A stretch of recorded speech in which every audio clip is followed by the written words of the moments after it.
Merry Christmas. December 23rd, 2024. Virtual Strangers Rise Again. I, of course, am your host, Wes. With me, as always, are my good friends, Roots and Eric. Eric, how's it going, brother? It's going good, man. Another year we are not doing this show in our Christmas PJs because you refuse to put Christmas PJs on. I'm so disappointed. One of these years, I'm going to get you to wear Christmas pajamas. That'd be cool. No, you're not.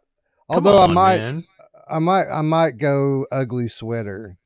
One day I saw Alex's Beat Saber Christmas sweater the other day, and it got my wheels turning. Maybe we could find a cool one up.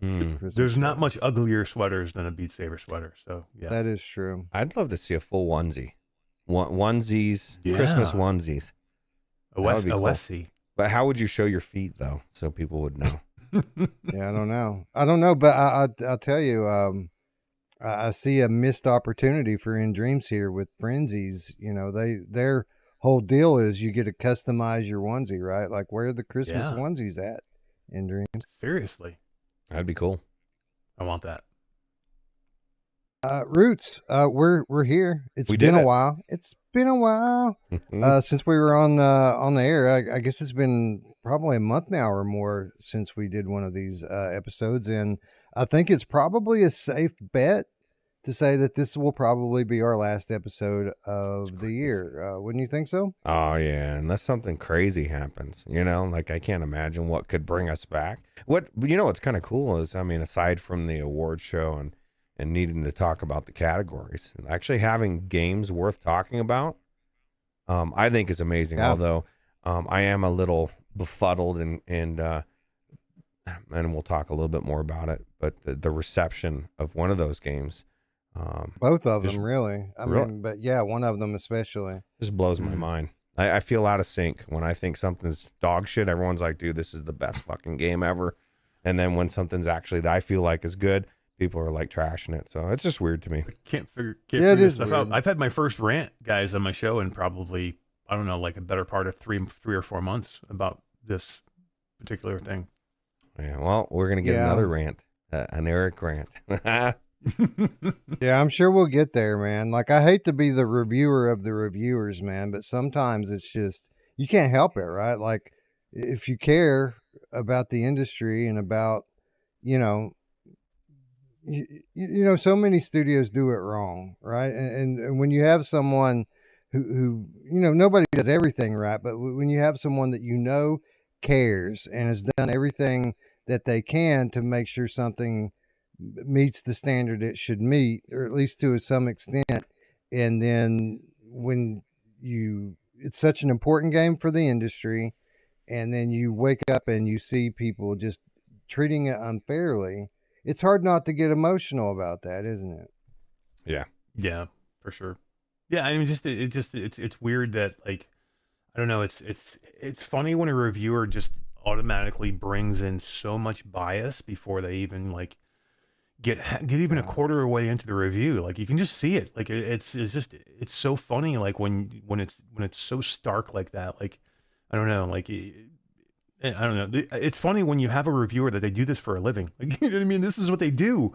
And like when they blatantly come out and do it to where it's just like so, reactionary and stark that it just jumps out at you. You're like, man, where were you coming from with this that you thought this was going to be okay? Everybody has preconceived notions. I did. But when it's proven wrong, you just have to be able to admit it, I believe, anyway. So yeah, we'll when we get into each one of these titles, we'll talk a little bit about critical reception before we kind of dive into the nuts and bolts. But first, I want to start off again by wishing everyone a Merry Christmas and a Happy Holidays. Festivus, if that's what you celebrate, Happy Festivus to you. We're certainly going to have the airing of grievances here in a little while, I'm sure. When are we doing the feats of strength? Yeah, well, we might have to do that one in Vegas, right? Yep. But let's talk a little bit about the schedule, the way that things are shaking out. You know, last year I think it was at the end of January before we ended up doing the 2023 show.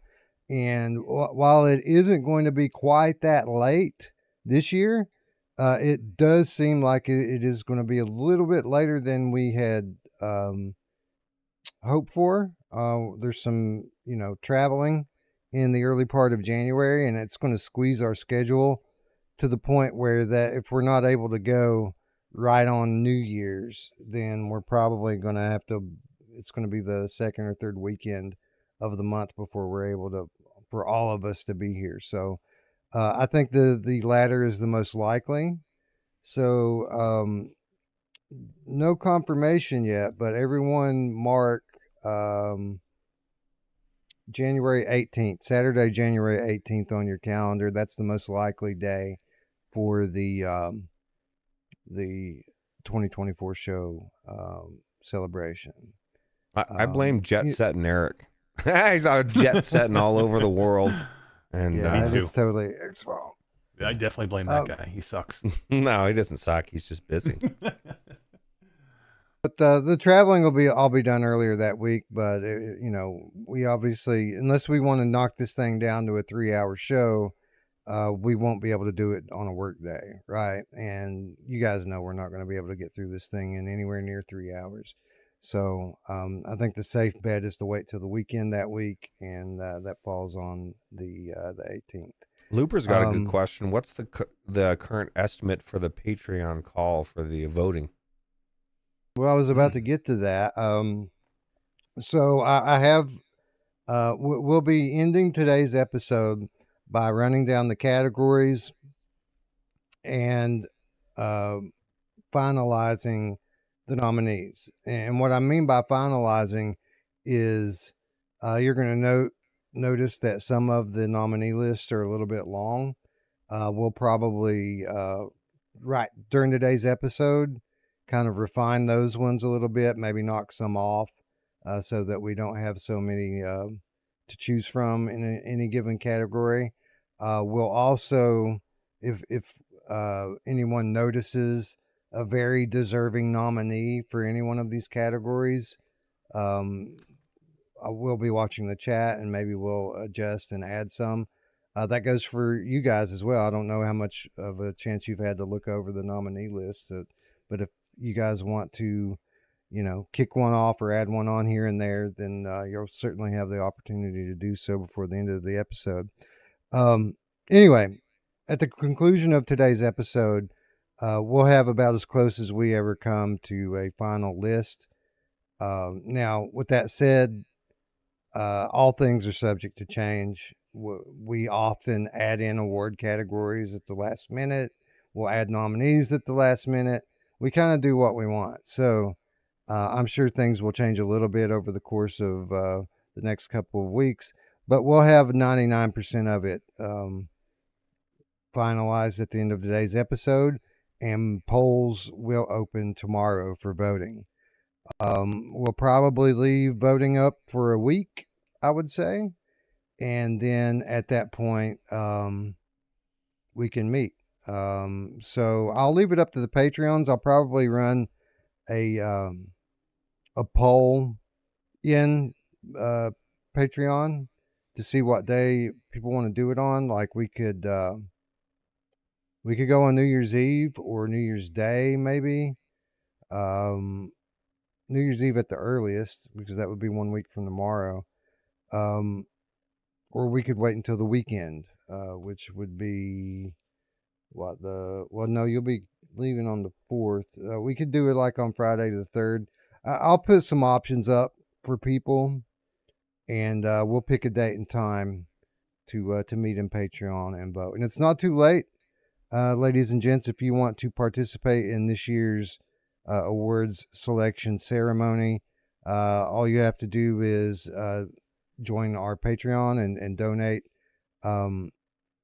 as little as $3 per month, and you'll be added to the rolls and get an invitation. And by the way, we could use you because since the last time we've done an episode, I think we've lost 4 patrons. Really? Was it a bad episode? Yeah, it was a bad episode. Did we say some bad shit? We probably I guess maybe that people thought we were gone forever or something, but we could certainly use the help. We're coming into our hardware year, and we're going to need your support. So if you guys want to help us select the winners, you get an equal vote. Patrons get an equal vote to what we have. Yeah, just join the Patreon, and you will be invited next week to join us in cyberspace. I'd like to add, it gets heated. You get to see some, Mash and I've gotten in arguments. I've watched Wes and Mash go back and forth. It's why am I always getting in arguments with everybody? I don't know. I think it's because you like to rant. No, it just shows you how passionate we get when it comes to that kind of stuff, and people can attest to it. We take it seriously, right? Like we all care. Like we all have our own opinions and thoughts, and like and when you care, I think it means something. Like it doesn't. We don't do this flippantly, I guess is what we should say. Like, we really put a lot of thought and effort into it to the point where we have, like, I remember years ago, like I remember being in my car driving home and like 2 a.m. and like the 3 of us just, before we even did it with the patrons, just trying to go over things. And when we had really hard decisions to make, and like, we put a lot of effort into it. It's not, just something we do quickly. Yeah. No, absolutely. And I think our channel is unique in this way, right? Because, we've all kind of made it, so to speak, or at least Eric and I, we work in the industry now. Like, we do this. We come here, we do the shows because we love it. No other reason. We're not doing it for money. We're not doing it to be like bigger YouTubers. We're doing it because we love the tech and we love to promote these games. And that passion kind of spills into everything that we do. And the purpose of doing this award show, other than, the obvious purpose, which is celebrating the best games with our community and giving back to our community. One of the primary reasons that we do this show is to make sure that we recognize all the games that came out over the course of the year that deserve to be recognized. That's why we do the show. And it's an incredible amount of work. And if we didn't care, it would be easy, right? We could just, shit some quick show out and call it a day and name some award winners off the back of a napkin and move on with it. But everything that we do here on this channel is because we love it. We love the tech and we want to promote it. We love these studios and these games and we want to give them recognition. And sometimes we don't always see eye to eye on, who deserves what notoriety and what recognition, and that can get heated. But our heart is in the right place. And I think we all kind of go at it from that mutual understanding that we all have similar interests and similar motivations. So we get a hug and make up at the end of the day, even when we don't see eye to eye. Yeah, we're family. Family has disagreements at times, and those are moments. Speaking of recognition, Not Sure Brondo with a $5 donation says, "Great to see everyone again. Christmas is almost over. Yay!" Okay, but a lot of people are looking forward to the next couple days, but not everybody. And then Grandpa's Barbecue Game Cat says, "Hey, happy holidays, strangers. Wes, Roots, and Eric, have a great holiday break, all." And with a $5, is that Australian? What does the A mean? Is that Australian, right? It means $5, asshole. Yeah. Well, I'll tell you what, $5 is $5. I agree. I think it's Australian $5. Thank you, Brondo. Thank you, Grandpa. Your support and your well wishes are much appreciated. Thank you. But yeah, I'm glad to be back. Things have kind of seemed weird. Like, I've had more time to play games since we took off in November, which was kind of the point, right? We wanted to have more time to play these games so we make informed decisions. But I'm going to let you guys in on a dirty little secret. Out of all the time, and I have played more games since we weren't doing the show. I've been playing on the weekends. The dirty secret is, though, 90% of the time I've spent, well, maybe not 90, 80% of the time I've spent gaming since we've been gone have been on December releases. Like, I've just been playing basically the games we're going to be talking about here today most of the time. Well, it's because they were worth playing. It. My dirty little secret is I'm almost level 40 on hardcore World of Warcraft. That's where a lot of my time goes. But yeah, when I'm playing VR, it's been the most recent releases for sure. Oh, wow. Traveling Man coming through with the $37.75 donation. Traveling Man That's awesome. 3775. Merry Christmas. Going to be a great show as always.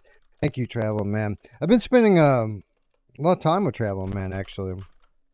Traveling Man, D, VR SpryGuy, and my wife. We've been playing a lot of co-op games. And Really? What have you been playing? Like, what's the big go-to? well, we made our way through Into Black initially. Love it. Which, by the way, just got an update with a new game plus and a bunch of new mission-based content. Super cool. After we finished up with that, we thought it would be a good idea, or I thought it would be a good idea, in the interest of actually playing something else that would come into relevancy on the 2024 show. We started Zero Caliber. Wow. 2. Zero Caliber 2. And we've actually now played our way completely through Zero Caliber 2 and finished that. And I got to say, I'm glad we did, because that game, not only has it received a lot of updates, like it's received 6 or 7 updates since we covered it, Eric. Nice. But the game gets much better after you get through the first few missions. So the way it works is like there are operations, and like an operation will take 3 missions, and then you move on to the next operation that takes 3 missions, and then the next operation takes 3 missions. When we covered it, you and I, we only played the first operation. Right. But when you get into the second one and then the third one, not only does the story open up, not only do the levels open up, but there's like some really big set pieces, and there's some like kind of unique aspects to the gameplay that you don't typically see in these games. It reminds me a lot of Crossfire Sierra Squad, actually. Dee says it's hard too. She said that there's some levels she tried to go solo. She's like, I need my crew. Her squad. She said, because she was getting owned. And speaking of D, she says 50 for the 50 series card. Yo. Whoa, thank you, D. Yeah. I love you. Thank you. I appreciate that. I love it. I love it so much that we're going to invite you to the Patreon meet to vote next week. We'll call this a year of Patreon in one donation here. So you can come vote if you have time and you want to. I think she'll have time, but here's the thing. I think she almost would have qualified, or should qualify, because she's been the That's true. She's part of the show anyway, right? She's been doing all the audio stuff for the last year. That's true. And I'm glad you said that, because I don't recognize D enough for this, and SpryGuy. Like D comes to me religiously every week and asks for a thumbnail and make sure that the podcast gets uploaded to the audio platform of your choice. And I appreciate it, and I express that appreciation to her regularly, but I don't say it enough on air. So thank you, Roots, for pointing that out. And SpryGuy does the timestamps every show, even when it's not necessary, like when we only have a couple of topics or whatever on Strangers in the Night. He still puts in the time, and we could have 30 different timestamps or 2. That guy always shows up and always gives us good timestamps. So thank you, D. Thank you, SpryGuy. Thank you, everyone who helps keep the trains running on time around here. And I got thinking, this might be something that I lean into a little bit more this next year, because as you know, the times are changing. things are becoming more difficult for us to handle here, which is going to obviously, as it always has in the past, it's going to lead to some changes in how we do things, just to kind of make things line up better with the way we live. But I think one of the things I might try to do is lean on the community for help a little bit more. If there's something, you know, something that someone wants to do to help with us. For example, and this is just an idea, I'm not saying we're going to do this or not do this, but obviously, I don't know if you guys felt it, but as the year went on, it got more and more and more difficult for us to play all of these games for the game of the month. I mean, sometimes we had 20 and 30 games on there, and we were trying to cram at the end. And we're not doing these games any justice by doing that, and we're not doing ourselves any favors by doing that. And to be honest, when I got in today to put or yesterday and the day before to put together this list of nominees, it was good that I had the game of the month list to pull from, because there isn't a reliable source to get those monthly lists from. Like that information gets lost over the course of the year on the internet. So I'm glad I had those nominee lists. But as far as like paying attention to which games won and which games didn't win, I didn't really. I just, because there's so many more awards that we're doing other than just the game of the year. I have to pay attention to all of the games anyway, right? So like, not only did I take those lists, but I had to go back through all the storefronts and make sure that we weren't forgetting some insignificant title that was maybe good at one thing or the other that should be nominated for one of the secondary awards.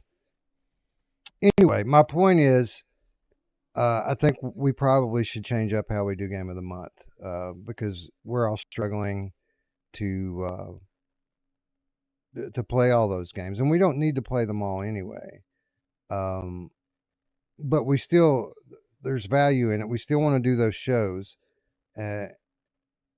So I've been thinking maybe we have a lot of content creators in our audience and in our community.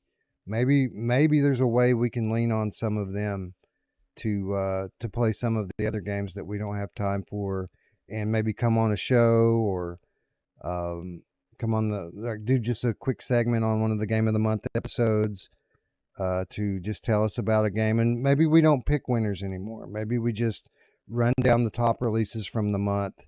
We'll report on the ones that we had a chance to play. Maybe we bring in somebody from the community to talk about the ones that we didn't have a chance to play. And maybe that's what Game of the Month looks like going forward. Anyway, that's just an idea I had today, and an example of one way that maybe we could lean on the community for help going forward. But I appreciate everything that everyone's done so far, and I'm going to be looking for ways to let people become more involved if they want to this year. It's just too many games. Like literally, unless you're doing this as your full-time gig, like, I mean, because here's the deal. Like, even if we did play them all, how much time could we actually put into all of them to actually? Exactly. I mean, if you're gonna say something, because there's been so many times where I voted and I had 45 minutes into a game, Right. like, and it's just not fair. Like, because then I end up feeling like shit afterwards, because there was a game that we're going to talk about today that I would have gave a completely different review to an hour in, 2 hours in, 4 hours in. Like, and how many games have been like that? Like, and there's still games now that I've even for this year that I need to go back to, that I only got like an hour, maybe an hour and a half in, 2 hours in. Like, and when you have, but like, we've had games of the month where there's been 15 Quest titles. Right. And then how many PC titles and how many PlayStation titles? How did we do that? And Wes just gave an example with Zero Caliber 2 and how, just the different operations changed completely everything, right? I do want to give a shout out to Kill Artist, the Dreamweaver Game Cat, for a $4.99 donation. Says, "What's up, everyone? Nice. Wishing you all a very Merry you. Christmas. Been sick, but I finally felt good enough." That's awesome, to jump back in his PSVR 2 with some Behemoth. That's awesome. Thank you. Thank you for the donation, and thank you for being here. Thank you for the holiday wishes. I appreciate it. Um, but yeah, absolutely everything that Eric said here is true.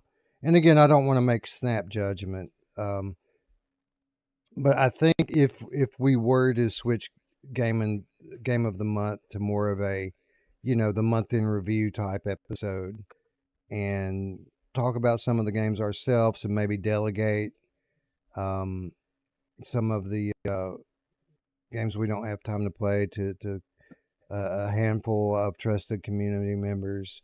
I mean, we can even like D, for example. She's already in our shared group. If D wants to put in some time to playing the games and reporting back on us, um, that would be good for her. It'd be good for us, Yeah. and we would be able to spend more time in the games that we want to cover. Right? We'd be able to spend more time on mods, which is going to become an increasingly big part of the channel. And then we'll still have that reference, right? At the end of the year, I'll still be able to come back and see what our list was from the notes, and put together our nominee list out of that. So, Yeah. Yeah.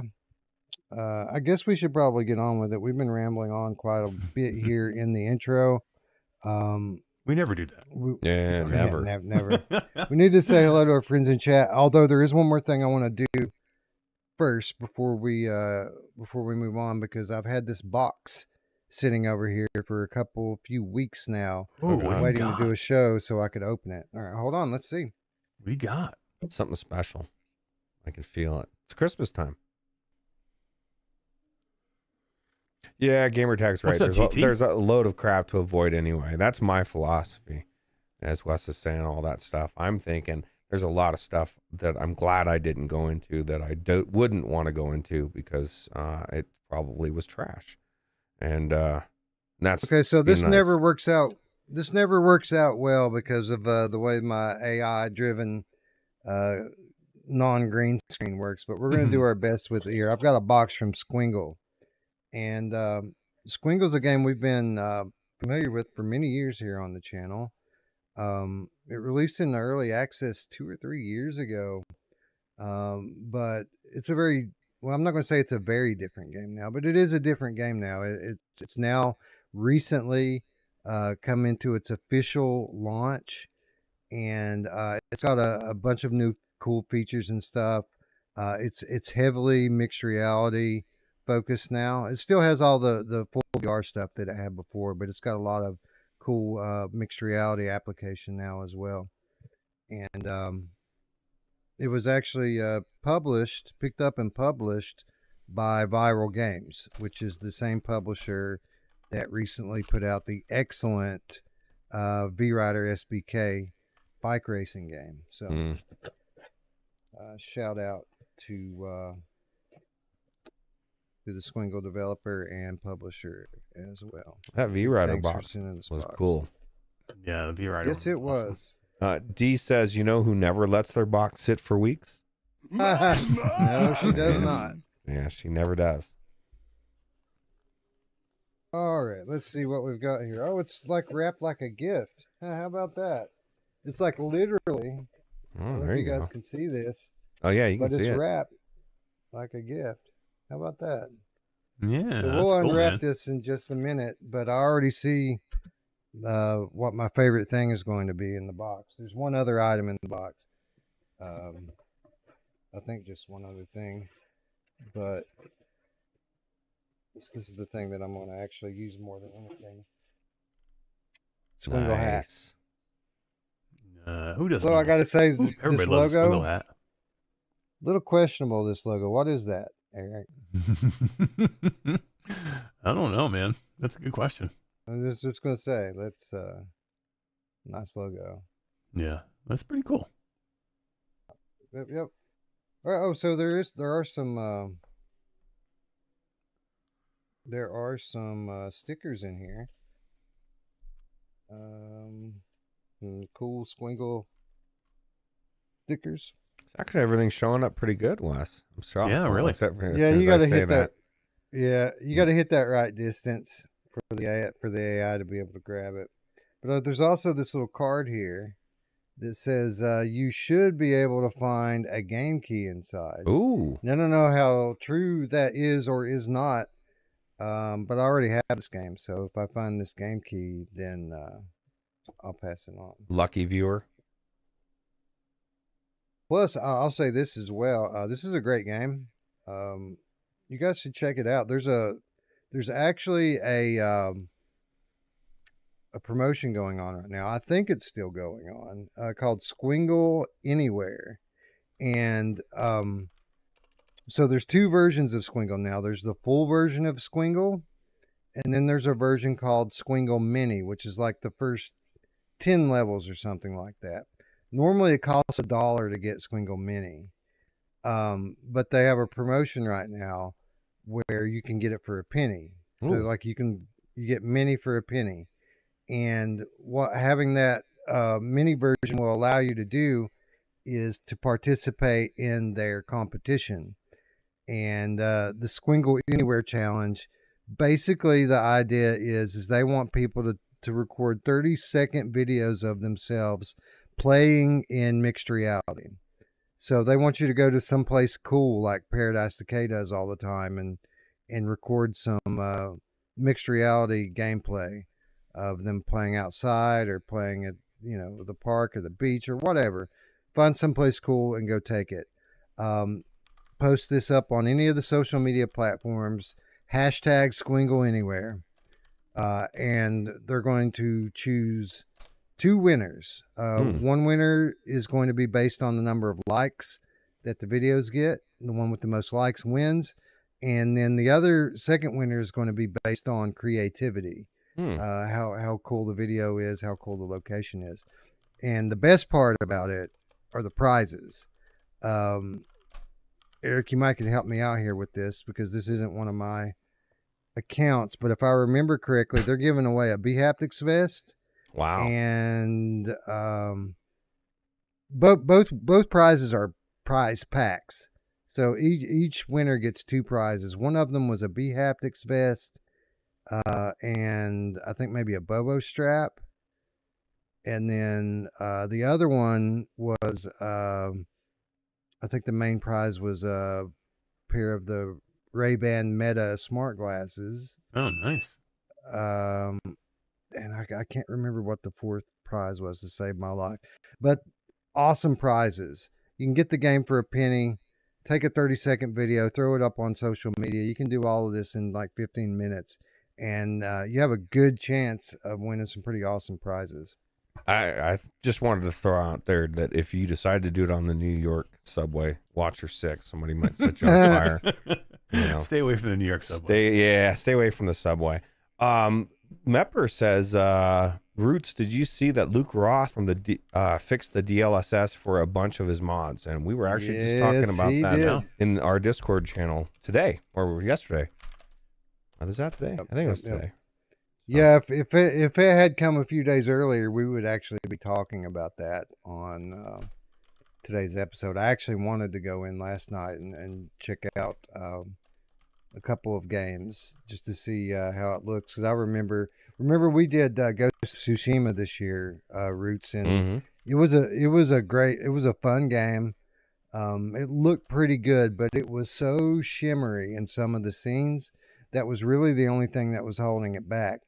And this fix that Luke Ross has put out now is specifically designed to fix that in these specific games that support DLSS.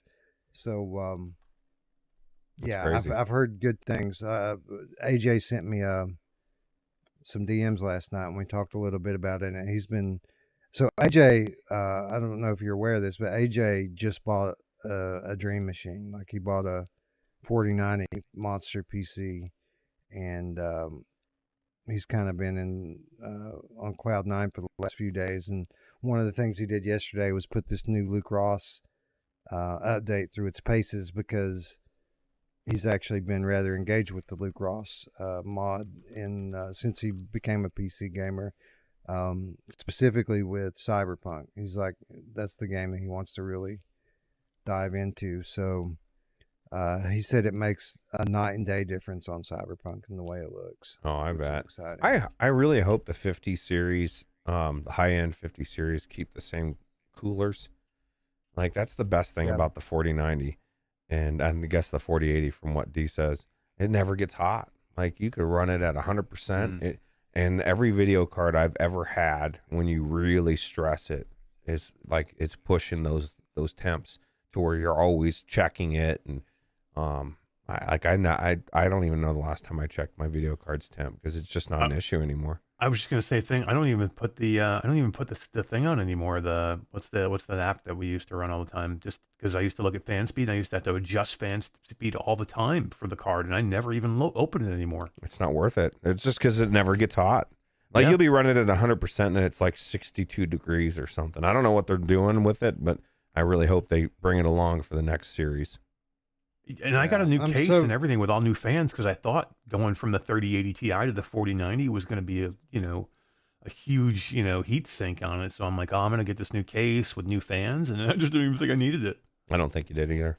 It's crazy. I'm so jealous of you guys having that card to fall back on, because I see these games, sitting in my library that I want to play Hellblade 2. I want to play Silent Hill 2. But I made a conscious decision to wait for 50 series, and we're at the threshold now. It'll be worth it when you have the best. Obviously, it's going to cost a lot of money, but Looper, on many occasions throughout the course of the last few months, has suggested that I should hold a fundraiser, and I think I'm going to do that because I want to build a 5090 machine that just has no limitations on it. Like, I can play whatever and stream it, right? Not just play it. I want to be able to play these games and stream them. That's the thing about at least the 4090s, and I would assume it's the same with the 5090, is you can do everything streaming, doesn't even stress it at all. Now, I do want to address what Arlen Kundert says. Hopefully I got your name right. Says, I'm not building a new PC until a good 6 months after the 5090 comes out. Drive down the price of the 4000 series. And the problem with that, the way things go these days, those cards disappear. Like, the good cards, they dry them up by design. And it's not like the old days. Now, maybe used ones, but a lot of these cards, you're not going to be able to find them. They just won't exist anymore. That's the problem. Like, obviously, my roots, so to speak, in PC gaming and building computers, I always have been an advocate for carefully sourcing used components. But in recent years, with the onset of the cryptocurrency revolution, you never know what you're going to get with these cards anymore. They could have taken on like an extreme workload mining cryptocurrency, and you would never know it. So I'm very kind of leery on the idea of buying used graphics cards. I love warranties. Warranties are amazing. When something goes wrong, it's nice to be able to send it in as well. I'm a big believer you get what you pay for, and I know I've had several cards I've had issues with that I was able to send back and just have them fix it and not have to worry about that. So Scion says that just have to wait 2 more Intel generations and you can get a 5090 equivalent for half the price. Hey, kudos to Intel for apparently releasing a good budget GPU. $250, 12 gigabytes of VRAM on what is essentially a 4060 competitor. My son for Christmas asked for a graphics card upgrade. He's running on a base 1080, so it made sense for him to get a graphics card upgrade. I did go with 4060 at the end of the day instead of the Intel card. But I had to think about it, right? Like, the Intel is certainly a better deal on paper. I eventually ended up going with the NVIDIA card just based on the fact that the Intel cards are still just, it's a second generation product. There's always going to be driver issues and things like that pop up with a new platform like that. But I'm heavily encouraged by what the reviewers are saying about that card. And I do think that within 2 or 3 generations, if Intel stays on this path, they're going to be a player in the mid-range GPU market. All right, and if they are successful enough, it'll help drive down prices. Where NVIDIA has the advantage is most of these games as they come out, they're geared towards NVIDIA off the go, right? There's a driver right off the bat. You're getting them, before they even come out, because NVIDIA is paying for it, and so that would be a good reason why I would go with the 4060 at this moment. But anything that helps bring the prices down, I think, is good. It's going to be a legit upgrade for him. Like, he's running on a 1080 right now, and his chip is 1080. Ooh. This is my youngest, right? My youngest son. He's growing up now. Like last year when we built this computer for him, like it was just something to play Minecraft and Roblox on. This year he has grown up and matured a lot, and he's a full blown modder. He's modding games. He's running emulators. He's doing a bunch of crazy shit on his computer. He needs a stronger graphics card, but he's got a solid CPU in it. He's got my first, so he's got a 8700K, which is an older generation card, but it's 6 threads, or it's 6 cores, 12 threads at a 5 gigahertz boost speed. Like, that's a fast processor, and if he puts this 4060 on it, it's going to be a huge jump in performance for him, because he was bottlenecked on the graphics side before, and now he's not going to be anymore. Plus all the AI features that, like NVIDIA likes to do as you go up generations. If you have the newest one that's out, the 4000 series at this point, everything's geared towards it, right? You get everything that's new. And some of the features you don't get on the old ones. Yeah, he's going to be the only one in our house that has a 40 series card. All the rest of us are slumming it on 30 series. That's great. Not you, soon. You're going to be 5090 in it. That's the idea. That's the hope. Mad Vegan with a $5 donation says, you're speaking another language as PSVR2 user, but here's some cash for some kind of trading card like in Trombone Champ, I'm guessing. So. Thank you. Everyone who's donating for my card specifically, I appreciate you. That'll probably be one of the first things that I do after the 2024 show is set up this, and I'm trying to think of a special way that I can do it so that I'm not just holding out hat in hand. I'm thinking maybe put a price tag on content, and like someone pays X amount of dollars for 30 minutes or 60 minutes of whatever game they want to see me play, like, period.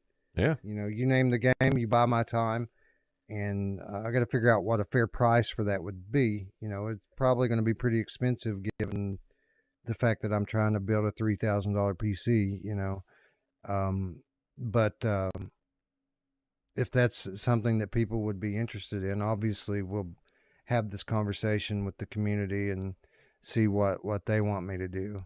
Why stop it at you? Like maybe some of Eric's time, make him play some Beat Saber for an hour or something. That would be amazing. For Wes and his 5090, hell yeah, I'd do a 12-hour Beat Saber stream naked. Be careful what you say, brother. I might hold you to it. Man, I love Beat Saber so much. Actually, you know what? Beat Saber Metallica? I don't know. I'm actually thinking about I love Metallica. I love freaking Metallica. I almost want to go and play it. There's some legit songs on that list, too. Did you read it? Like, there's good shit on there. I know. It almost makes me want to go in and play it. If it was any other game, I would be all over it. Steve Iyer wants to know when the 5000 series cards are coming out. We were actually talking about that before the show. Wes was saying they're announcing at CES, so probably shortly after, at least for the newest one, or the high-end ones. Yeah, I expect them to be out within 2 months.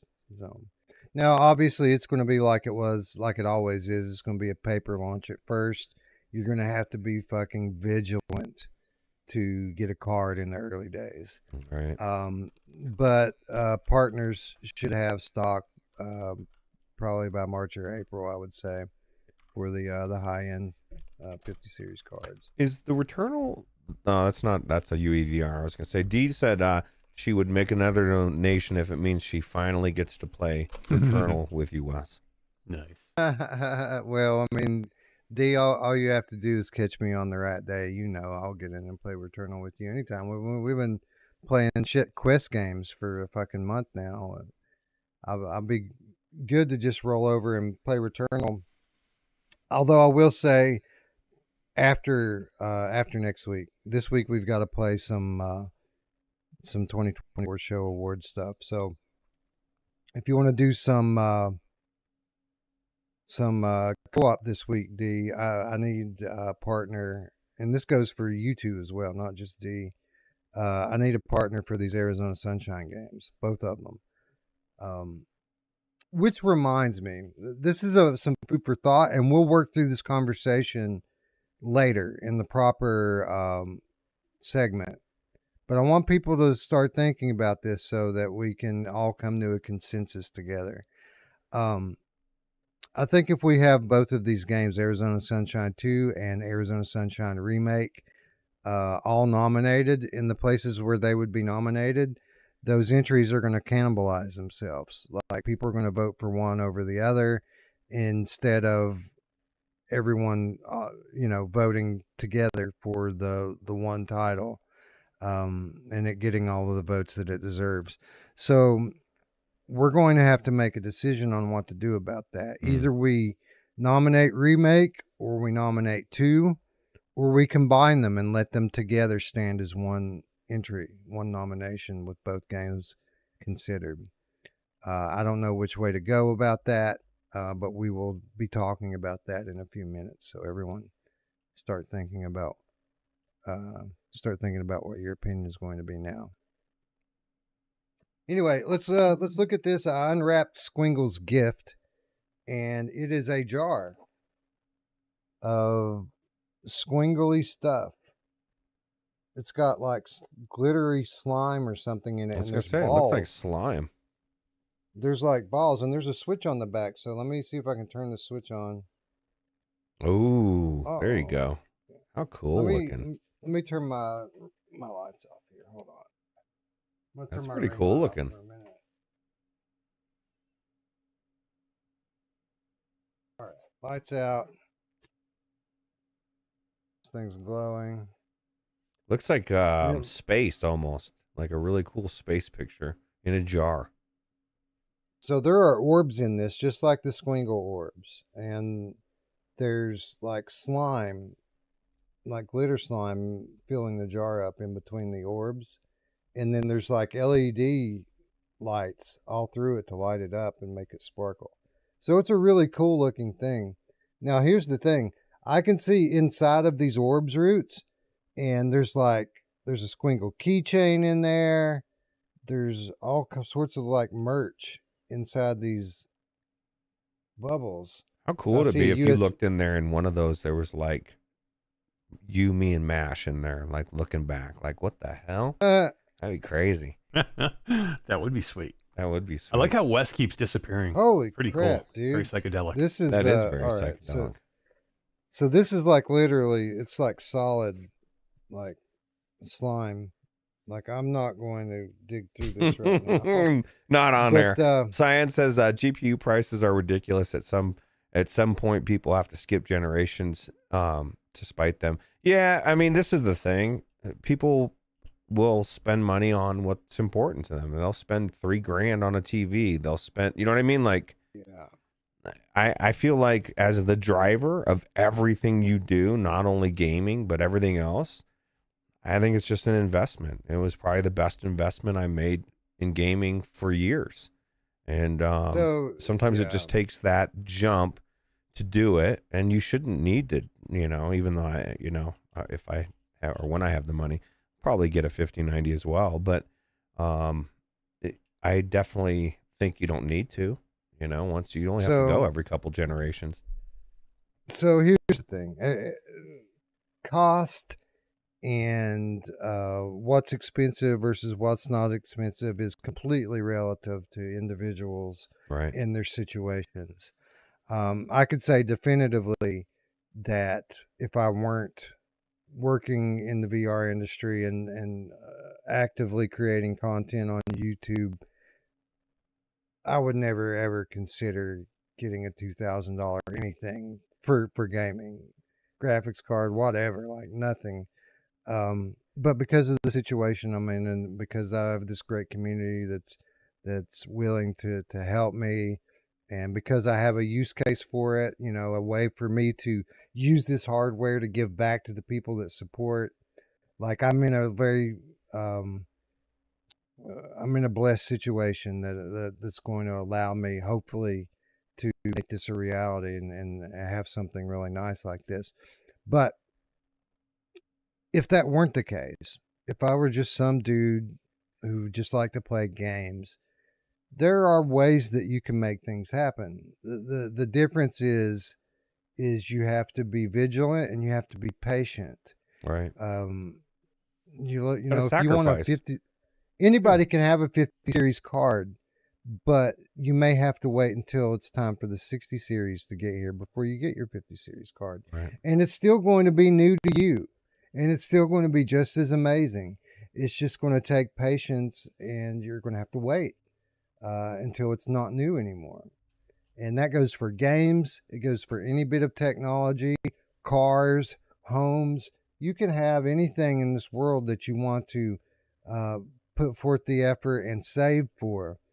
But if you don't have endless funding, you just have to have that patience and wait on the value of things to drop so that they can fall into your price range. Most people waste money in so many ways, though, Wes, that they could just cut back. You don't get the Starbucks coffee anymore. You know what I mean? True. Like, there's so many ways that I've watched people, and Wes is one of the most diligent people that they make it work. They make it happen. They sell things. They do things to make it work. And I'm not saying everybody, but I think almost everybody has something that they could sacrifice over a long term, like you just said, to make things happen, right? So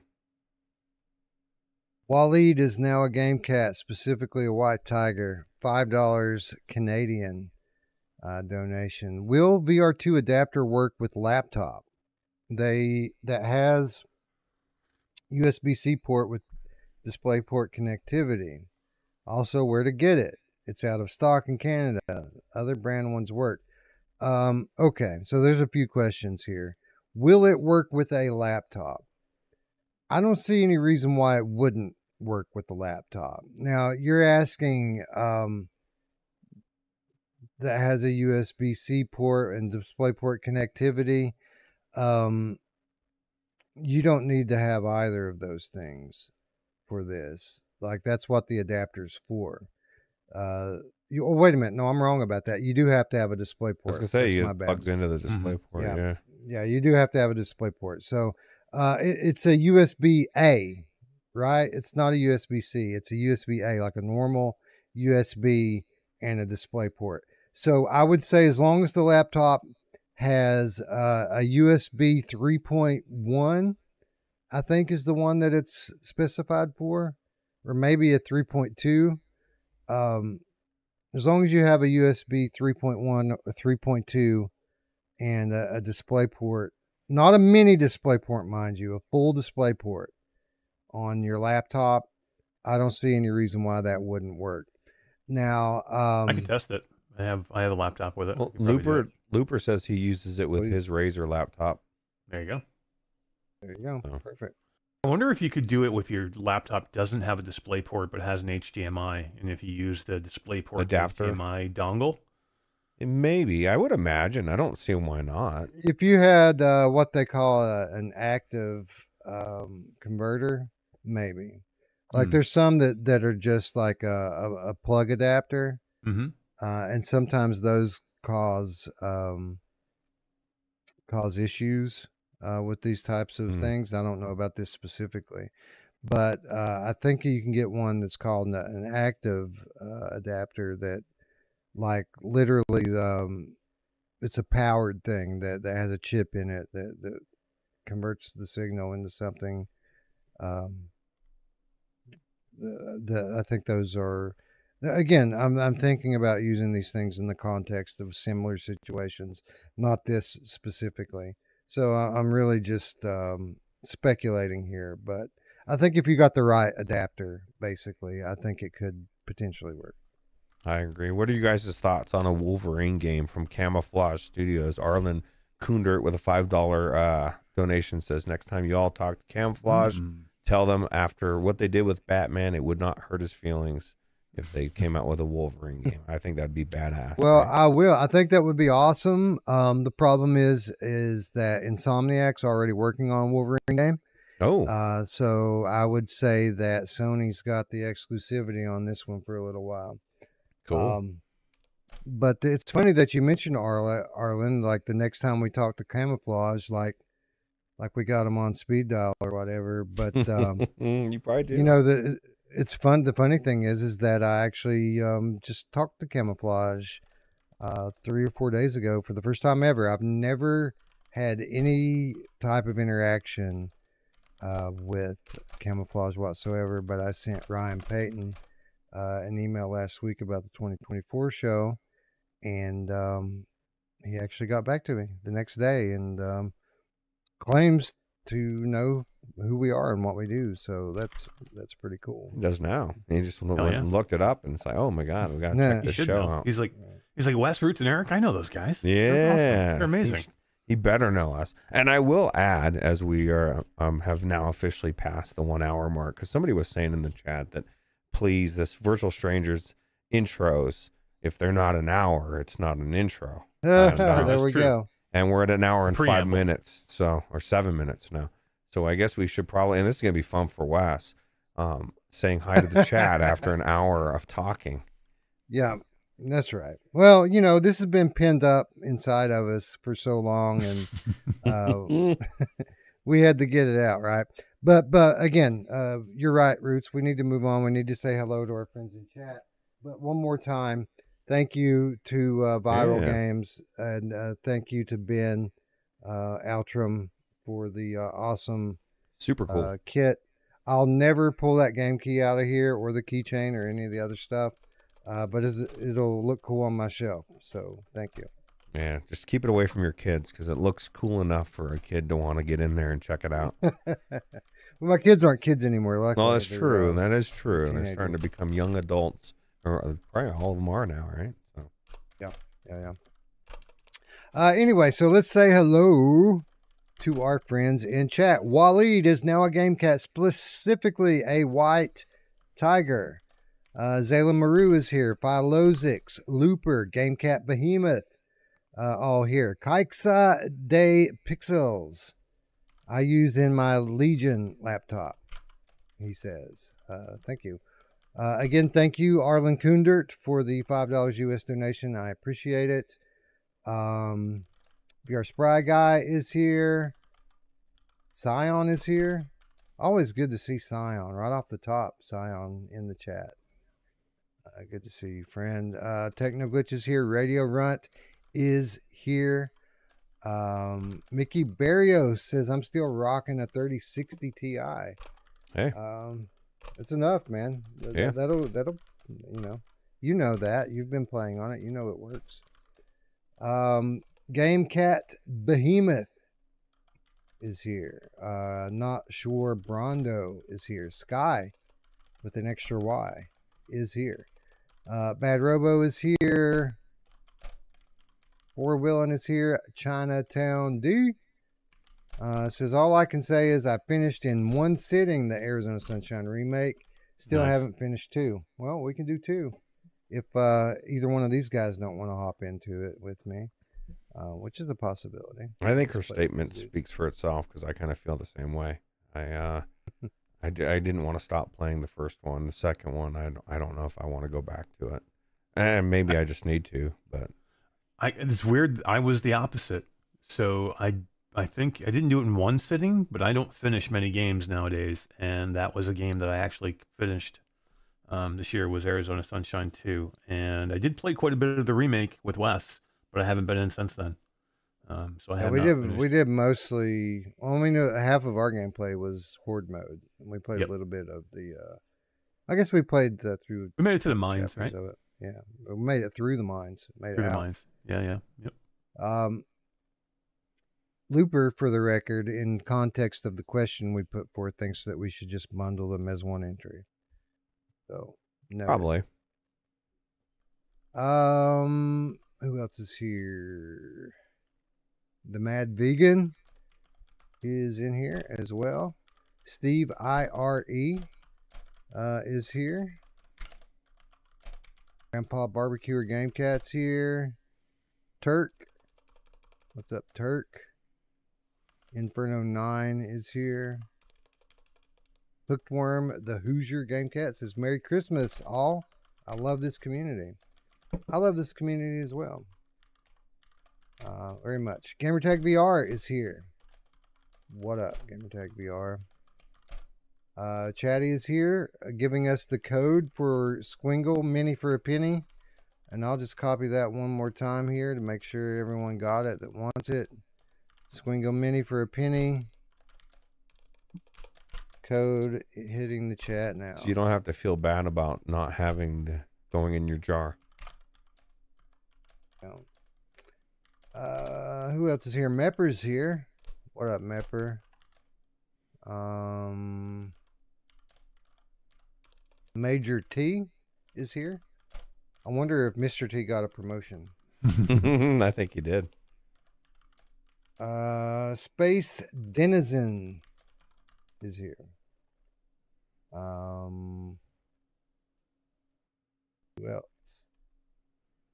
Kill Artist won the Dreamweaver Game Cat is here. What's up, Kill Artist? You need to remind me on that thing you asked me about the other day. I forgot about it till just now when I saw your name. Keep reminding me. It's okay. I'll forget otherwise. Bad Robo, I think I already said hello to, but hello again. It's Free VR Real Estate is here. Who else?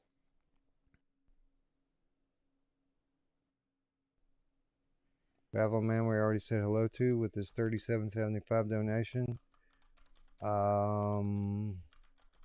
Gabriel 004 says that he liked the tape segments as well last year. Yeah, the tape segments are a must. Like, not only for the continuity of the show, but we got to have those breaks, man. If we're going to do a long marathon show like that, we got to have some substantive breaks, and those pre-taped segments are crucial for that. Silver Nexus is here. Hello. Ryan Brandon VR is here as well. Grimrock is here. Chrome Colossus. I want a band t-shirt of a Preconceived Notions tour. All right. Who doesn't? Yeah, I was just thinking that.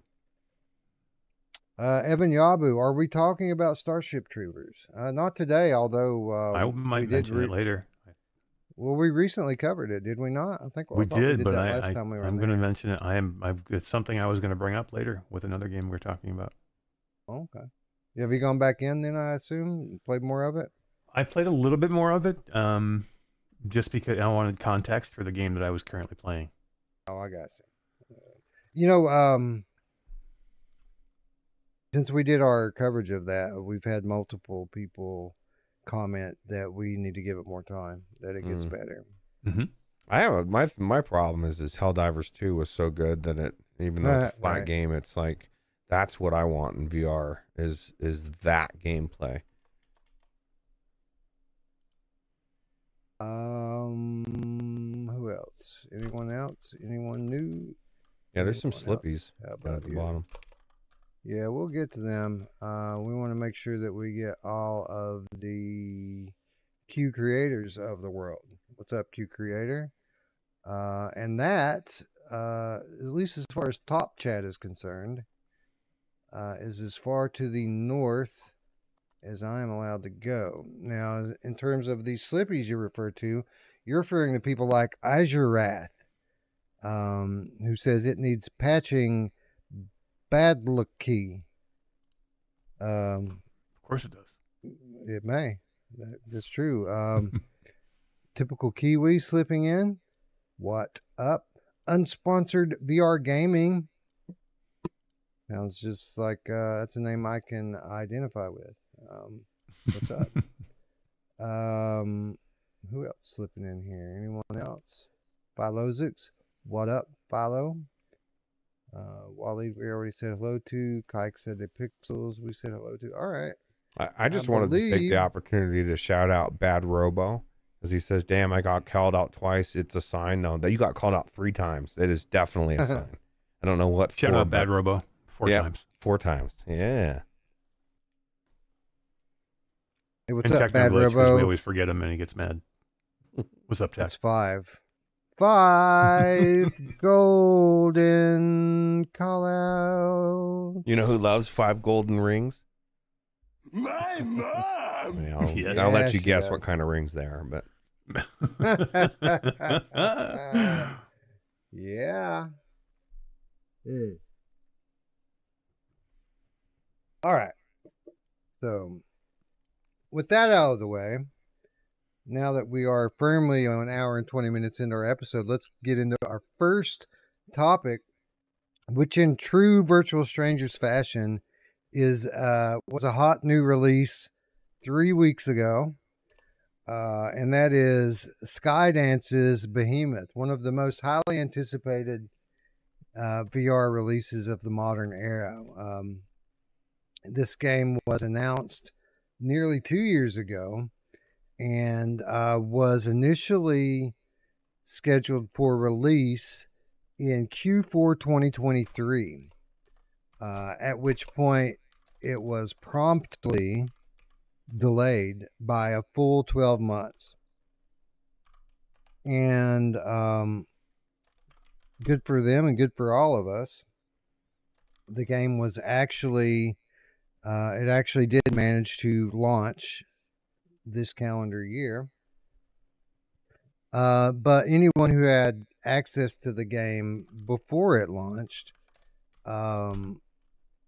especially on the PlayStation VR2 platform, were privy to a host of issues and bugs and unoptimized visual quality issues, and it was pretty messy on PlayStation VR2 before the game launched. But that was understandable, and it was understandable for a few reasons. First of all, because they told us, right? When they sent us the key, they sent us a detailed review guide, which listed out the majority of the bugs that a lot of people were experiencing, and explained to everyone that the current build of the game was content locked, meaning that they weren't able to update it until the game launches.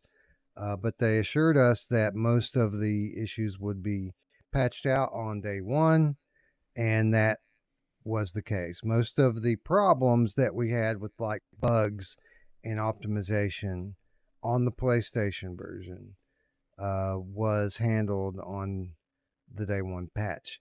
Luckily for you and I, Roots,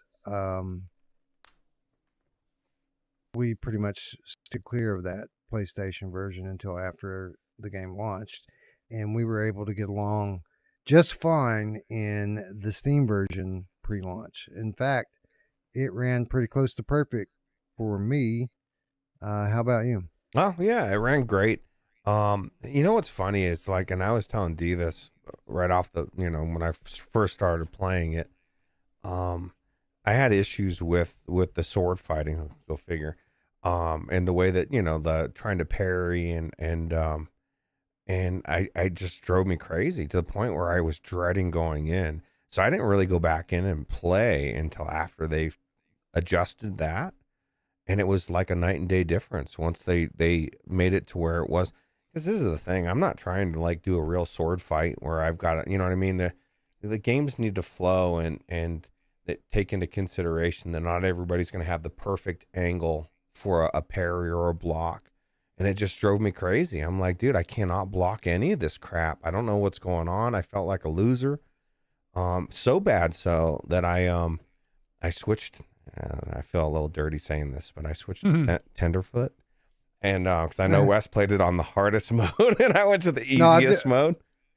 I played it on Barbarian. There might be one that's even higher than that. I don't remember. But I definitely went one over the normal, and it was hard. It still is quite difficult. But it was too much. It would have been put in the category where I'd say it prevents you from flowing. And like I said, you know, if I was trying to simulate a real behemoth battle, which doesn't exist in real life, I'd say, yeah, we need to make the sword fighting 100% like real life sword fighting. But at some point, you need to make things flow. And I think that they did. It was a night and day difference for me once I to the point where I actually enjoyed going through what I did. Whereas at the beginning I didn't, because it was just too much of a hassle trying to block those swords. So, you know, I actually feel that, and that was and is probably my biggest regret from taking on the higher difficulty level. You know, it does add challenge, and I think it needs the challenge that it adds in there. But that comes at an expense. And the expense is that when you get on in the game and you get like bigger, more difficult enemies to deal with, and I'm not just talking about the bosses, I'm talking about like bigger armored enemies and the mini bosses. Having it on this higher difficulty level makes it so that those guys can one-hit kill you. And what that does is it takes a lot of the enjoyment out of the melee battle. It makes it so that I have to pretty much rely heavily on the game's strength mechanic, which is a timed ability that you have that allows you for some period of time, be it 10 seconds, maybe 15, where you can just overpower your opponent and slice them down. You know, having that ability in there basically gives everyone a get out of jail free card, and it allows you some means to power your way through any given situation, or almost any given situation. And I feel like someone who starts on the regular difficulty and practices and learns when to use that in the normal flow of battle can probably do some pretty amazing, visually spectacular things in the course of their fighting. And I think I kind of robbed myself of some of that by going straight to the hard. It forced me to lean on that a lot more, not to do some awesome badass like finishing maneuvers like I just described, but just to survive some of the bigger bosses. I had to lean heavily on the strength. Eric, I want to get your thoughts on a few things here, but before I hand it off to you, I don't want to miss Sajukar 7th Legion, who donated 50 quid to me specifically for having his back and being a voice of reason and intelligence. Wait a minute, that's you? That's me. Yeah. So, yeah, thank you. Thank you for the donation. Thank you for the compliments. I appreciate it. We've also had a couple of €2 donations from Looper, the Underground Game Cat, just to keep us from being unsponsored. So, thank you, Looper, for the support and the sponsorship. It was double. It was a double banger there. You know who loves a double banger, Roots? My mom! Oh yeah, she does. Only thing more is a triple banger. Yeah. Eric, everything I just said was true. Fortunately for me, I am by nature an archer.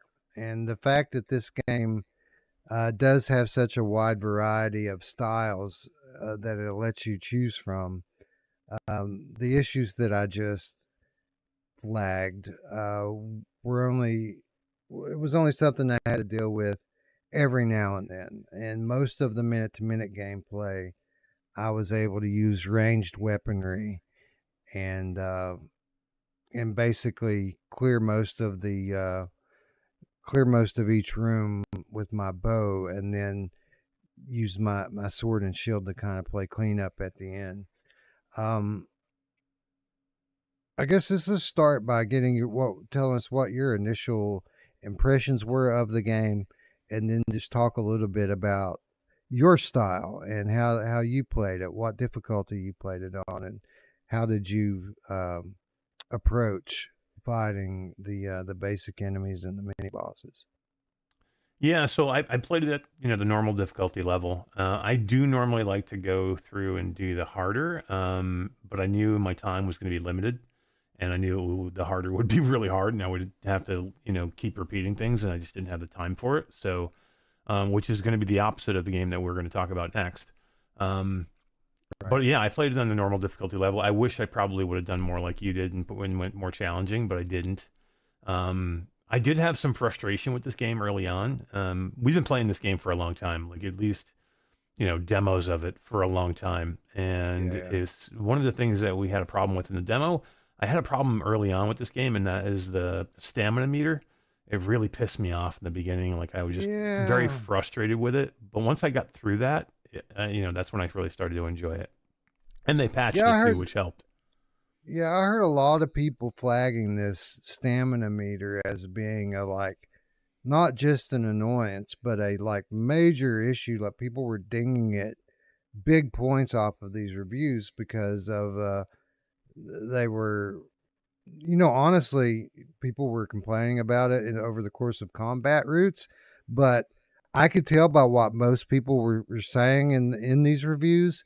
And honestly, a lot of these people still had PTSD from The Walking Dead Saints and Sinners and the way that they used stamina in that game, because I don't think there was one of them. If there was, there weren't many that dinged this game on stamina without mentioning the fact that this is the same stamina meter from Saints and Sinners being carried over one for one. That's pretty interesting, actually. I did not know that. I haven't watched many people's stuff on this. Although I would say that, the stamina meter, if they gave you amazing stamina off the bat, then you wouldn't. The whole thing is you're unlocking features as you're going through the game. You're gaining more stamina.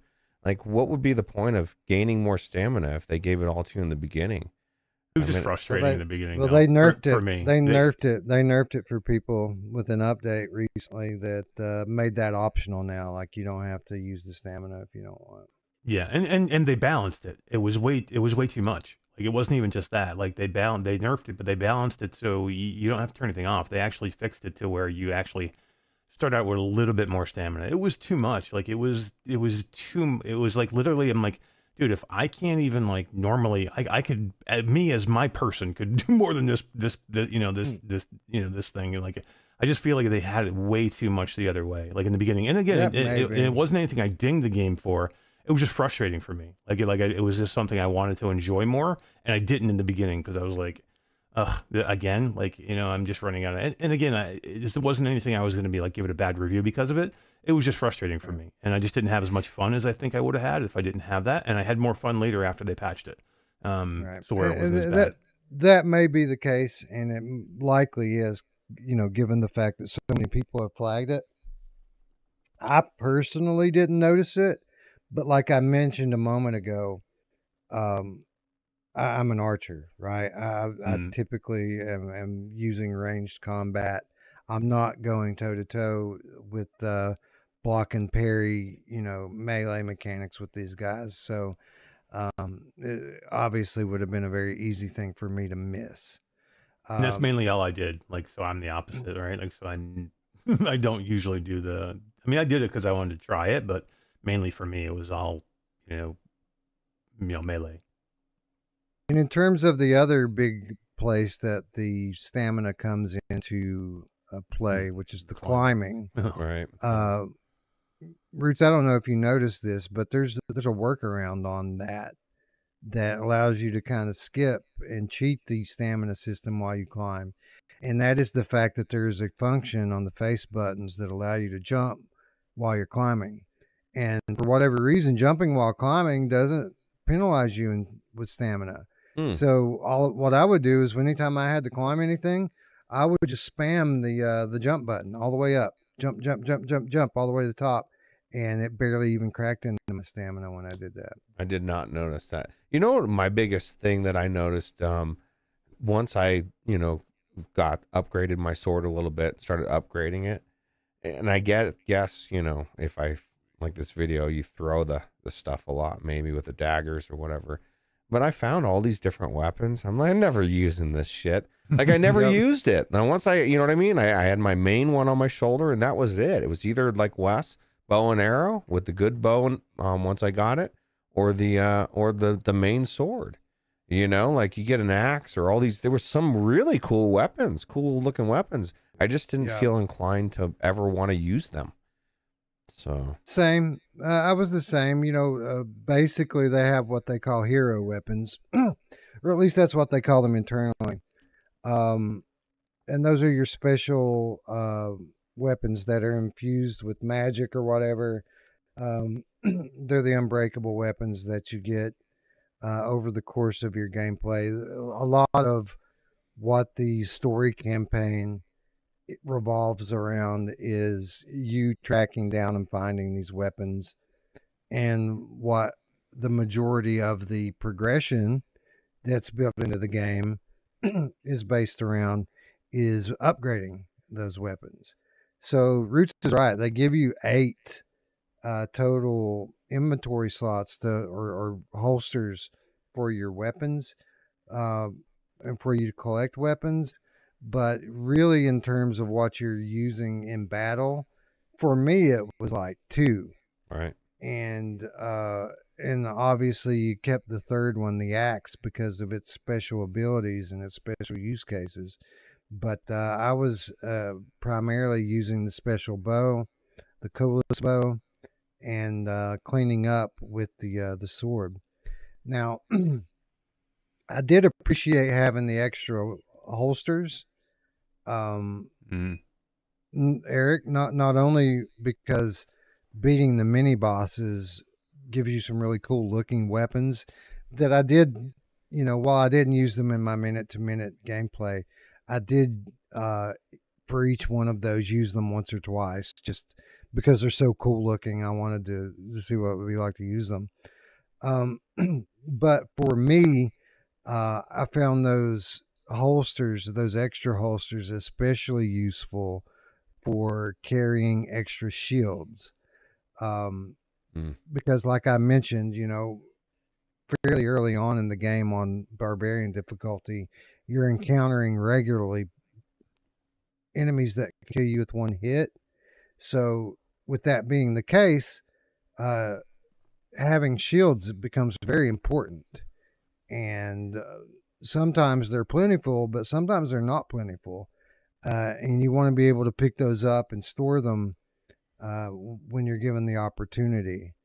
So I found that the extra holsters very useful, but I did think it was a little weird, Eric, that they waited until the complete second biome before they even told anybody that those holsters were there. Like, you played 3 hours of this game and they never even mention it. So my question to you, Eric, is what's up with that?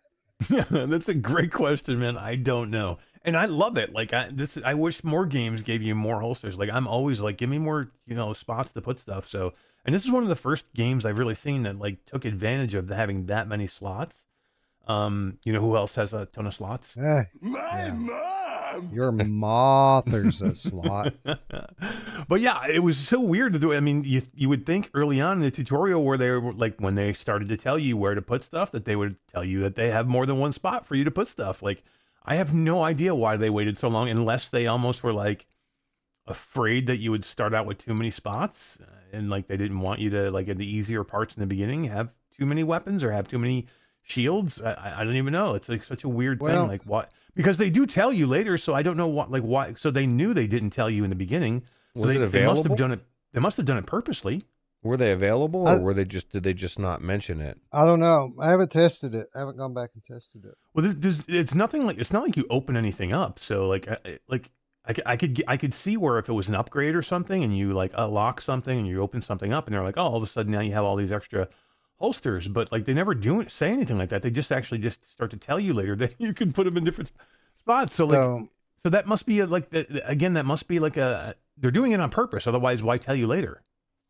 I have a theory, and I never thought about my theory in the context of this holster thing, but now that I'm thinking about it, it fits. So I have a theory that the game as it exists today, again, over 1 year on from its delayed release of late 2023. Think about that for a minute. Like, this was supposed to launch late last year. What have they been doing this extra year? I think that what we have today is very much a remix version of what the game was originally supposed to be. And the reason why I say that primarily is because my only big issue that I have with the game is, and there are some other issues, but the only thing that really sticks out to me as a glaring issue is the pacing of the game.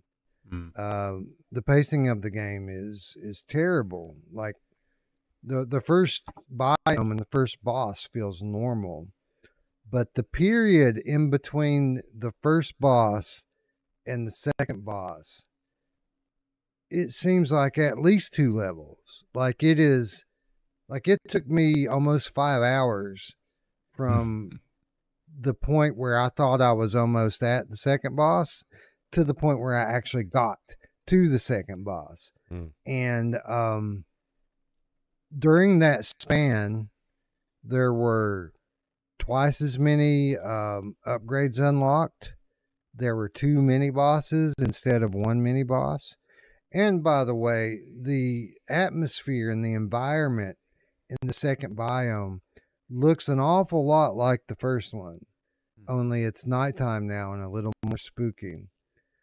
So I have a feeling here that this is a remix version, and I think that maybe the reason why, in the context of the original question here, maybe the reason why the holstering, the additional holsters are getting introduced so late in the campaign is because maybe that spot that we were in wasn't originally supposed to be that late in the campaign. Maybe that was supposed to come a little bit earlier in the big picture. But yeah. I guess I'll throw to you here, Roots. You had to notice the issues with the pacing here, right? Like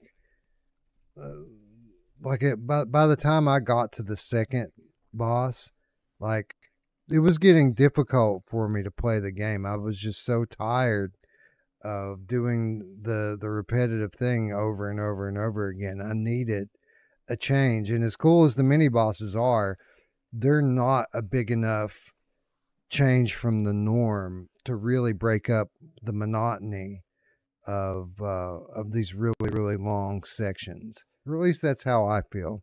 What are your thoughts on the pacing of the game? Well, it did seem like it was I know, because you had warned me and you're like, dude, this is a lot longer than the first one. It did seem like it was longer, but on Tenderfoot, it was not as long as it probably was on Barbarian, I guarantee you. I love the name Tenderfoot. Oh, it's my favorite. It made me feel like such a lightweight wuss, but I was glad to get through it a lot easier. But no, I mean it definitely, there's definitely a pacing issue in that respect. It seemed like it was quite quite a good distance. I was just pissed off at that freaking boss for ruining my elevator. I was already up here, dude. You know, I was already at the top, and then you just come and slash it, and then I'm back down. Rude. I gotta go all the way back up. I know. How dare you? I don't even know where that button is. I'm with you guys. Like I absolutely love this game, and I hate that we haven't gotten into the really good parts to say yet. But I only have two problems. I only have two problems with this game, and literally that's it. And they're not that big problems because I absolutely love it. But pacing is number one, Wes, like you said, and number two, I believe that it's almost too much fluff in between behemoths. So the behemoth battles are so freaking good, and it just seems like the in-between is just filler for me, and it's not as good. It's like, especially even the mini bosses. I got super bored with the little mini bosses, and like I was just like, I just found myself going, I can't wait till I get to the next behemoth. And then when it's so long in between, I'm like, freak, man. And so it just became a monotony of me trying to figure out how long until I can get to the next behemoth and just get through it. So for those are the only two things, and it's a pacing issue, definitely, with being too long. And then again, I just don't feel like there's enough in the middle between the behemoth battles, because and it's probably because they're so good, right? Like the behemoth battles are so good, but those are the only two issues I found with the game. Yeah, and it's unfortunate too, because I think we're underselling the minute-to-minute gameplay a little bit because of the pacing issues. Like I feel like I feel like if the mini boss battles were a bit more grand and spectacular, like up to like half as cool as the full boss fights, I feel like if that were the case, and the mini boss battles felt more like a real boss battle, just not on that grand scale, I feel like we could have enjoyed the minute-to-minute gameplay for a lot longer than what we did. I think the minute-to-minute gameplay is phenomenal in this game. I think that they have effectively taken, you know, they didn't reinvent the wheel here. They're taking systems from other games that we've played before, like Undead Citadel and Everslot, and they're taking the best parts of a lot of the best melee games in VR, and they're delivering on that power fantasy promise that a game like Warhammer Age of Sigmar Tempest Fall promised, right? They promised you this power fantasy taking on legions of evil, but the gameplay turned out to be a little bit lightweight and arcadey to really fully deliver on that promise. Well, I feel like Skydance's Behemoth really does do that, but because the mini boss battles don't provide that break, that change of pace that should have taken place there, I feel like it basically led us to not enjoying the later portions of these levels as much as we otherwise would have, which is unfortunate. I think they did a really good job. I think the weapons have good weight. I like they effectively implemented a block and parry system that works well, but isn't too. You don't have to be too perfect with it, like a lot of the other ones. If you don't hit it absolutely perfect, then you can't win. You know, that strength ability that they give you in here works as an eraser. It allows you to clean up a lot of the mess that other games won't allow you to cheese, for lack of a better term. So yeah, the pacing really is the only thing that's super egregious here, because it keeps us from fully appreciating the game for what it is. Now, with that said, I'd like to move away from being too negative on it because I feel like with the amount of time we've spent talking about the one real problem with the game, that the overall tone of this is probably going to end up coming off negative. But the fact of the matter is, and correct me if I'm wrong, Roots, if uh, the 2024 show awards nomination period was just the calendar year, I think we'd be here talking about this and debating whether or not this was Game of the Year this year. Am I wrong?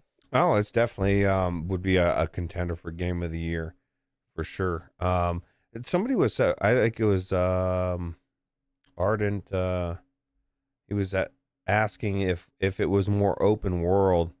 Arden Kundart, would the between feel less of an issue if Behemoth has been made as more of an open world or not non-linear game closer to Skyrim or Breath of the Wild, and that's just a completely different category. No. And now you're talking about, instead of an extra 2 or 3 years of development, it's a big undertaking, Yeah. right? Especially for VR. Although we would all love more of an open world, I feel like even though it is a linear game, I didn't feel like, sometimes games are linear, and I thought it was good the way it was. I mean, I don't think you need to go open world, but I think there's things they could have added in between just to spice it up a little bit. Right. I mean, there was a lot of branching paths here. We gotta remember that, like, it's not completely linear. There's a lot of exploration in this game in terms of collectibles. There's a lot more than I even expected to be in the game, having played it before. So it just depends on how much you want to be a collector and explore. Now, you can stay on the beaten path, and that's totally linear, right? A to B, get to the boss and win. But there are frequently paths to the side for you to break off and explore that will take you, 20, 30 minutes out of the way just to get some collectibles. Sorry, Eric, I didn't mean to step on you there, but just wanted to say that. No, yeah, I think the collectibles definitely help, especially if you're somebody who wants to, like, like you, a completionist who wants to go looking for that stuff.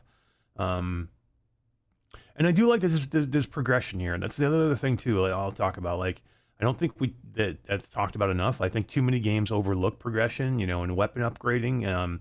I like that part here. It's definitely way more fleshed out, and then you do feel like you're getting somewhere, right? Like, because they do reward you for upgrading yourself, upgrading your weapons as you go along. So, I do like that part of it a lot. Like, you feel like you're accomplishing something for sure. Yeah. Let's talk a little bit about the progression since you brought it up, which is unfortunate. Because if I did say that there was a second thing for me to be critical of, it would probably be the progression. Now, overall, I was happy with the progression system, and it was so glad that there was something here, right? This game needs that bit of progression to make the exploration significant enough to pursue. But I feel like as the game wears on, that the rewards that the progression systems give you become less and less significant. I feel like early on, the upgrades that you get to your weapons, and the upgrades that you get to your grapple, and the upgrades that you get to your character, they feel meaningful. They change the face of the game and the way that you play. But by the time you get even halfway through the game, I'm choosing between one thing that I'm never going to use and another thing that I'm never going to use. I think that the progression system, while the way it works is quite good, I like the way that it works.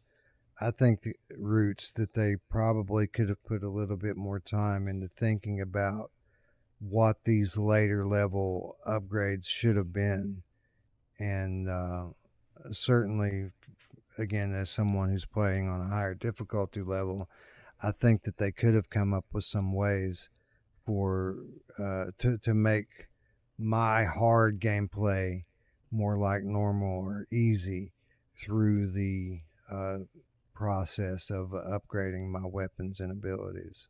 Yeah, I agree 100%. I feel like a lot of the things that you end up getting aren't things that you end up doing. It would have been cool if you like they had things that completely change the way you can approach the game. Even Right. just melee, you know, like a dual wield or who knows, man, like some really cool things that could, like special finishing moves or who knows what you could do. But I would agree 100% with that. And before it gets too far away, we had a couple of super chats. Oh, One yeah, of them yeah, was yeah, directed that's at true. you, Wes, if you want to read those real quick. Yeah. Sorry, I get carried away with these games sometimes and overlook things. Mhm. First of all, Miles Dyer, with the $4.99. Thank you, Miles. Good to see you, brother. You're up late or up early, I guess. Merry Christmas. Gives us a avocado sticker. Is that an avocado or a pear? Anyway, it says keep it up. And indeed, we will. Do you know who insists that you keep it up? My She'll get pissed mom! if you Oh don't. my God, she's so mad. She'll get real mad. The other donation is 20 quid from Sajukar 7th Legion. Says, Wes, in case you are unaware, I asked on parole. Now they have hand tracking on PSVR 2. Surely they can revisit the aim controller and the move controllers in by proxy. I really appreciated you understanding my question, mate. So, that's true. So on Wednesday's episode of Without Parole, our friend here put forth a question to Brian and myself. You know, now that PlayStation VR2 has implemented hand tracking, doesn't that give new hope to those of us who want to see Farpoint come over to PSVR 2? Or it was something to that effect. I'm paraphrasing. And Brian didn't understand the correlation.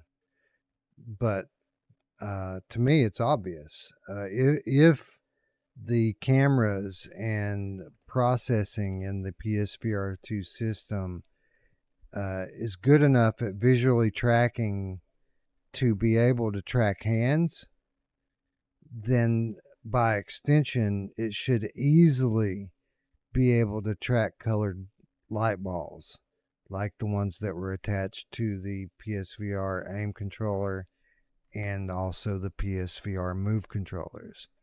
What that means essentially is since they are now able to track hands, this should be a big open door for them now to implement full backward compatibility with PlayStation VR 1 if they want to pursue it.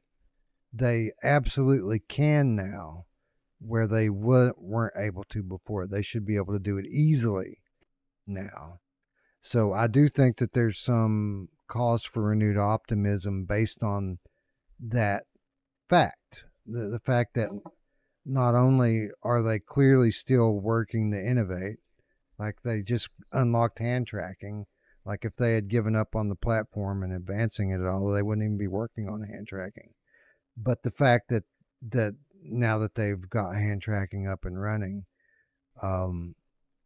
that's an obvious indicator that they should be able to track move controllers and aim controllers as well. Looper's got a good point though. He says the aim controller, the bulb is pointing away from you, so it might not be as easy for the headset to pick it up versus your hands, because it's the cameras are, you know what I mean? Like if it's that far away, it might introduce a problem. Maybe, but I mean the thing is not that far away. It's typically going to be 2 to 3 feet from the front of the headset, right in front of it, and it's only tracking one. Like if it was tracking two, then maybe occlusion would become a problem. But it's only tracking one. And my understanding of how VR controller tracking works, while I am a layman, I have looked at this a little bit, and my understanding is that the vast majority of the controller tracking is done with other things besides visual tracking. Visual tracking is kind of the last step that allows the position to be precise.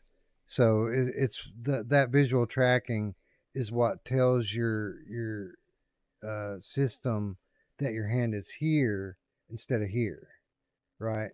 But through the magnetometer, through the gyroscopes, and through the algorithms that have been developed, the controllers or the tracking rather, it's like it's able to get you 90% accurate without using anything visual. So while sure, the aim controller being a little bit further away than like a move controller would be, while that certainly could be an issue, I don't think it's a game breaking issue. I think that they could absolutely do this if they want to, and I think that the main determining factor whether or not they do this is just their desire, whether or not they think it's worth the juice is worth the squeeze to make back compatibility a late generation feature for this platform. Well, plus you're also relying on, at least in that case, people having an aim controller. You're excluding everybody that doesn't have one, that maybe didn't play PSVR 1. So now I guarantee you would have to consider making it to where you didn't need the aim controller for those that don't have one. And then at that point, why would you bring the aim controller along anyway? As cool as it was for its time, literally it was the easiest way for them to give you a thumbstick to be able to turn and do everything that you need to do without, you know what I mean? Because you didn't have that with PSVR 1.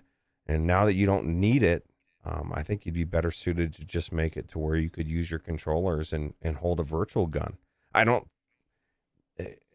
Maybe I just don't have the nostalgia of the PSVR 1 aim controller. I just don't feel like it was, outside of giving you that, it was that amazing. It had its drawbacks as well. And outside of holding a prop, I would prefer not to have it personally. Yeah. Well, I don't think they're going to do it. So I don't want to continue on with this hypothetical and spend another 30 minutes on they are something definitely that not doing it. they're not going to do.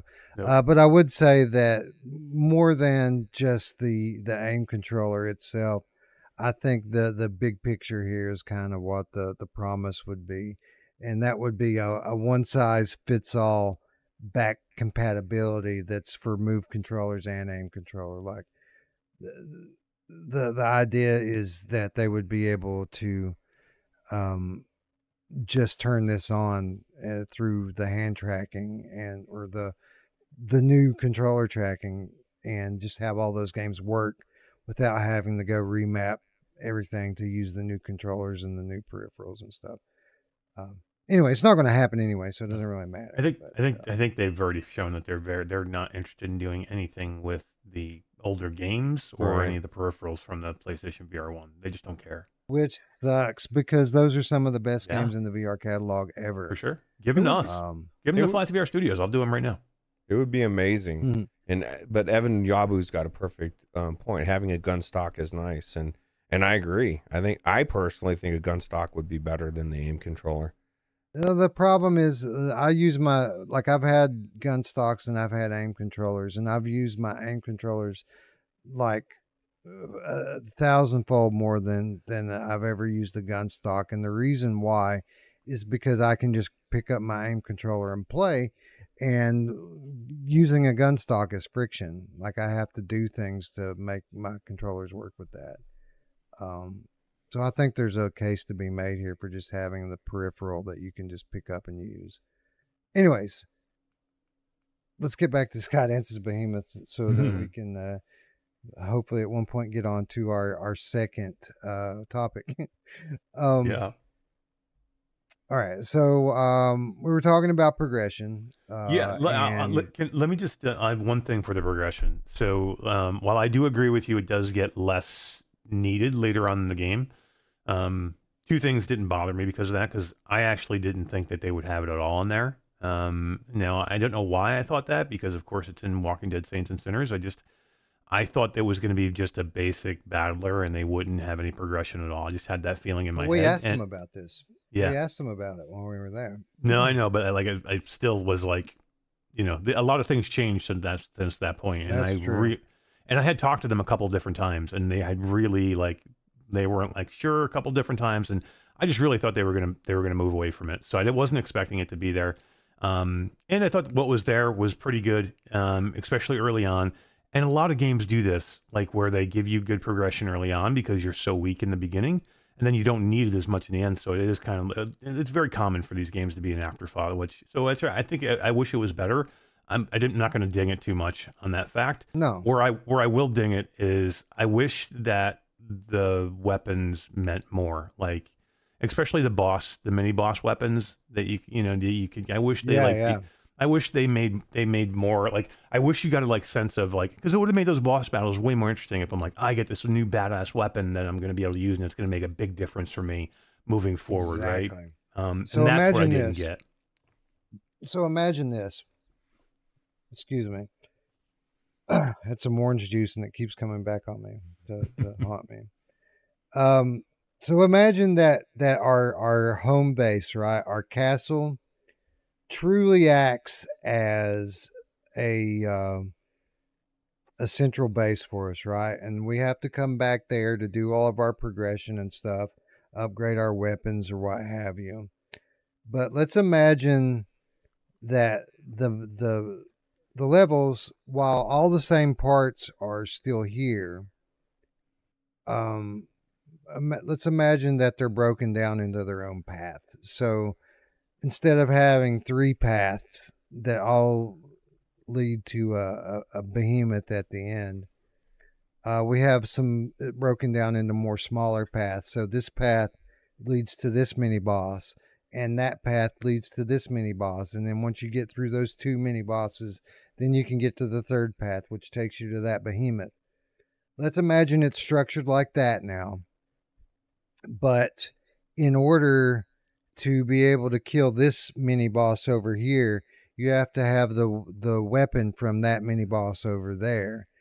And at first you don't really know which one you need to go after first, but you have the complete freedom to go down 1 path, 2 path, or 3 path. You don't know which one you should go down first. And then over the course of your working your way through those levels, in some of the exploration and some of the scrolls, you start to pick up clues about which boss's weapons will damage this boss. So that literally, while everything is still linear, it doesn't feel so linear anymore, because those initial smaller paths you're taking on in your own your own pattern, which one you want to do first, and you're unlocking things much like a System Critical or a Mega Man or like a Metroid game or something. I think that could have gone quite a long way, not only to break up the pacing of this game, but to make those weapons much more impactful on the game overall in the campaign. What do you think? I agree 100%. It would have been way better. I think that would have been perfect. That's one of the gripes that I've read that people were saying, is that not that specifically, but the fact that you get to the boss, a second boss, which we'll be talking about shortly, or we should be anyway, and it tells you exactly what you need to do. Instead of letting you try to figure it out, she's telling you, you need to do this, you need to do that. And then, so it kind of took the mystery of figuring it out. And games like this that are flat, that's what you have to do. You kind of figure it out as you're fighting them, and they kind of held your hand a little bit too much when it comes to that. What are you guys' thoughts on that? Yeah, this is something that is becoming more and more common in games in general. It's not just this one. It's like all the fucking games, pardon my French. That they very effectively use dialogue to throw hints at you. But when I was growing up, this is stuff that you had to figure out through trial and error.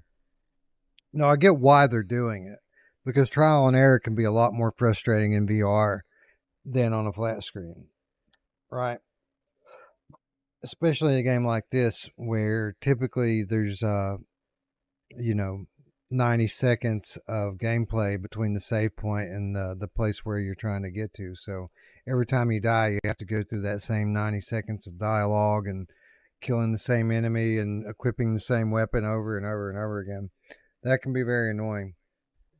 But I absolutely get you, and it's as easy as them making an option in the settings that allows you to toggle off hints. That's all they would need to do. And then all of a sudden, I would have to figure out to dodge when the thing comes flying at me, or I would have to figure out to attack the weak points on their chest or whatever.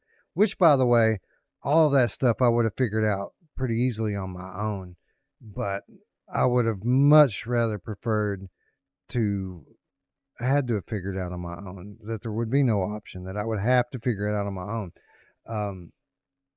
Anyway, that's just how we feel about it. Eric, how about you? Yeah, I'm in the same. Again, there's not many, there's small things, right? Like this game is still Right. super enjoyable. We're kind of nitpicking now to kind of find It's a couple great. of things, but Yeah, I yeah. agree. I definitely Yeah. agree. Like, and these are small things that they could have, like, I don't know. Sometimes I think they look at too much of the big picture of trying to make like this big, huge game, and they just overlook some of these small things, because this is a smart team. Like they could have thought about these things, and this could be game of the year, or it could be game of the year anyway. But like literally, I mean, we this could be like one of the all-time greats if they did just a couple of those small things. But I definitely agree. We got to go find those little things. That's what we do. Yeah, and let me be very, very clear here. The reason why we're nitpicking this, like, this is us reviewing this game 3 weeks after it's launched, and everyone kind of knows the good stuff and most of the bad stuff at this point. So I guess we're being a little bit, we're focusing more on the finer points now. I guess in my mind, we're just kind of adding to the conversation that's already been had about this game. But I guess that's not very responsible of us for people who may be tuning in and hearing the first words about this game on this episode. They probably think that this is the most frustrating piece of shit game that ever was. So why don't we just kind of take it from the top now and explain to these people, if they haven't already tuned out or went and bought something else, that this is one of the best VR releases of the year. And it's an absolutely incredible experience. The production level of this game, it's kind of in a league of its own, or at the very least it's on a short list. And I guess that's where we'll start at with the positives here, Roots, because I feel like as fun as the game is to play, and it is a blast to play, I feel like far and above its biggest strength is the production. Like, this is production on the level of which we just very rarely, if ever, see games that are on this scale and this amount of polish in the VR library. Would you agree? Yeah, the graphics were amazing. I feel like the voice acting was done very well. It kept my attention. And I'm not even a melee person, and I had fun in it. So I feel like the production of this game was very good. And I will add, the way I look at what, and not to get back to what we were talking about, but what we were just doing, is you're just pointing out missed opportunities. Mm-hmm. And we always do that. It's just like, okay, these are things that they could have done. It doesn't take away from how good the game is. And like Phil Yarn was asking earlier if he should get this game or Metro, and I said this game hands down, in my opinion. Yep. And I'm not even a melee person. I would have thought the 100% opposite if you would have, without playing either one. I'm gonna love Metro. It's a shooter. I didn't love it. I loved this game, and I think it was done very well, especially. And I don't know if we want to switch over to the other footage yet or not, but Yeah, go ahead. The behemoth fights, especially the second one, were next to. There's nothing like it in VR, and that's exactly what Wes was like saying. Okay, that's why we postponed talking about it, because I hadn't got to this fight yet, and Wes is like, dude, you need to at least get to the second behemoth and fight him, because it's just a different experience, and the sense of scale in this game is next to none. You know, Second and third behemoths Yeah. are some of the best VR I've ever played. Some of the best experiences I've ever had in virtual reality. Yeah, you nailed it right there, Roots, and you're absolutely right, Eric. It's when I say production, you know, oftentimes when we say that, we just use it as a synonym for graphics and sound, which are top notch. Like the graphics, especially on the PC and PlayStation, are top percentile. Is one of the best looking games in there, and it's because of the little things. It isn't just because it's like super photo real or anything. Like it's not. It has a little bit of a stylized cartooniness to it, like Saints and Sinners, but maybe not as pronounced as that. But they put these little touches on everything. Like you're in this windy, snowy environment, and they pay very close attention to detail with the way that the grass sways in the wind, and the snow dust gets caught up, just a little bit of it here and there, and the it's incredibly immersive. Like the audio visual stack that they've built here, it's very layered and deep, and it immerses you. But Roots is right. When I talk about progression, or I'm sorry, production in this game, beyond the graphics and sound, I'm talking about scale. I'm talking about how large, not only the behemoths, which the behemoths, obviously that's the main focal point and focus of the game, and it's where the scale was going to be most impactful as you play. But it's not just the behemoths, it's the towers, it's the map, it's the fact that often, time after time after time, you're going to find yourself peering out over the edge of a cliff and seeing the entire level in front of you, miles away, or at least hundreds of thousands of feet from you at that given moment. It's this scale. It's the size of the areas that you're in and the enemies that live within it, and the journey from where you are at any given moment to where you're going and where you've got to be. It's part of the reason why criticizing the pacing is kind of a double-edged sword, because on the one hand, it does feel like it takes an incredibly long amount of time to get on with the next boss fight. On the other hand, these areas are so large and these behemoths are so large, it 100% makes sense that it would seem like a journey of a lifetime just to get up to a weak point on one of these things. But Eric, I think that's certainly probably the single most impactful thing about this game. It is the scale of the environments, the scale of the enemies, and the fact that a true boss fight in this game, as we're about to see here on the screen, it isn't just about fighting the boss. It's about getting on the boss and climbing the boss and hanging on for dear life when you're thousands of feet into the air. It's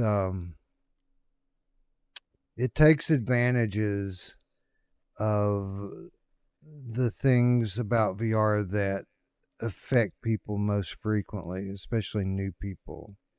Like, it takes us back kind of that 2016 experience where the the first time we ever experienced heights in VR.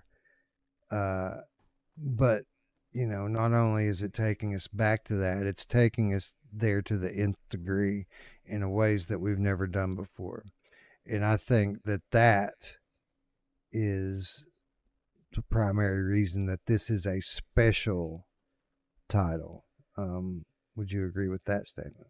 Yeah, definitely. I mean, scale and perspective in virtual reality is like one of the best things that you can do. I mean, it's like it gives you those wow moments. I mean, and we've had it in a couple of games. I mean, you mentioned one earlier, Warhammer Age of Sigmar Tempestfall was one of the games that before this one I thought had some of the biggest set pieces that you've ever seen. You know, on a grand scale, that when you look at them in virtual reality and like you feel like you're, you know, you feel like you're a certain size, and then you're looking at these huge things in VR. You know, they just have a sense of weight and like I don't know, immersiveness that are Girth. like yeah, they're like no other thing you can do. And then when you actually forget about a set piece and then you put an actual foe or a boss that you have to battle that's like that, you know, I mean, when you do something like this, it brings me back to like, you know, Shadow of the Colossus and, you know, games like that. Like it really makes you feel like that, but like you're in it now. It's just different. So yeah, I mean, these behemoth battles here are super special. Again, I don't know if I've done anything in VR that's been quite like these battles. It's just, I don't know. They're hard to describe to the point where I would say that everybody needs to play this game just for these boss battles. Literally, you could just play the boss battles, and it would just completely blow you away. It makes every bit of the investment worth it. And I'm not just talking Absolutely. about the $39.99 that they're asking for here, but I'm talking about the hours and hours and hours of gameplay and effort that you have to put in to earn the experience of having these boss fights. Roots, the first one comes pretty quickly and easily in comparison to the others. But as cool as it was, it's just an appetizer compared to the other two. And I think that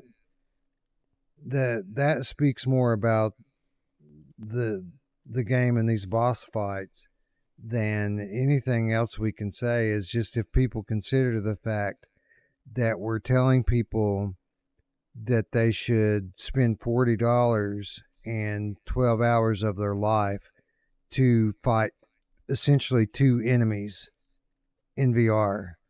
Like, that should tell you something about these two enemies, right? Right. Well, and especially Mhm. with the, I mean, it's behemoth, you know, like that's the whole thing is these huge boss, you know, it's would be easy to say, oh, well, of course they're going to be amazing. But how many games do we play where you think it's going to be, should be a no brainer, and you get in there and you're like, yeah, the boss fights were okay. They needed to be the highlight of it, and they didn't disappoint at all. I in my And opinion. you know what I think they've done here essentially is I think that they've been able to, as an independent studio, and let's not forget that while they are a large studio, this is technically an indie studio.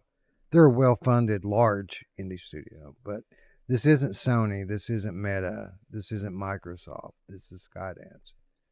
What they've been able to do here with this title, this $40 title, is they've essentially been able to deliver on so much of the promise that Horizon Call of the Mountain missed on. And don't get me wrong, Horizon Call of the Mountain is an amazing title, and I think that anybody that owns a PlayStation VR2 should own that title and experience it. But the punches that they pulled in that game with these massive creatures that you're fighting and these massive vistas that you're working your way through, Skydance doesn't pull those punches. They go completely off in the opposite direction, and they delivered. And we've often said, Eric, what if Sony had done XYZ with Horizon? Well, I think that we have a much clearer picture today about those answers to those what if questions because we can see to a limited effect what that could have been like if Fire Sprite hadn't pulled the punches that they did. Yeah, for sure. I mean, and it could be, you know, it's just a difference between, you know, a studio who knows how to make a great VR game, you know, and that's a lot of what the difference is. Like, you have, you know, a company who has done two amazing, two of the best ever virtual reality games, you know, and they know what they're doing here, and you can definitely tell that this is Skydance who made this game, right? Like there is a lot of similarities here and a lot of combat, but they know VR. And that's one of the biggest differences. Like, you know, the Skydance has perfected it now. They know what they're doing. And, you know, it would have been different, I think, if we saw maybe that game be made by another company that was a little bit more, you know, OG in VR.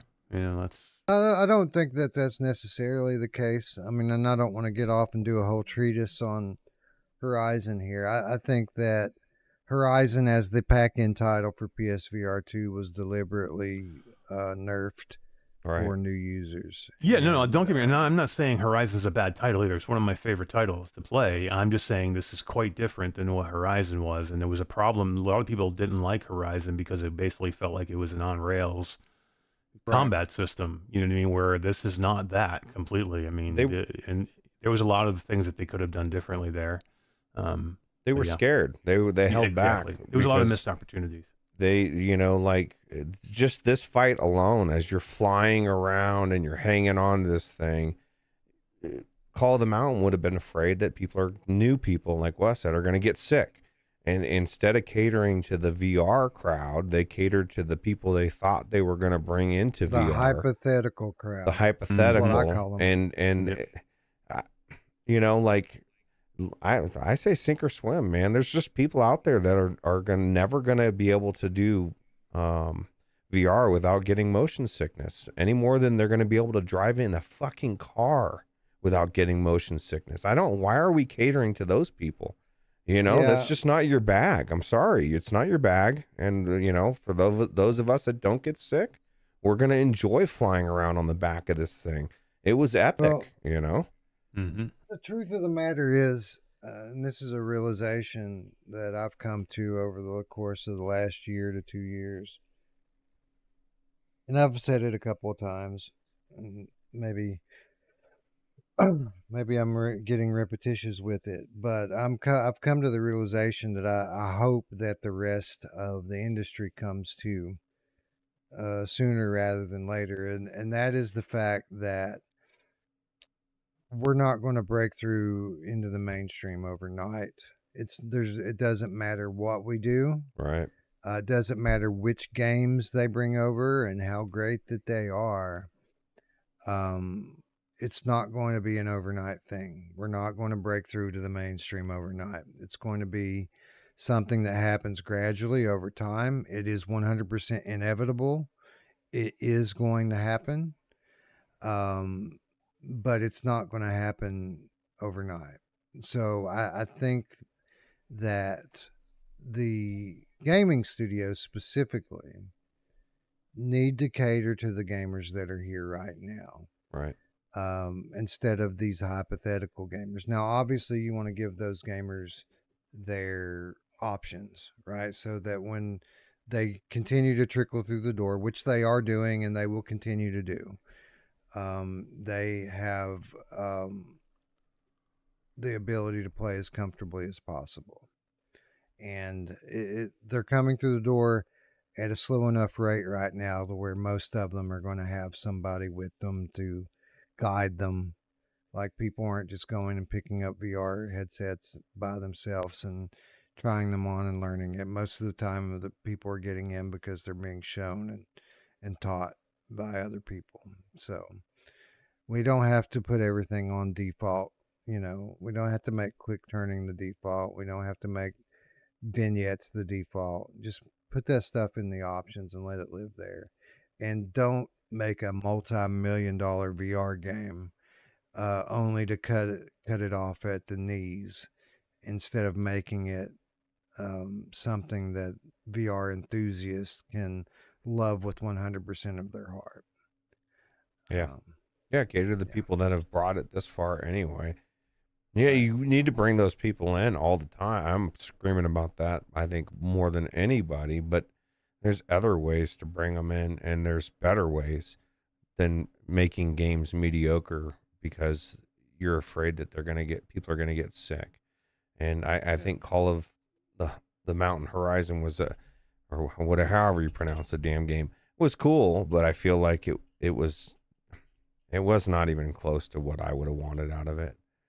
Like I A lot of wanted these people, a lot of these traditional gamers, it doesn't matter what you give them. They're tired of hearing about how cool VR is. Like they have a negative reaction to just hearing VR because they've heard for years now about how much better it is than what their favorite thing is. So you're not going to win that guy over no matter what. You can put his favorite game in VR and he's just going to get pissed off that it isn't flat. You know what I mean? well, most of the So, yeah. examples that people have is they'll see content creators and they'll say Call of Duty of VR and it's contractors, and it's not Call of Duty. It's not even close to Call of Duty. It's cool for what it is, but the gameplay isn't the same, you know. And that's what the flat gamers want. They want the gameplay level of what they already play. They don't care if they're in it or not. The gameplay needs to Right. be on the same level. Exactly. And They want their game. They want a new version of their game for their TV. That's what they want. And anything else is just going to piss them off. right. But I would submit that, you know, having Call of Duty in VR would win a lot of people if they could just play the game the way that they've always played it, and they don't have to aim down the sights.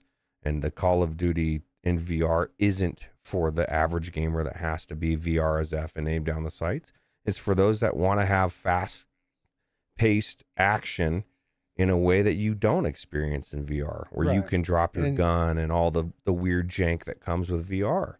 You know, like it's just certain games that have a And- flow. Dark Souls is another one. It would never be as good if you were swinging the sword itself. The timing of everything is so precise and the gameplay is so fine-tuned. That's what makes the game so amazing. So if you were in the game, but you still played it the same as you've always played it, you would win some of those people over. But nobody will allow that because it has to be VR as F, and I have to be aiming down the sights, and I have to be swinging my sword myself, and I just feel like Sony, what they promised, had it right. If they would have really leaned into the hybrid games, we might be talking about a completely different situation right now than what we're talking about with them. It certainly would pick up the pace a little bit. That is how you win, that specific demographic over. Some of them, like not all of them, but some of them. So basically what you're going to end up with, if we had those hybrid games and there was a toggle that people could switch in games that they already bought to play flat, Call of Duty, Right. Helldivers, what have you. If there was a toggle for them to play that in VR, and they already have the headset because their brother got it for Beat Saber or whatever, they're going to get curious one day and they're going to check it out. And you're going to win some of them over from that for sure. So I agree with you there. And it's stuff like that. But that's just one percentage of one type of gamer. Right. But those are the types of wins that accumulate up. Like if we can think of a way to engage that type of gamer and get him to try VR, then that's great. But then we have this other type of gamer over here, and we're picking up him, and he's trying it out because he likes the idea of social experiences or whatever. Like, again, it's not something that's going to happen overnight, but all of these small wins that we could potentially be having if things were a certain way would add up, and they would add up a lot more quickly if we had these types of VR options instead of making VR the central point of everything and for everybody. just having it be an option that most people don't think about until they think about it, you know. Right. And there's still, I mean, I'm not knocking the games like this where you are swinging your sword and you are aiming down with the bow and stuff. They're amazing. It's just not everything doesn't have to be that way. Just like when you play flat games, not everything needs to be first person. Third person games are acceptable. Platformers are a different thing. Like there's so many different types of games, and why not, like you said, accumulate a whole library of games that you can point to and say, look, there's this one and this one and this one and this one, instead of leaning on the Call of Duty of VR. And I get so sick whenever I see somebody's title like that. I want to punch them in the face. No disrespect to anybody that does that, but it's just like, I feel like it hurts VR more than it helps, because it's not the Call of Duty VR. It's not the whatever. You pick your flavor. It's Spider-Man with guns, bro. It's Spider-Man with guns. Yeah, exactly. And I get it. Everything's a clickbait these days, but I just think it hurts VR more than it helps. It probably does a little bit. At the very least, it keeps people from watching the content because they get sick of hearing these fucking cliches. I get sick of seeing it, you know. Yeah. Anyways, the moral of the story is that you know, we can certainly be doing more to speed up the rate of adoption, but it's going to be again, a marathon, not a sprint here for breaking through. And games like this do a lot to bring it, because this is something you could never play. You could never experience flat. And that's what we need in VR games. We need games that think outside the box, that you could play a million flat games that are amazing, but you're not going to be able to get this experience that you would playing this, where you're literally hanging onto a behemoth as it's flying around trying to attack it. This is what we need more of when it comes to those type of games. I agree. Certainly more of this would help. Like this game could have used more of this. You know what I mean? If this had 2 more boss fights in it, it would be like a $60 all-time great. You know what I mean? And they wouldn't even had to add any more like regular level into it. Like I think there's enough of the regular level in here. Again, just to kind of wrap it up, the difference between the very good game that it is and the great game that it could have been, 2 more big behemoth boss fights to break up the pacing, and then some tweaks to how you select your path, and maybe breaking up some of the linearity of it, and then a little bit more refinement to the to the progression system and some of the final upgrades that you unlock.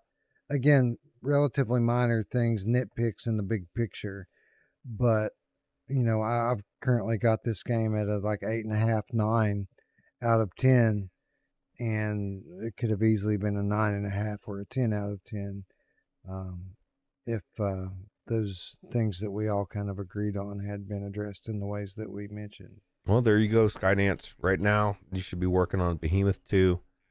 Don't announce it until you've been working on it for 2 or 3 years, because nobody has the patience. Actually, I want my Saints and Sinners game with co-op. I want my co-op Saints and Sinners campaign. Yeah, that would be cool. But it's definitely, you know, it doesn't even have to be a Walking Dead. It doesn't even have to be Walking Dead franchise at this point.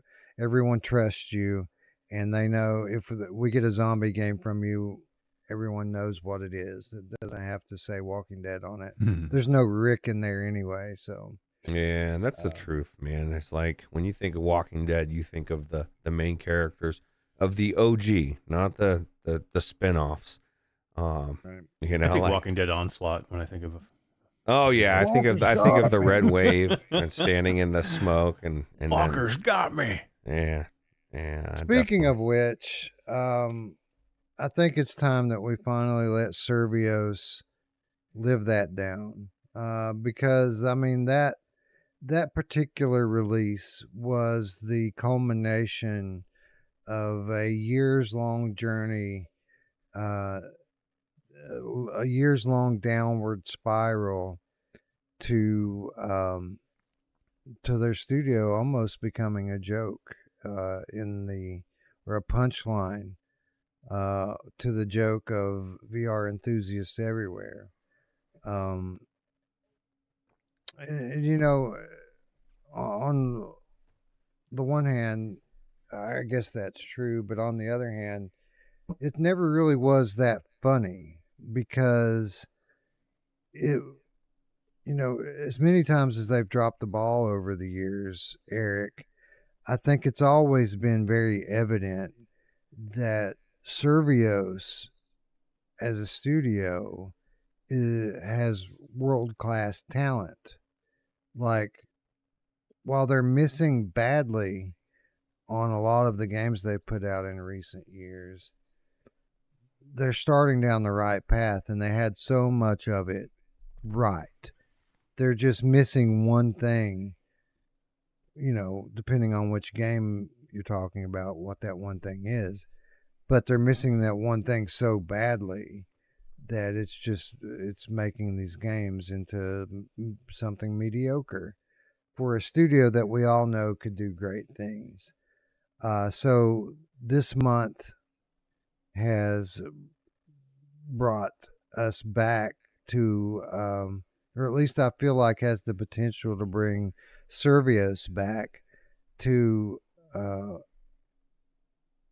stature that they haven't held in at least, 4 years or more. I guess we can just kind of start by talking about Alien, the Alien game. This fucking name escapes Rogue me all of a Incursion? sudden. Alien Rogue Incursion. What were your first impressions of this game as you got in and played it? Because I know a lot of people dinged it for being the kind of action game that we all knew it was going to be. But I got to imagine for you that was no surprise, right? Yeah, I mean, yeah, first off, I'll say, you know, Survios was high up on my shit list of studios that have completely botched their games recently. Like, they were a good studio putting out great stuff. They put out really, really good games, and then they had a string of games where they just, like, I don't know if they lost their way, but, like, literally, like, it just seemed like everything they did, like, wasn't what we wasn't what we wanted to see. So coming into this game, I was a little bit nervous. I was like, what are they going to do with this franchise that, you know, is a polarizing franchise, because it's one of those franchises that if you freaking do it wrong, the fans of the franchise will eat you alive. And, you know, these are the ones that if you get wrong in VR, like, it can really hurt VR moving forward because so many people see it. So I was nervous coming in, and I knew this was going to be an action game. Everybody knew this should have been a shooter. Like, there was no like, hey, this isn't going to be a shooter. Like, I don't understand why, like, people all of a sudden were like, you know, didn't understand, you know, they thought this was going to be something it's not. Maybe because, you know, we've done Alien Isolation so many times, or people have, in VR, and it's a game that everybody points to as like a seminal game, that because it has the same title, that it has to be Alien Isolation. Well, in fairness, they did point to it themselves in interviews leading up to the launch of this game. They pointed to that game as an inspiration for them, and they kind of sold this as a game that was inspired, in not just in terms of art direction. I think they were pointing to the atmosphere and the way they were going to style the game, of like where it was going to be. I don't think they ever came out and said it was going to be, you know, a sneaking game, or a game that, you know, like, you're trying to get from point A to point B without getting killed. I mean, I think they were very open that this was going to be a shooter. Like, I mean, I knew it was going to be a shooter. Did you guys think it was going to be a shooter? Well, I mean, I knew it was going to be. You could tell it from the damn trailers. Like, it was pretty obvious. Well, this is going to be a hot take, but I don't think Alien Isolation is that great. It's cool, but I personally think I have enjoyed this game way more than I do. I don't like stealth games, man. So like, you got to like stealth games, right? And I feel like it's so weird that everybody's so, if that's the reason why people are hating on this game, I think this game is, to me, in the first 10 minutes, I was more intrigued with what's going on and enjoying what I was doing That's what I was saying earlier when I was starting, and everybody was, you know, I was hearing people bitching about it and saying it's not a good game, and I'm like, I feel like I'm in topsy-turvy world when there's a big steaming pile of shit, everybody raves about it, and then when there's a game that I'm like, this is actually good, and the people are like, this sucks, and I'm like, what is happening here? So weird to me. I think what is happening is a legitimate question here, and let's take just a moment to review the reviewers on this game, because as opposed to Behemoth, which had, you know, while the overall like Metacritic score on that one's pretty low, it was a polarizing game, Behemoth. Like, there were people like us that rated it at the top end of the spectrum, and then there were everybody else who rated it at the bottom end of the spectrum. There wasn't a whole lot of in between. You either loved it or you hated it.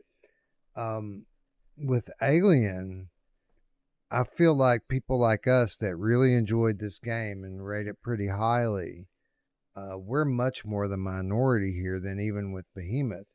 While Alien's not getting a bunch of like bargain basement reviews, it is getting the vast majority of the numbers I've seen on this game have been placing it as an average game at best, which just kind of blows my mind, because, you know, there's a lot of similarity, I think, between this game and Half-Life Alyx. Now, it's not quite on the level of Half-Life Alyx, but it's very similar in terms of complexity and just the general formula here for the gameplay. And to see people hail that, even in 2024, as the gold standard for VR, and see something here that's kind of like a Half-Life Alyx light, and people are just shitting on it like it's just completely meh. Like, I'm kind of mind blown by that. And what's your take on this one, Eric? Why do you think that people seem to be so swayed into the negative these days? Because, I mean, obviously it's evident for some people why that's the case. Like, you know, people are attracted to negative reviews more than positive reviews. So, like, for the people out there that are really depending upon YouTube to pay their bills, they have an incentive, whether they even realize or not that they're doing it. They have a mental subconscious incentive to give negative coverage. But this was so much further spanning than that type of reviewer. This was big reviewers, small reviewers, and everything in between. We're rating this like 5, 6, 7 out of 10, which is just mind blowing to me because it's so much of a better game than that. And I understand. I don't even forget about the scores. Like, if you're not a huge fan of like a shooter, like, okay, I see you giving this game a 6, 6.5, 7 out of 10, something like that. I'll just say, hey, this is not my game, but you know, it looks good, it plays well, you know, it's the combat's fantastic, but so not my game, but I'll give it a 6 or 7 out of 10. You got people giving this thing a 4. Like, GameRant gave this thing a 4, and this is the one I freaked out about the most. But you're right, Wes. It's not just GameRant.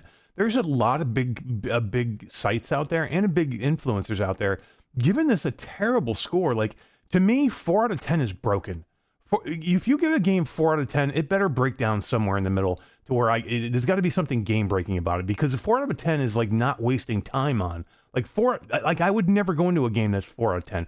If you're telling me as a consumer that this game is the price that it is and it's 4 out of 10, that basically tells me I'm never going to go into that game. It's terrible. I can't even look at it. And that is so far from what this game is. Like, again, maybe you could say I'm not a big shooter fan, or you want to pick on like that the aliens always, you know, keep coming at you. But like, this is a shooter. How dare you give me action in an action game? How dare you make me shoot things in a shooter game? Like people are pissed off. Like, this guy reviewed it, and he said, I can't loot stuff. I can't get from point A to point B without aliens attacking me.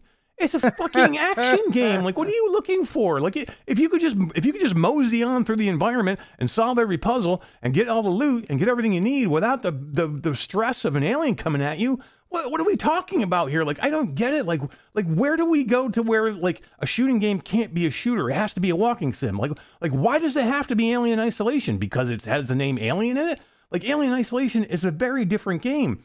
Like, the whole idea, like, when people are saying, like, I can't get through a puzzle without an alien coming at me. That's like the whole part of it. Like, have you seen Alien? Like, they used to have, like, in the Aliens movie, they had to weld doors shut, right? And they used to have somebody watching somebody's back as you welded a door shut. Well, here's the whole thing too now. I have to weld a door shut, and then when I'm doing that, I can't have my motion sensor out. I don't know if an alien's coming or not. And it's a great jump scare that I turn around and there's an alien right at my ass.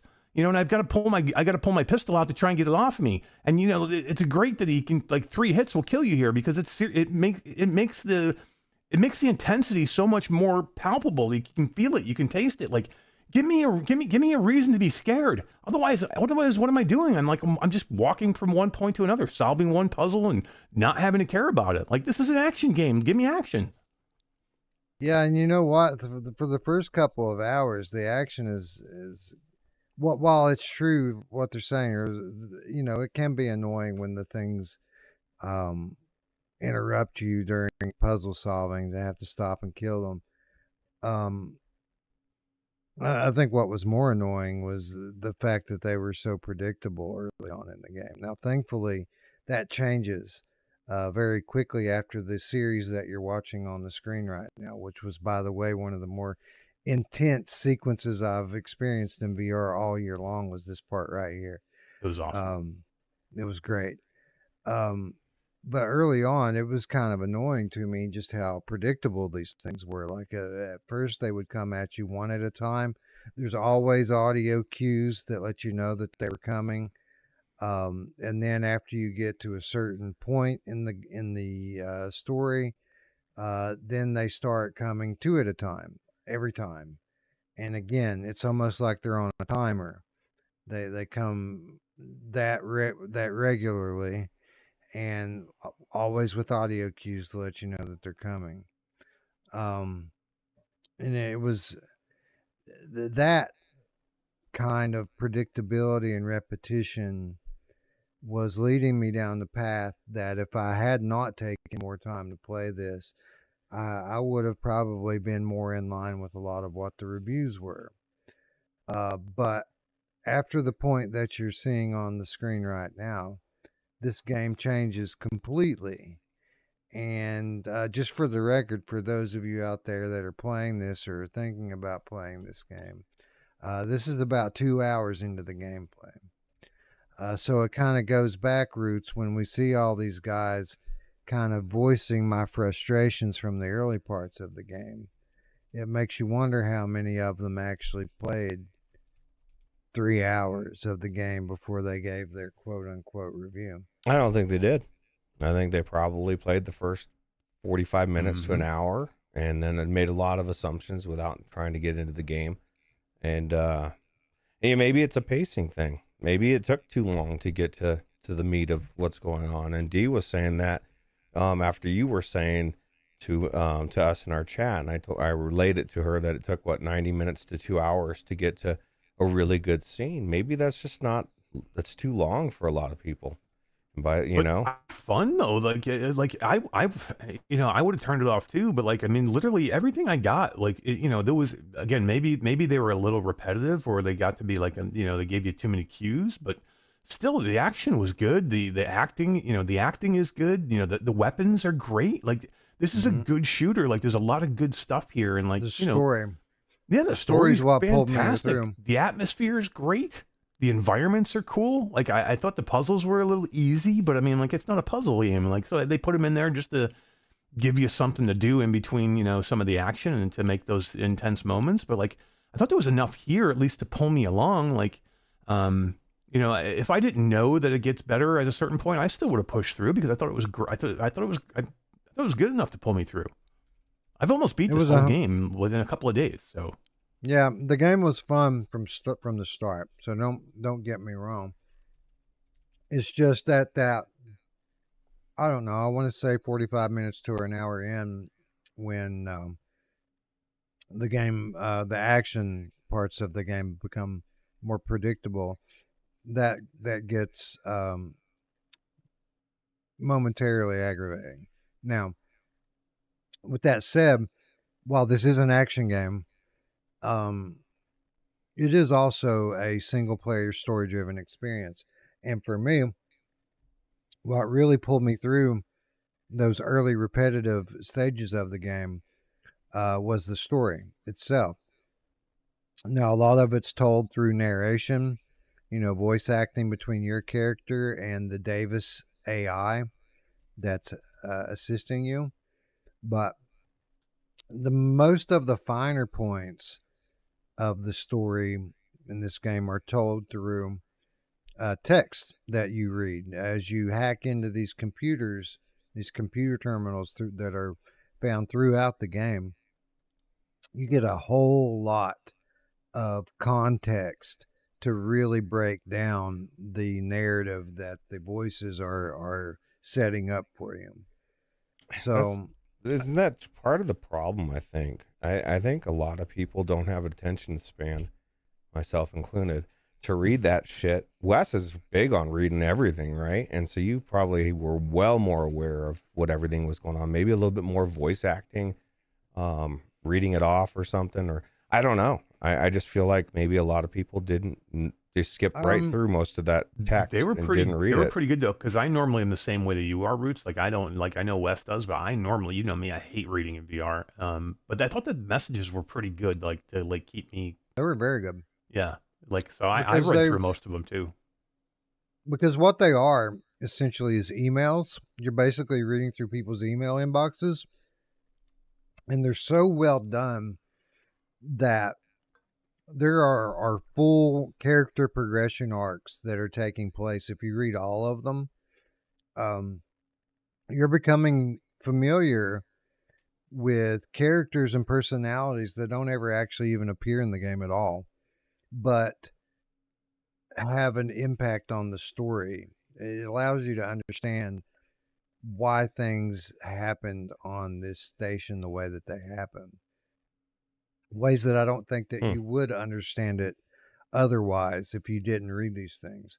Now, to your point, Roots, obviously it's a lot of reading and a lot of people aren't going to be down with that. So it probably would have been helpful to add some narration to it so that when you click on an email message, it's read to you from that actor's voice. Give each one of these characters their own voice actor reading it to you. A lot similar to the way it's done in Genotype, right? Like Genotype tells story in a similar fashion, only those are audio logs. And they're recited to you instead of you having to read them all.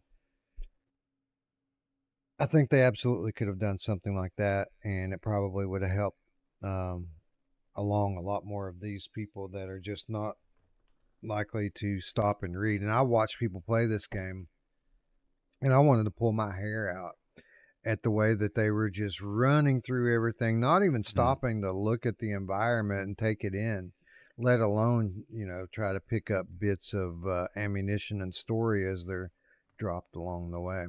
It's exactly what we talked about, Wes. The reason that we can't maybe do Game of the Month like all these reviewers are trying to be the first reviewer out, spending 15 minutes in a game and then calling it a good review because, there's 30 games they need to play, right? And even if they're doing it full time, that's a lot of work, right? And they're just not doing the game justice. Like why power through the game like that? Like there's so much, like what you just said, there's so much in here that like fleshes like relationships out and like backstory, like the relationship between the two women that are married, like, one's a researcher, one's like, part of like the security team.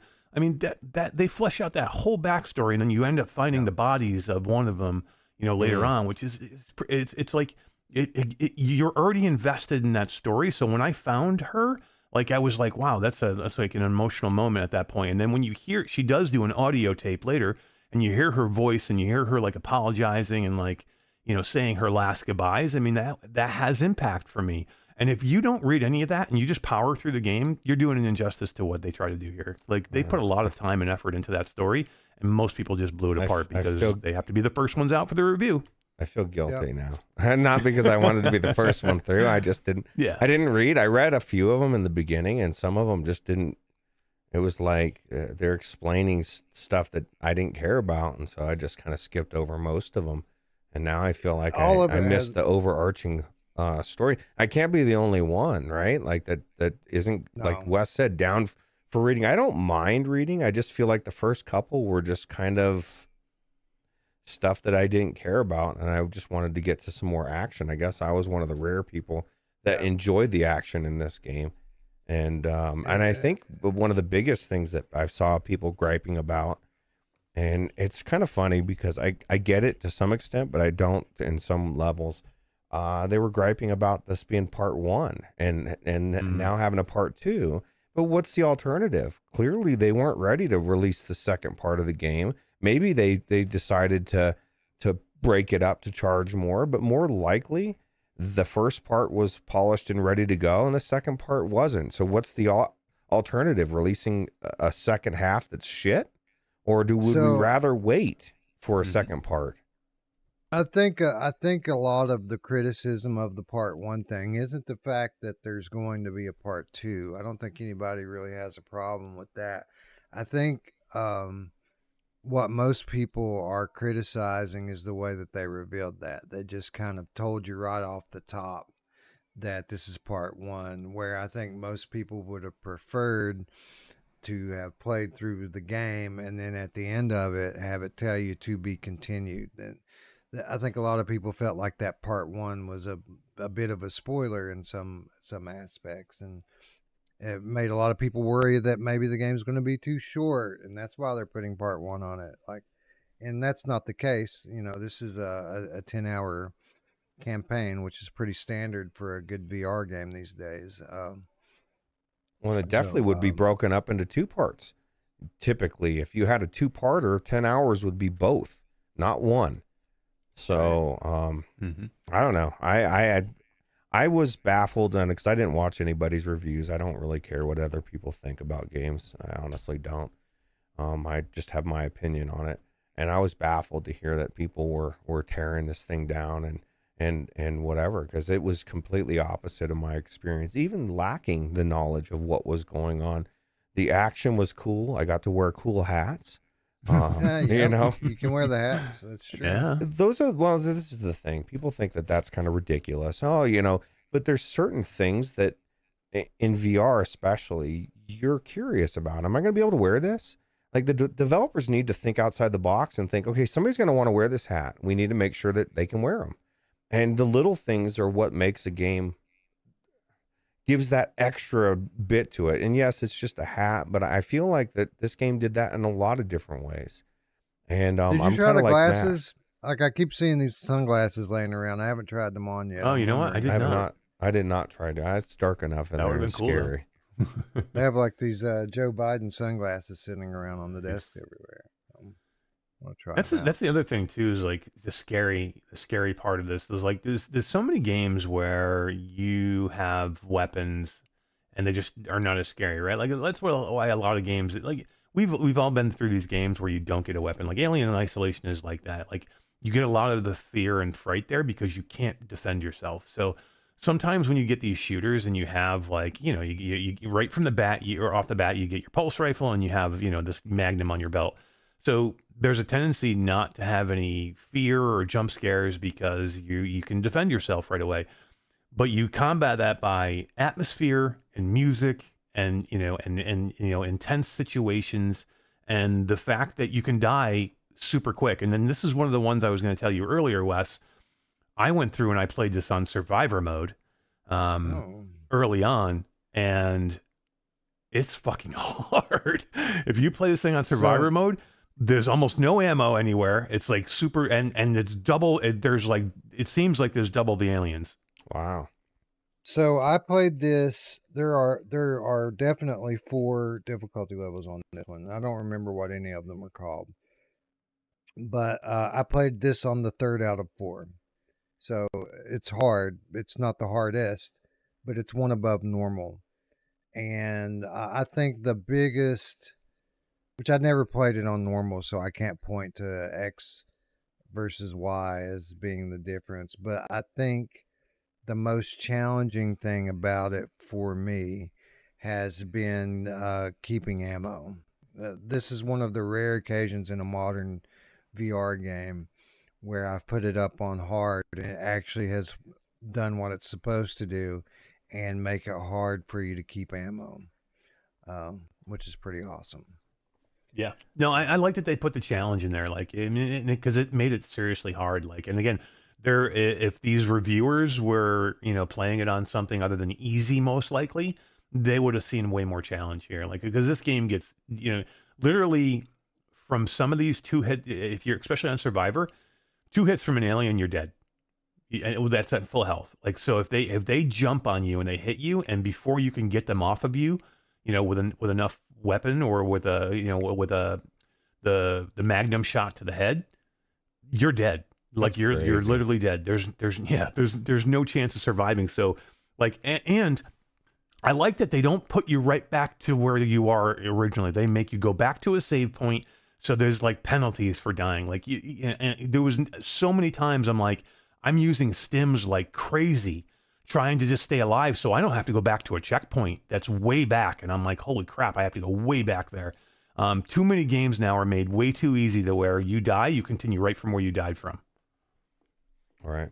Yeah, a lot of people were, well, not a lot of people, but what was his, Eurogamer was specifically critical of Behemoth for not having the checkpoints be more frequent.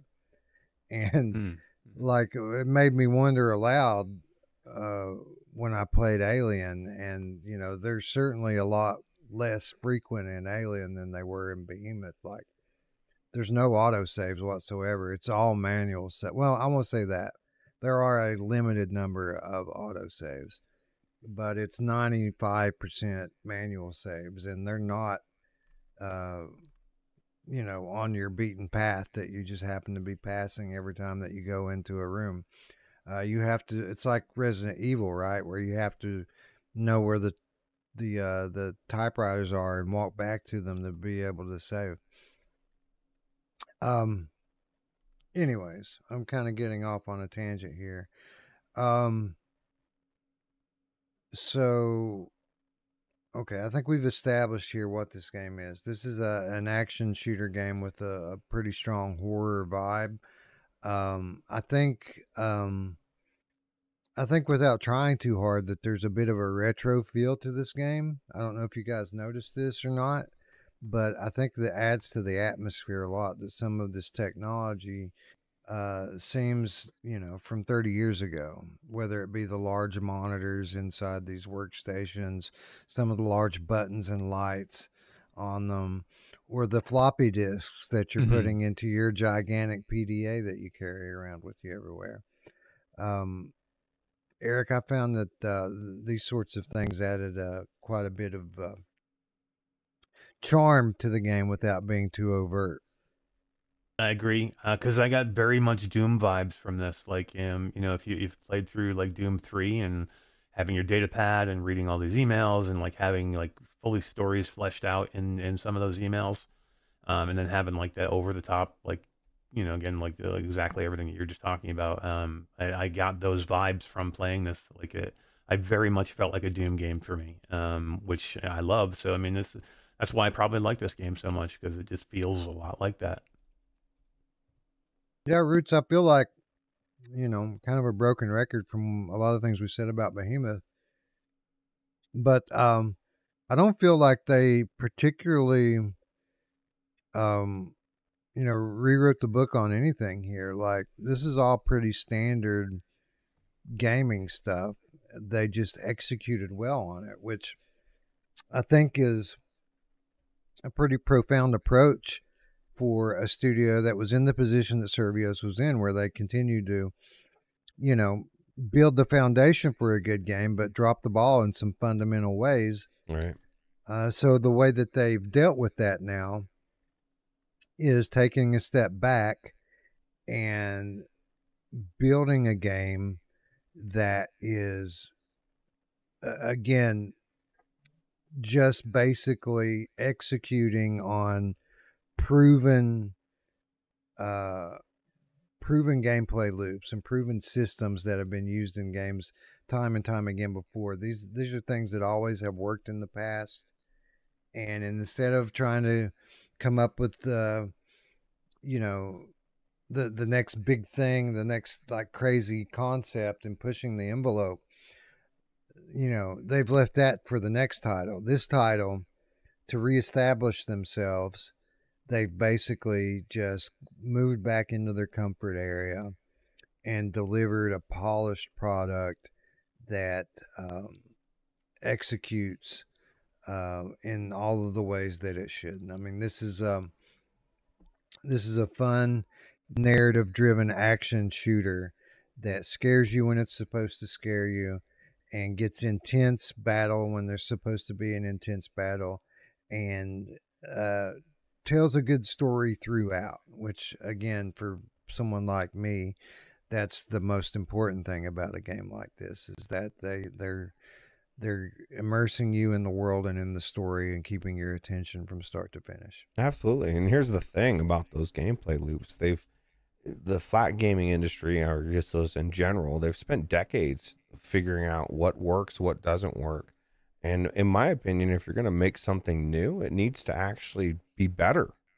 And in a lot of these ways, a lot of these developers are so focused on making it different in VR, they drop the ball when it comes to the gameplay.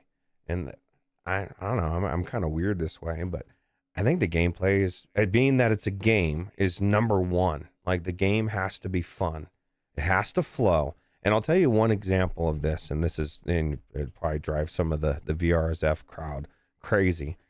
But I was super happy when I was climbing a ladder and I had a gun in my hand and I stopped and let go and I didn't fall down. And people are going to say, that's not realistic. It's a fucking game and it needs to flow. And I need my gun in my hand at all times. Not only my gun, but the part of this game's whole thing is switching back and forth between your gun, your radar, and you're constantly switching things, your PDA. Like, they've developed it to where you kind of need them all, but you can't hold them all. You only have two hands. So you at times putting away your radar when you really don't want to put your radar away, right? I feel like they really nailed it in so many ways. And this is coming from somebody even before, right before when we got the key. I was telling Wes and Mash that I'm not optimistic. This is Servios, man. Like, I came into this like, this is gonna be shit, you know, and it exceeded my expectations in just about every way. Is it buggy in some ways? Yes. I guess some people have had their games broke to where they had to restart. That's not good. But I feel like what Wes is saying and what I'm saying is more important. The gameplay needs to be good and fun. The story needs to be engaging. The atmosphere needs to be, you know, like, that's what we want, right? I want to feel like I'm in this alien world, and you're telling me that they didn't nail that. I just feel like I was just blown away by, and I think you nailed it, Wes. I just think people didn't spend the time, or was Mash that you said it, didn't spend the time in it. They spent less than an hour. They rushed out a review. That was you, Mash. They rushed out a review because they wanted to be first, and this has actually happened a couple times. What was that other game we just talked about 6 months ago or whatever? The reviewers were quick to rush out a review, and it turned out after a while, everybody kind of came around and said, yeah, you know, we should have given it more time. Like, you can't do that. Like, that's why we do first impressions and we don't do reviews, because we don't put the time. We don't put 5 hours in there. You should be like Gamertag VR. When he puts out a review, he's tried to play the whole game. You know, he may not always be able to, but he really, really tries to get a very good idea of what the game is. And I just feel like most of the reviewers in this space, especially the ones that don't really have much VR experience, they suck. They just suck. They should be doing something else. So that's just... You all suck. You all suck. You heard it here first. But I love you. Agree. Especially Game Rant, 4 out of 10. Come on, can you imagine this game 4 out of 10? That's Like stupid. I mean, 4 out of 10. Like, look. I mean, look. You might not. Maybe again. Maybe like this wasn't a game for you. But can you imagine 4 out of 10? Like that's just like a slap in the face. Like all that hard work that was put in by this developer, and they gave him a 4 out of 10. So I'm not going to put a number on this or any of these other games.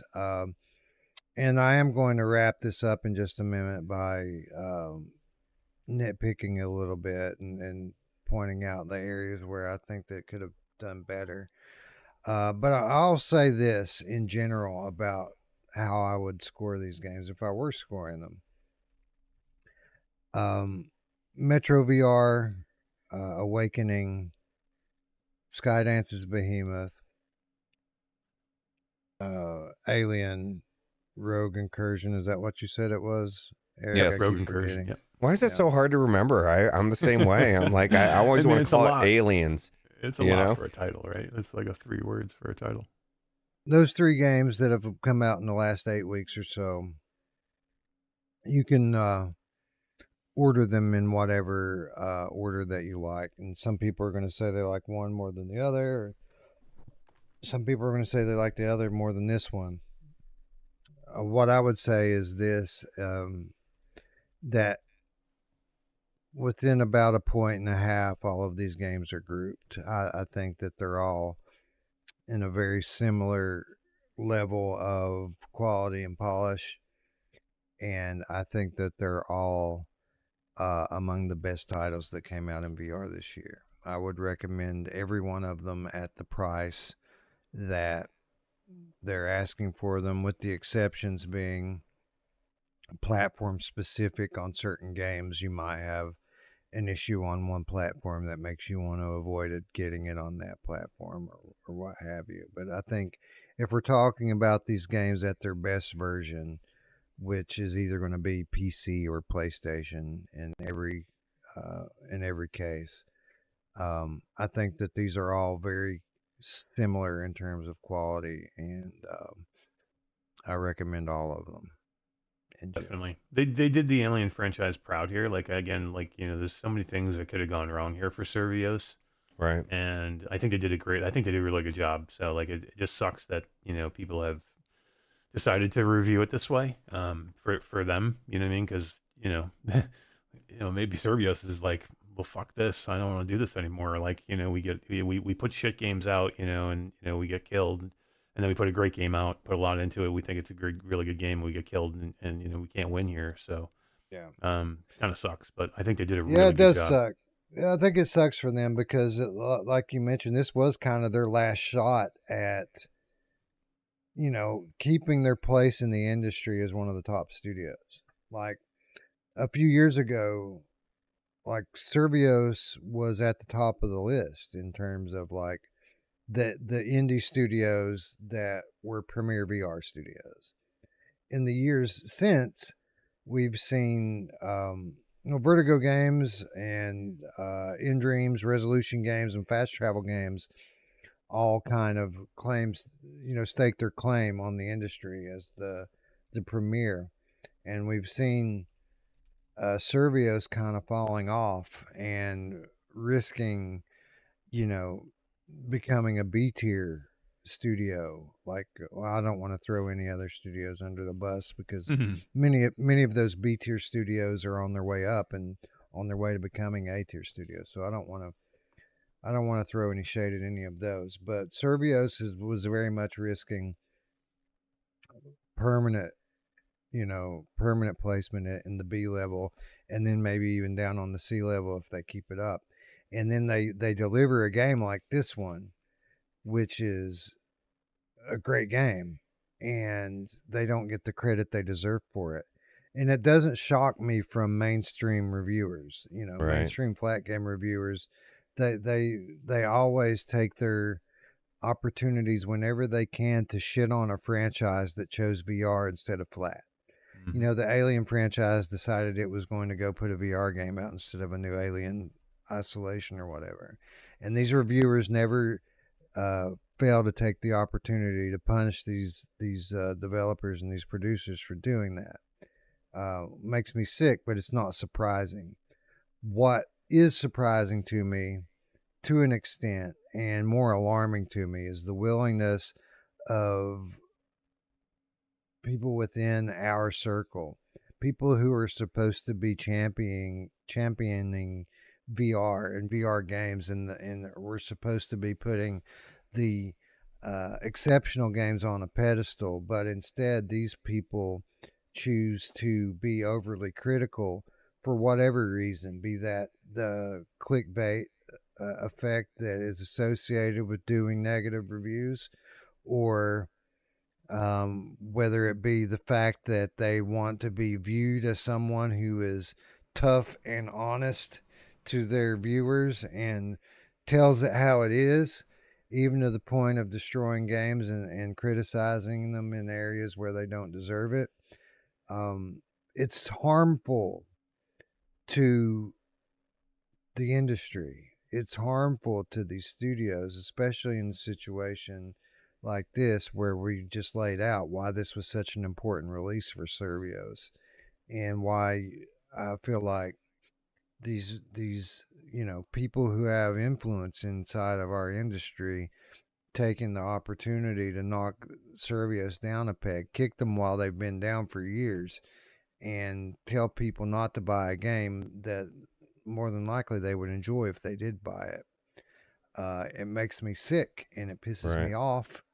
And I think that the best advice I could give consumers out there that may be hearing this is choose where you get your reviews from carefully, because while we will often say negative things about a game, it's always in context of the big picture, and we always make sure we're saying the good things about a game too. And if it's a situation where we have nothing but bad things to say about a game, we typically will choose not to say anything at all when we can. Obviously, there are situations sometimes where we have to talk about games and, talk about why a game is bad. But we avoid those situations as much as we possibly can, and I wish that other VR reviewers would take a page out of our book in that respect. What's crazy is there's like people in the community that aren't reviewers that have said in the Discord, they're like, this game's trash. I'm not even going to waste my time on it. And these are the ones that are like like they're like a starving person. You know what I mean? And somebody just put like a sandwich and they're like, nah, that's not a good enough sandwich. And they won't even look at it because these reviewers have trashed it so much. So you're right. It really does affect in a way for those people that are just going to blindly go with a review. Mm-hmm. I like I said in the beginning, I went into this expecting to think it's trash. And then I found out within 5 or 10 minutes that it wasn't. And I thought, wow, this is good. I like you were saying, Wes, I mean, if it's not your cup of tea, if you're not a shooter fan, or maybe as you mash, I don't know, I'm getting you guys mixed up. But if it's not your cup of tea, I get it. Like, I all the time I'm saying I'm not a Melee person. And so I don't like Melee games. But if there's a Melee game like Behemoth where they did it right, I'll be the first one to say, look, man, I actually enjoyed this game.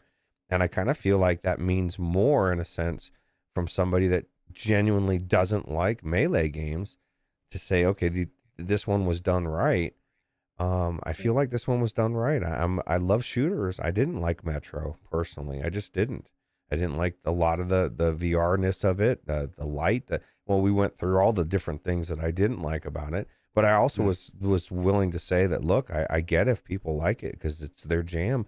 I didn't particularly like it, but that doesn't mean it's a bad game. It just means that I personally didn't like it. Right.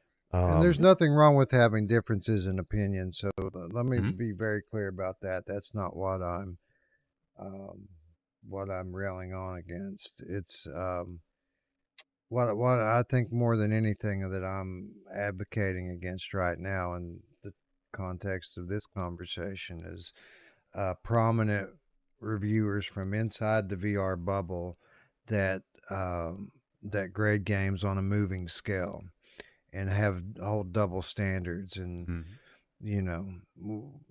we can talk and speculate all day about what their motivation may be for having that double standard, but I don't want to throw any more shade than I already have, and I don't want to spend any more time on this conversation than I already have. I just think in times like this, where there's obviously more at stake, whether it be for a studio or for the industry, I wish that people who do have influence from inside would wield that power a bit more responsibly at times. Yeah, because that's what it is. It's power. If you can get someone like Jarillo, yes, I'm talking to you, Jarillo, you need to try this game. One of the most hardcore VR people I know, so much so that he'll go back and replay games because he wants to play good games. You're really missing out by listening to whoever you listen to, whichever influencer when it came out and said this game sucked. It doesn't. I agree with Void Citizen 100% on what he said. This game is really good. And you got what part 1 is 10 hours worth. I kind of feel like that's worth the money you're getting. I don't care if it's called part 1 or you know what I mean? What's the difference? I think what you were saying, Wes, is right. People got hung up on the fact that it had a part 1 on it and had preconceived notions, and they thought, okay, this game is going to be short, and it's not. You know, it's anything that, even if it was 3 or 4 hours for a part. Like, I don't know how many parts this game has. I just want a good game. Break it up however you need to break it up. I would almost guess, like I said, I bet that it was more of this part isn't ready yet, and so we're going to break it up. And I would rather have developers do that than release a game that's half broken with a second half sucks or whatever. Just give me a good game. And let me have the first half, and then I'll come back if it's good enough. Now, let me ask you that, because people are saying that they guarantee that the second part isn't going to come out. I mean, is there a possibility that because of these bad reviews that Servius says, you know what, screw this, I'm not going to put out the second part, and the self-fulfilled prophecy of it sucking is going to, you know, it's not going to come out to part 2 because you guys trashed it, even though it, you know, you'd never played it. It's going to come out, but no one's going to know it because it's going to be called Prometheus. There you go. I'm just joking. No, I think that if this weren't tied to the Alien franchise, that there would probably be a very good possibility that people talk that sequel into the trash can. But I think that this is probably something that's already well into development. I would imagine that the most likely scenario is that this originally was going to be a $60 game that lasts 20 hours or plus, and they decided to cut it in half and end the first chapter on a cliffhanger intentionally, so that they could hit that lower price point, and so that shit. Well, if that's the case, then maybe part of it is on them, because I never heard anything about part 1 or part 2 until release, unless I'm missing something. And it can give people misconceived notions. They might think, okay, this game is going to be short. That's the first thing that I thought, you know, okay, this is going to be short, you know, part 1. But I was also willing to go into it and actually find out, you know? Yeah. No, you're right. So we need to move on from this. I think it's pretty clear that how we all feel about it, that it's worth playing. It's worth the money that they're asking for it, and as long as you can stomach some pretty intense, scary situations here, you should definitely check this out.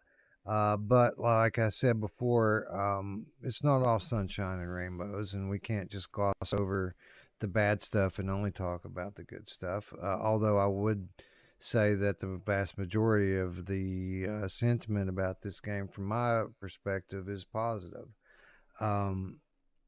But there were a couple of things that I didn't particularly care for about it. You know, one of the things I've already touched on, so I'm not going to rehash it, but it is kind of in the early stages of the game how it becomes repetitious and predictable.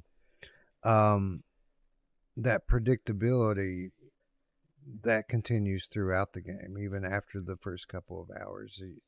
I think that they are a little too obvious with that the aliens are coming when they're coming, and I think that that's okay for the most part, most of the time. But I would like it every now and then if they were to surprise me with one. Every Right? once in a while they do. I turned around Yeah. and literally it was there, and it was outside of a save room.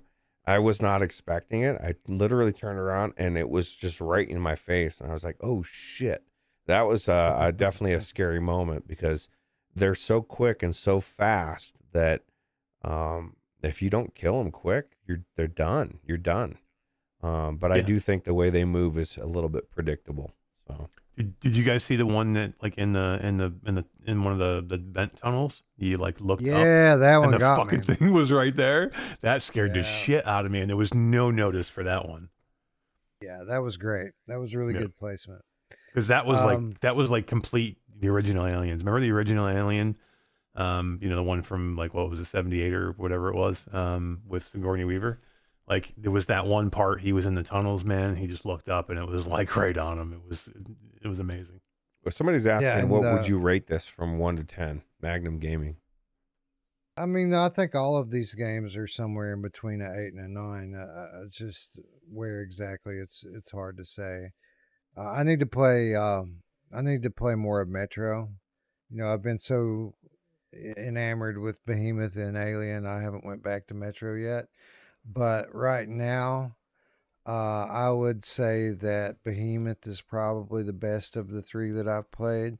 I would put Alien in at number 2 and Metro in at number 3, but that is subject to change as I finish these games. I've still got a good ways to go in Alien, and I've barely scratched the surface in Metro. So yeah. Probably there. I'm probably about the same. I don't know if I'm probably like 7.5, 8 for Alien. I think it's really, really good. I think it's solid. I think that's a good score. Like to me, like I mean 9s and 10s. I'm giving the best games in the world. Like, and I think this is not the best game in the world, but I think it's a goddamn really good game. And I think an 8, a 7.5, 8 is a fair score for this game. A 4 Agreed. is not. The way I am is like 9.5 is the best score I would ever give a game. There are no perfect 10s for me. So like games like The Walking Dead, Saints and Sinners, and Resident Evil, those are my 9.5. And by comparison, these games that we're talking about this year are somewhere between 8 and 9. We'll call them 8.5, but I think Alien's probably closer to an 8, and Behemoth is probably closer to an 8.5. What do you think, Roots? I would agree. I'd say about 8, 8.5, probably. It's very difficult for me to think of any VR game that I can think of. Some flat games like Elden Ring or whatever that were just so over the top perfect that I pretty damn close to a 10.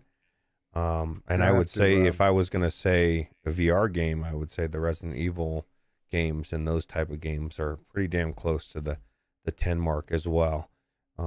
But I see what you're saying. Like no game is perfect. There's always something that you could find that you would change about it. But yeah, I would say this is probably an 8 for me, 8.5, which is, that's it's a B plus, Right. So right, and that's the way I look at it too. Is that a 7 is an average game, below a 7 is below average, above a 7 is above average. And remind me on a future episode to kick it off by asking you on your opinion on where they're taking the next Elden Ring game, because I'm sure you have an opinion on that, and I don't want to burn another half an hour. I got you. I was about to give you an answer. We'll wait on that. But there was somebody in the chat was saying, Jay the Foveated Rendered Game Cat says, let's not forget to discuss the Trombone Champ Christmas update. It's so good. It's like we're giving people new things almost on the daily through the rest of the year, right, Eric? Yeah, it's the 12-ish days of Christmas. 12-ish. Yeah, it's 12-ish. Who doesn't love new things? Elvish 12ish. I mean, you know what? It's not very often you have a game that launches and like we launched November 26th. We've got DLC or like not DLC, but like more, give you more free content almost immediately. Right. Like literally, you got more songs. You got like a new environment. Like a new decorated environment, and like and then all these new cool like trombones to go through with Christmas, which is pretty awesome. That's a pretty awesome thing to do for a game that just come out. Like we don't really need to support it with DLC like that. Like, I mean, that's pretty much going above and beyond, and that's something to be proud of as a studio. Right. But with that said, that's not the thing that I'm most proud of as a studio right now. I'm much more proud of what we're doing with Skyrunner. And for those of you who aren't aware, while Trombone Champ Unflattened is our first development title from Flat to VR Studio, we actually have a title that we've published that predates Trombone Champ, and that's Skyrunner. It's a mixed reality drone game. And what we're doing with that's the thing I'm referring to that I'm so proud of is we're currently running a charity initiative where we're going to donate to Toys for Tots, at least 15% of our sales over the course of the promotion period, which is like from December 18th to like January 28th or something like that. Don't quote me. Go to the official Skyrunner social media platforms for the official details. But we're running an initiative right now where we're donating at the very least 15% of our net sales for the game, right? The revenue. But we're putting it in players' hands to increase that number. They can make that number, that 15%, 25%. They can make it 35%. They can make it all the way up to half, 50% of the game's net sales. And all they have to do that and affect it is play the game. We have a special mode that's limited time game mode that was added in, where you're flying around a holiday themed sleigh, like a Santa sleigh, and performing various challenges, delivering gifts and such. It's a holiday themed special gameplay mode. But when you complete it, there's a challenge that you get, like an achievement. And the more of those achievements that people accumulate over the contest period, the more that we're going to donate of the game's sales during that same period. So this is a game that is not very costly to begin with. I think you can get it on sale for just a few dollars right now. And by playing it and helping spread the word, you can help make Christmas awesome for a lot of children out there that wouldn't have much otherwise. So I'm very proud of our studio for taking on this initiative. And I hope that people not only participate, but help spread the word this holiday season. What are you guys' thoughts on Magnum Gaming with the $5 super chat? Says, the only thing about Alien for me is that the controls need to be a bit tighter when you turn fast. It has some lag on flashlight and weapons, which I didn't notice, but I'm not doubting that that's the case. Did you notice that? I see. I only played it on PlayStation. No, I didn't try the PC version, but I had no lag on PlayStation. I didn't have any problems. I noticed some weird ghosting when I would move quickly with things in my hand, like whatever, not flashlight, but maybe that's what he's talking about. Tools like the torch and things like that. There was some weird ghosting and stuff, but it just looked weird. It didn't like break my immersion or anything. Actually, it looked like to me, the effect looked like what your hand looks like in real life when you do this in front of your face, like right. That same. Somebody said that to me recently about real life, or maybe it was on one of our shows, and it actually resonated with me. because we want it to be perfect in VR, but there is a blurring when you move your hand in front of your face. It's almost like reprojection, right? So Anyway, thank you, Magnum Gaming, for the $5 donation. We also missed another one earlier from Sagicar 7th Legion with the £5 donation. He says, no disrespect.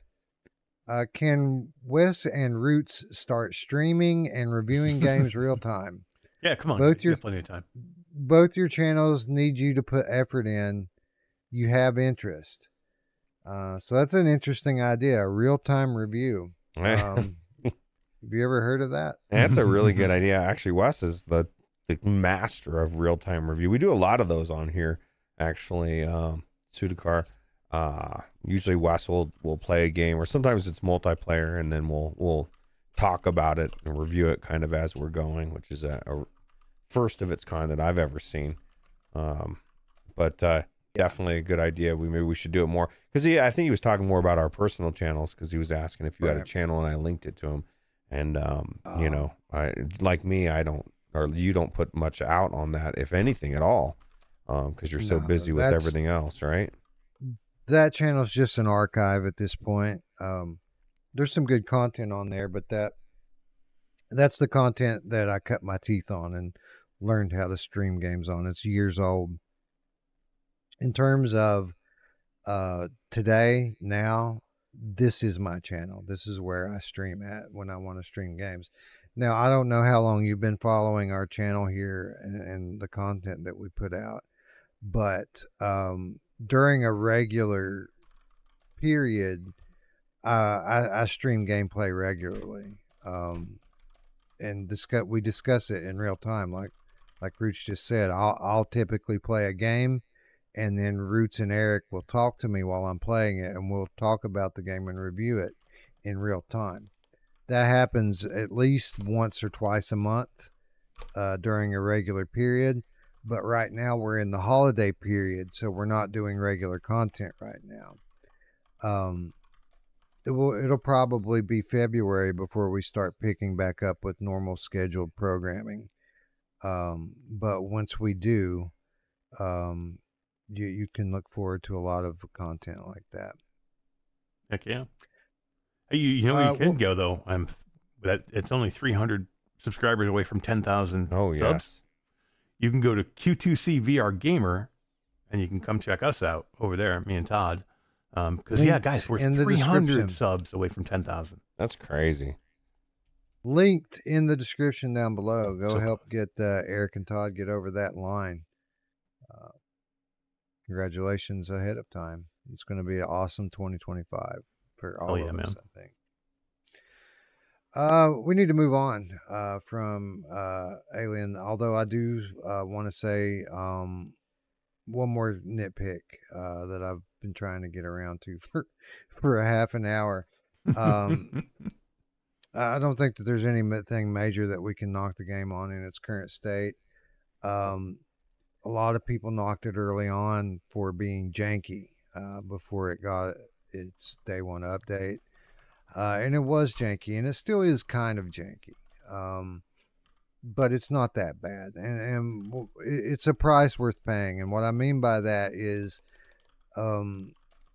we don't often get games like this, games like Half-Life Alyx, where most of the items in the physical world are interactable.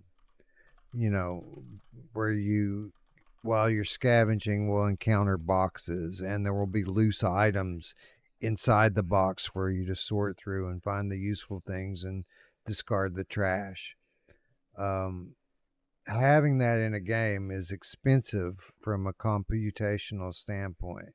Having all of these different assets that live in the world that you're playing in, each with its own physics and interactions, is expensive, and it typically causes developers to have to take away other things in order to be able to enable that. And a lot of the times those other things are graphical related, right? You know, you can have a game that has good physical interactions but doesn't look great, or you can have a game that looks great but doesn't have a lot of items to interact with. Very seldom do we have a game that gives you both, like this, like Half-Life Alyx, like a handful of other games, The Walking Dead Saints and Sinners, for example. It was one of the things that a lot of people dinged Metro Awakening on, is that most of the environment in that game was locked down and it wasn't letting you like really sort through a lot of the items. Not the case here. Now, when you do interact with a lot of these items, it can be janky at times and frustrating to deal with, like especially when you've got things in a cardboard box, like there could be a clip or something in there.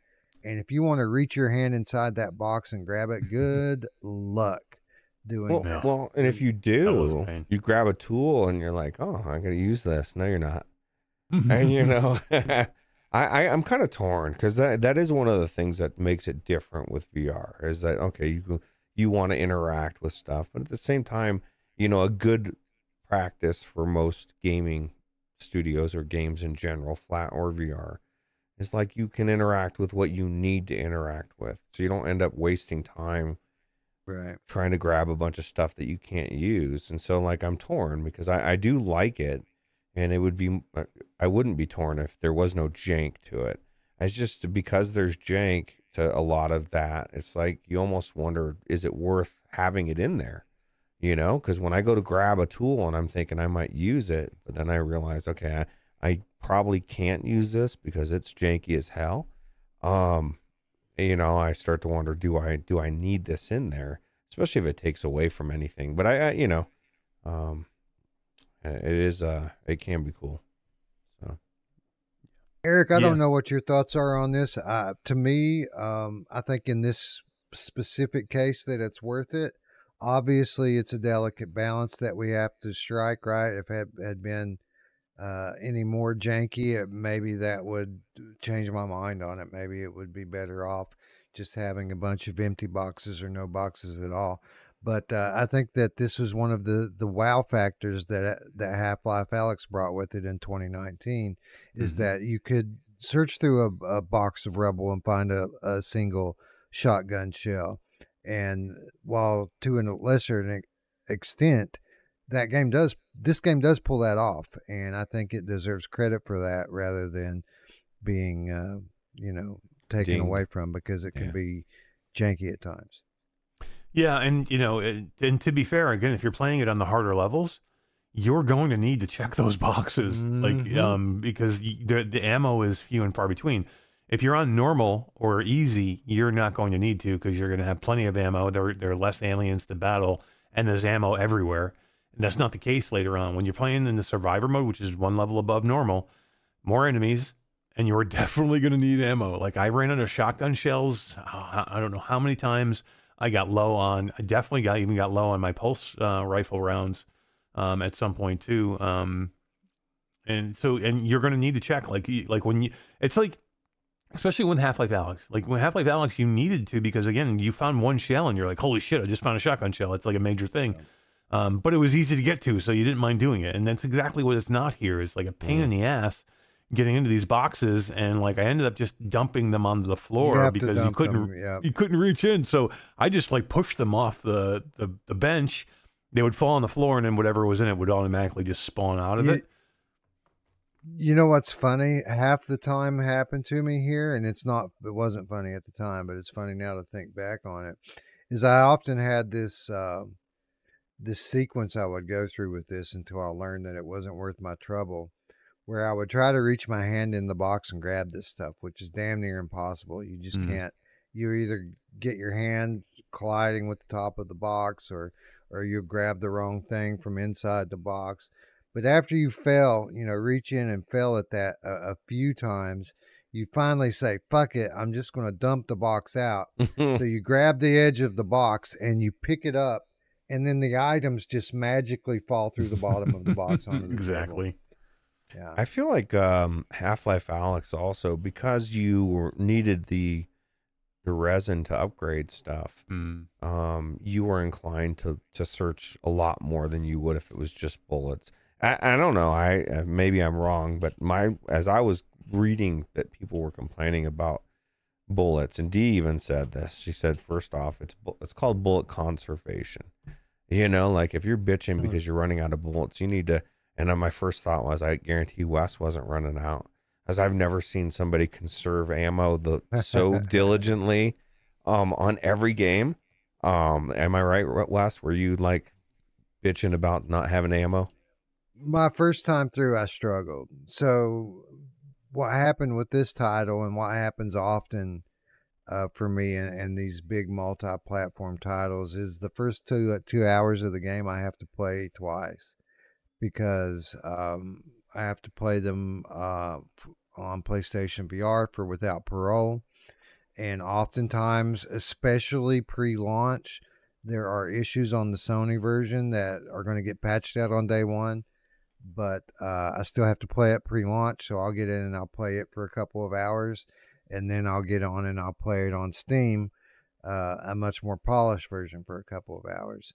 So I did the opposite with this one. I actually played the Steam version first of the Alien game, and I played it for a couple of hours. And by the time that I got into the main facility with my robot helper friend, I was on death's door, and I did not have any kind of black health or anything to save me. Like, I had no ammo, no health, and I was very much relying upon my friend to keep me alive.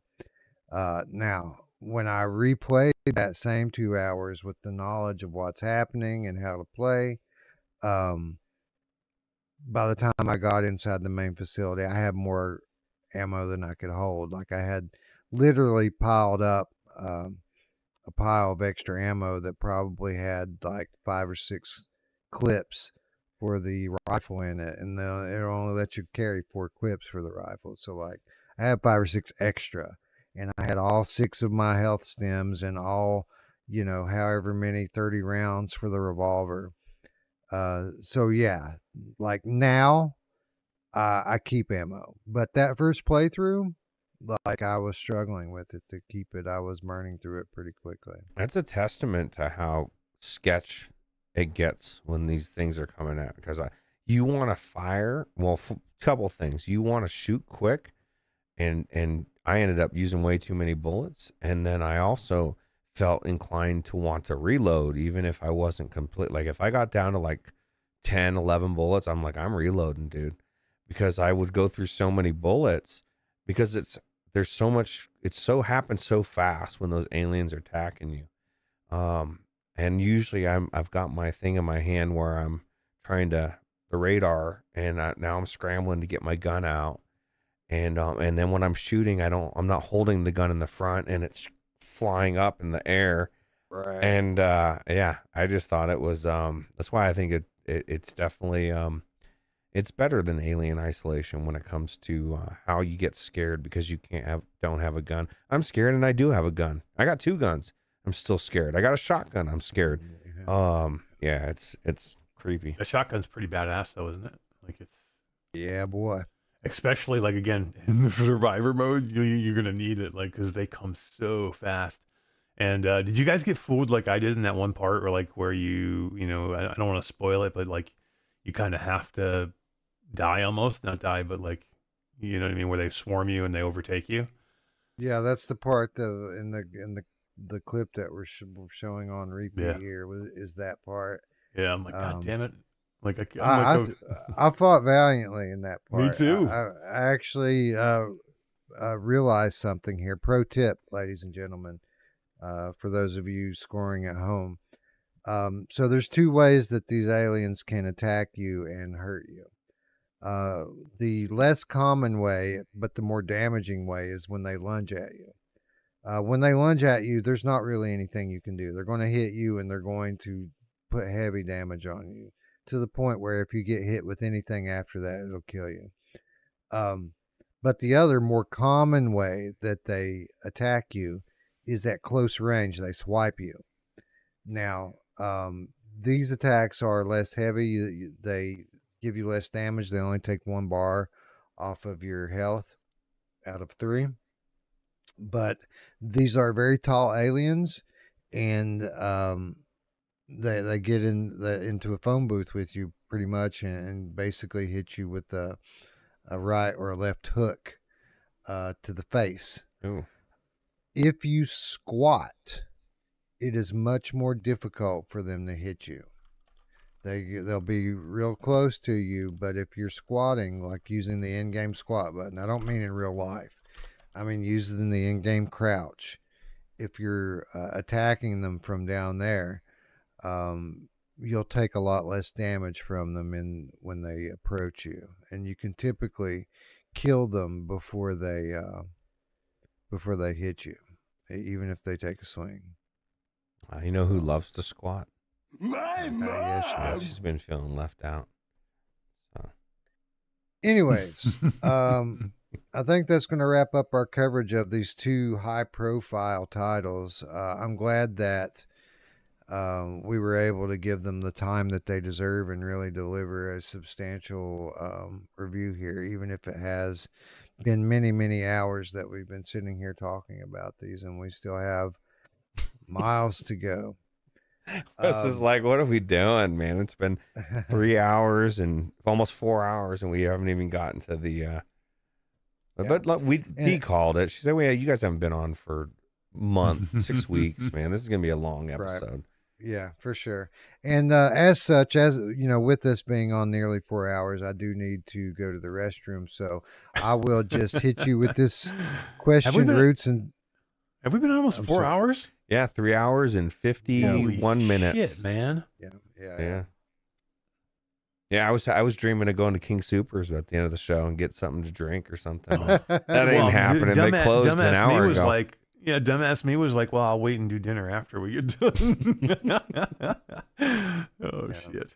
Anyway, so it's actually 2 a.m. for me. So. What was your thing, Wes? So I'm going to go to the bathroom, but I'm going to leave you with this question while I'm gone. Sad Dukar 7th Legion with the £5 donation says, "Can I make one suggestions? Please reduce your screen as chat covers Roots and virtual. Check on a non-admin stream with chat. You'll see." I don't know what any of that means, but yeah, I'll take a look. I mean, I don't have a non-admin screen, so and I got. I mean, that for me, it's the chat is completely in the on the side, so I don't know. Yeah, I mean, mine is way on the side. Like, maybe it's a Is it a cell phone? Maybe like, maybe on a cell phone. Are you? Yeah, I don't. I mean, let me look it up. Let me look on my cell phone and see. Yeah, because I haven't watched a stream on the cell phone for a long time. I don't know. I don't know. There's not too much. Are both of my profiles admins here? Maybe I can log in under a different profile. I have a profile that's QTC VR Gamer, and then I have one that's Eric Masher. I don't know that you can. I mean, outside of and Wes did say maybe that'll be something we do when we're down for a refresh on the backgrounds and everything. We've had this one for a couple of years now, so maybe it's something to look into. Like here's what it shows for me. Like on my cell phone, it's like maybe when it's sideways, like that.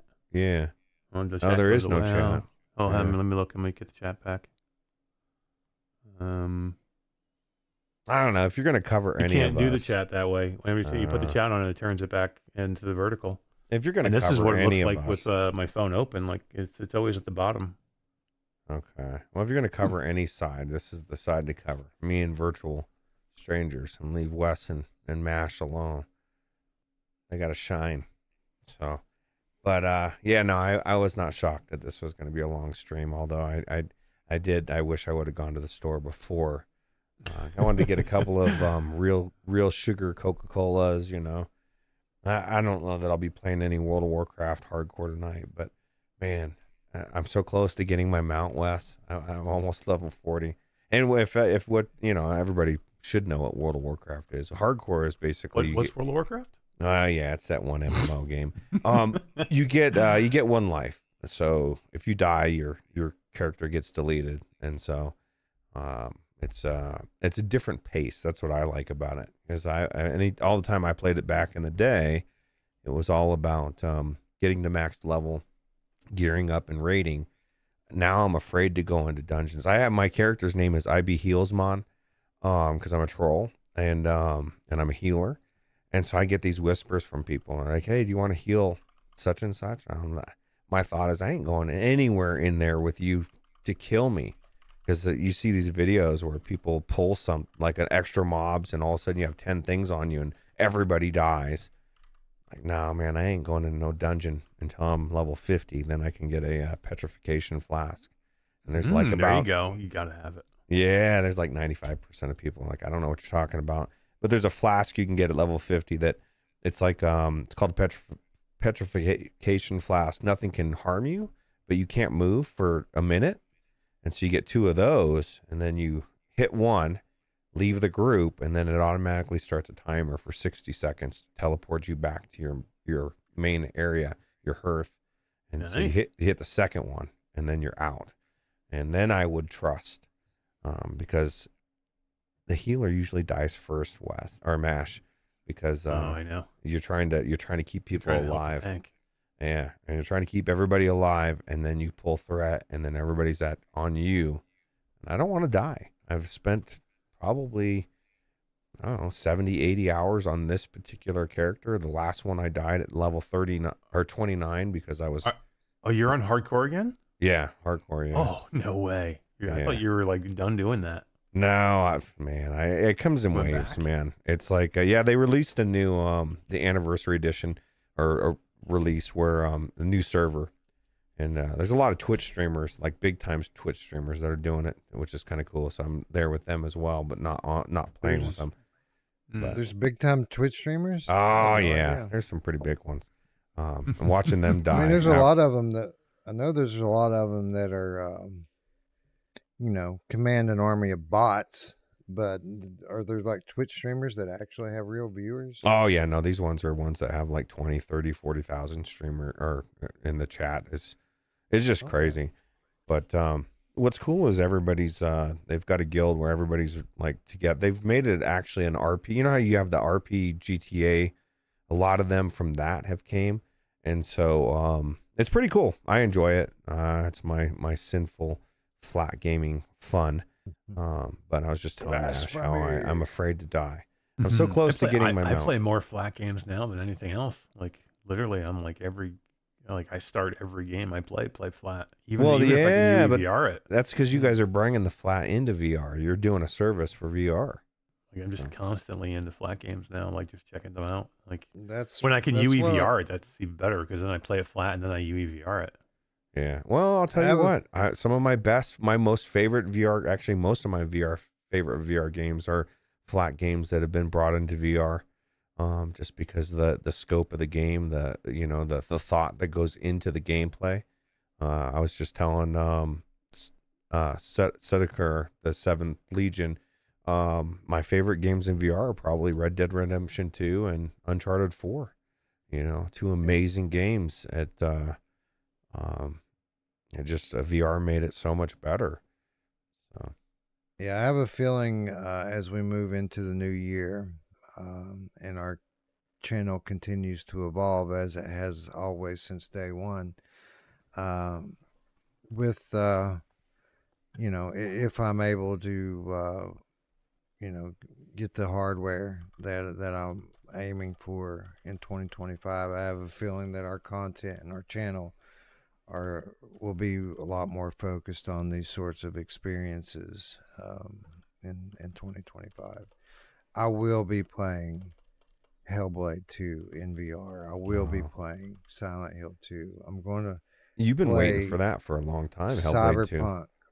I just want to get into Red Dead and have it work. You and D both. And maybe that'll work with the video card. I don't know what the difference is between my play. 32 gigabytes of DDR7 VRAM. Yeah, that's gonna be legendary for sure. And what's funny is people say you don't need 24. Well, they also said you only needed 16 gigs of RAM. Things advance, and especially in a world where developers don't like to optimize their games, it's good to have extra VRAM. For sure. Yep. It's good to have that muscle to fall back on. You can muscle your way out of a lot of optimization problems. Looper says he's been playing Stalker 2. You will love it. Oh, yeah, really? I've that's been thinking another about one. that too. Yeah. There's another one too. I want to try and reshade. That's on Game Pass right now. Oh, the Indiana Jones game. It's supposed to be pretty good in reshade. Yep, I got it. Not in reshade, but I played it a little bit flat. Was it good, or I don't know? I got It's mixed things on as far as gameplay wise, whether it was really good or not. No, It looks cool. Yeah. I've watched some gameplay of it. It looks cool. You know Anyways, what I've that's been playing, which is it's in a weird engine. That you know it's there may be a mod out there I haven't seen yet though, but it's in a weird engine. Is Warhammer Space Marine. That game's freaking awesome. I heard that's a really good co-op game, kind of like a Helldivers 2 type of game. Mm-hmm. You know. Yeah, likely. 2025 is going to be an awesome year. But before we get to that, we have to wrap up 2024 and talk about the stuff. This is step one of wrapping up said year. The 2024 show awards nominees. No, that is not. Did I give you the wrong link? I had two of them. I opened both of them, and apparently I closed the wrong one. So you went into my source. Yeah, I went into there first before I saw the link, and then. So I told you that at the top of the show that I had to search out, like in addition to the show notes from the game of the month, I still had to go to every platform and search out all the games that I could find for the whole year on each of the platform storefronts. And then I had to search through some articles and things to make sure that I got them all. That list that you saw there, you were on before, that was the list that I built out of all that work. That's what that was. There we go. There's the right sheet. I used that sheet to populate this one. And basically what I've done here is I've taken the categories from last year that I felt were still relevant. We did drop a handful of them. That we didn't feel like really applied as well this year. And I can already tell you right now that I will be adding at least one category that's not on here right now that we dropped last year because it didn't apply, but it does apply this year. So like the line says at the top there, categories and nominees are subject to change. Let me just put it in a nutshell for any of you out there who have never watched one of our award shows before, kind of what the purpose is and how it works. We give away a lot of awards every year, dozens of awards. And we do it and we select winners and nominees in such a way to achieve our primary goal. And our primary goal is to recognize every title that came out in 2024 that was good and deserves to be recognized.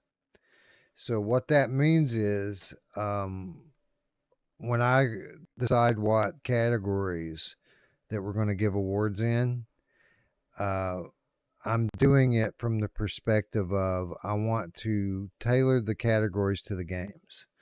I want to look at the games that we need to recognize and then pick categories to the best of my ability that's going to allow us to give an award to all of them, right? And vice versa, when we meet with the patrons to select the winners, we start at the top with the Game of the Year awards and work backwards. And if a game has already won an award, it's less likely to win the next award. So when it comes to the day, there's probably going to be a lot of people that disagree with some of the lesser awards. I would say that it's probably at least somewhat unlikely that Madison VR would win the award for the scariest VR game. Even though it's probably the scariest VR game I've ever played, the likelihood is that it will likely have won a more prestigious award at that point, like Game of the Year, or at least one of the platform games of the year, or most challenging, or storytelling. I mean, it was nominated for a number of awards. It can't win them all. That's my point. And maybe it will be the scariest VR game, but it's not going to win everything it was nominated for, because we're here to spread the love around and make sure that every game that was great in 2024 gets recognized for being great. Sometimes, though, sometimes we can't help it because we're not the only ones voting. The community comes in and votes with us, and they're like, no, this is winning this. And we're like, okay, well, I guess it's, what was it? There's been a couple games that have almost, not swept, but have won several awards in the past. Yeah, we had last year the Light Brigade won multiple awards. We've had that happen a few times, and to be honest, there's always a couple that get left out that we wanted to get in. So for those of you who don't know how we select the winners, after we put up the nomination, you guys are going to get polls and you're going to get a chance to vote on these awards. But your vote as a whole, as a community, basically counts as one vote. You're oftentimes the amount of influence that the community has is that of a tiebreaker. But sometimes it plays into more than that, because the way we select winners for these awards is Roots and Eric and myself. We meet with our patrons, people who support the show on Patreon. We meet in VR. We go down the line of each award, starting with Game of the Year and working backwards, and we vote. And the patrons' votes are worth the same as our votes. It's a straight up and down vote. But we do typically have a debate about it. And oftentimes when that debate is close, even if before we vote, we take a look at the polls from the community vote. And it often shifts our perspective about which games should be considered. If we have like heavily, like overwhelming support for a game in a given title, you know, we notice that and we vote accordingly with it. So your vote does matter, don't get me wrong. It just doesn't matter as much as anyone else's. Right. Everybody's got to say, right? And if you're in the Patreon, you have 2 votes, right? Because you can vote in live. That's right. And you also get a chance to vote in the poll. So that's right. That's right. So that's how it works here. What we're going to do here today is I'm just going to introduce to you all the majority of the categories. Again, I'm going to add 1 or 2 more, but I'm going to give you the majority of the categories and the nominees as I see them. I'm going to open up for suggestion if either my co-host or anyone in the chat thinks that I've overlooked a game for any of these given categories. I'm certainly going to listen to that and adjust accordingly. To be honest, it's probably pretty likely that I've missed a title or 2 in here that deserves more credit. So Looper will let us know. Looper should let us know. He's our guide. But before we get going down the line here, there are 2 matters that I'd like to address right off the top. First of all, you're going to notice pretty quickly as we get going down through here that there are no mod awards listed in this list. And the reason for that is we have decided to handle the mod awards a little bit different this year. We feel like 2024 was a special year for VR modding. It was a historic year for VR modding, and we're adjusting our usual process and our usual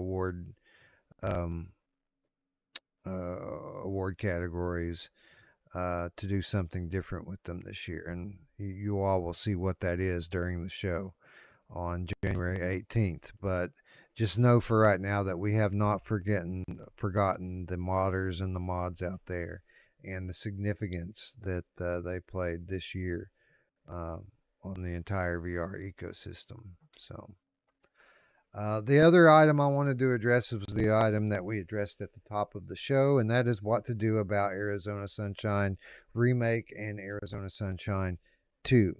Do we choose one? Do we choose the other? Do we combine them into a single entry and then have a discussion if they win like a big award, which game it should go to? Looper thinks that we should just bundle them. What do you gentlemen think? What was the category? I'm just Oh, talking you mean the about Arizona in general. Sunshines? I don't know. Here's my thing. I kind of agree in a sense, even though they're separate. But I mean, I don't know. I don't know that just because one is going to win that the other it's going to outshine the other one. I mean, I feel definitively one way over the first one over the second. And Mash is the opposite. My thing is this: like, they're very similar. They're built in the exact same engine.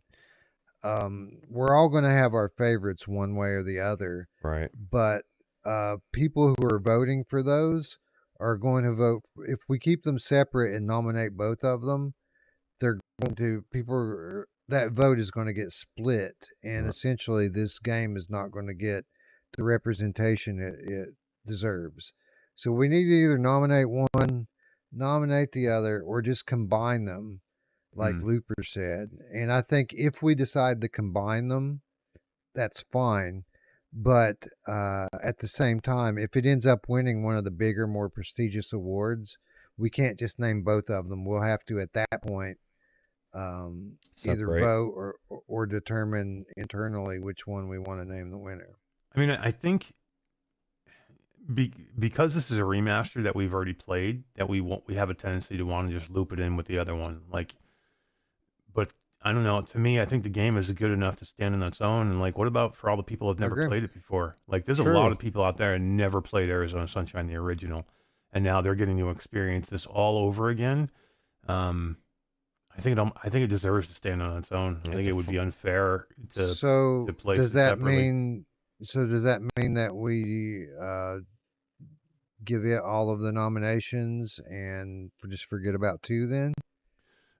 No, I wouldn't do that either. But I don't like lumping them together because I don't think that that's fair to put them both together. Like together, I mean, they're probably one of the strongest games out there. Well, when I put them together, I don't mean judging them as a combo as being one game. The way I mean it is people would be voting for whatever one is their favorite. So like they would be listed together as a single entry, but where you would be voting for remake or Roots would be voting for remake while I would be voting for 2 or vice versa. We're all just voting for whichever one is our favorite. We're not saying, well, you get both titles, together. You know what I mean? Yeah, I don't know. I would just let them both stand on their own and see which one's better. You know what I mean? I mean, I treat it like any other game. Like, I think they're 2 separate games, right? Again, what you're missing though is, all right. So let's. I don't care at that point. Is what I'm saying. Like, I think they're separate games. I think you got to judge them separately. We wouldn't do this for any other title. I mean, I think they're 2 separate experiences that are equally good. So I think they should stand on their own, just like we would for any other game. The problem is that let's say we put it up against big shots in a category, and I think almost everyone would say that either one of these games are better than big shots. But what's going to happen is we're going to have a situation where we have 100 people voting and 40 people vote for big shots and 30 people vote for Arizona Sunshine Remake and another 30 people vote for Arizona Sunshine 2, and big shots ends up winning while everyone agrees that it's the weakest candidate on the list.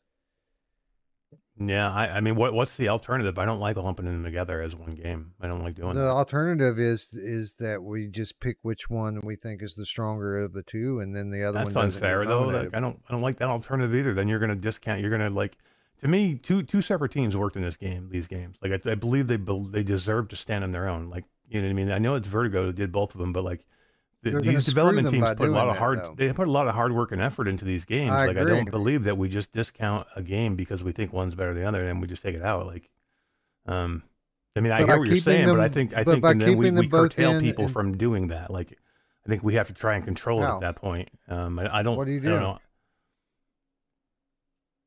I don't like either one of those options. Is what I'm saying. We're screwing, but if we keep them in and nominate them both for all the categories, we're essentially screwing both teams because of the situation that I just laid out. Well, I think we 20 control it at that point, and we take the vote. How? We take the the vote. Jesus We take the vote. wheel.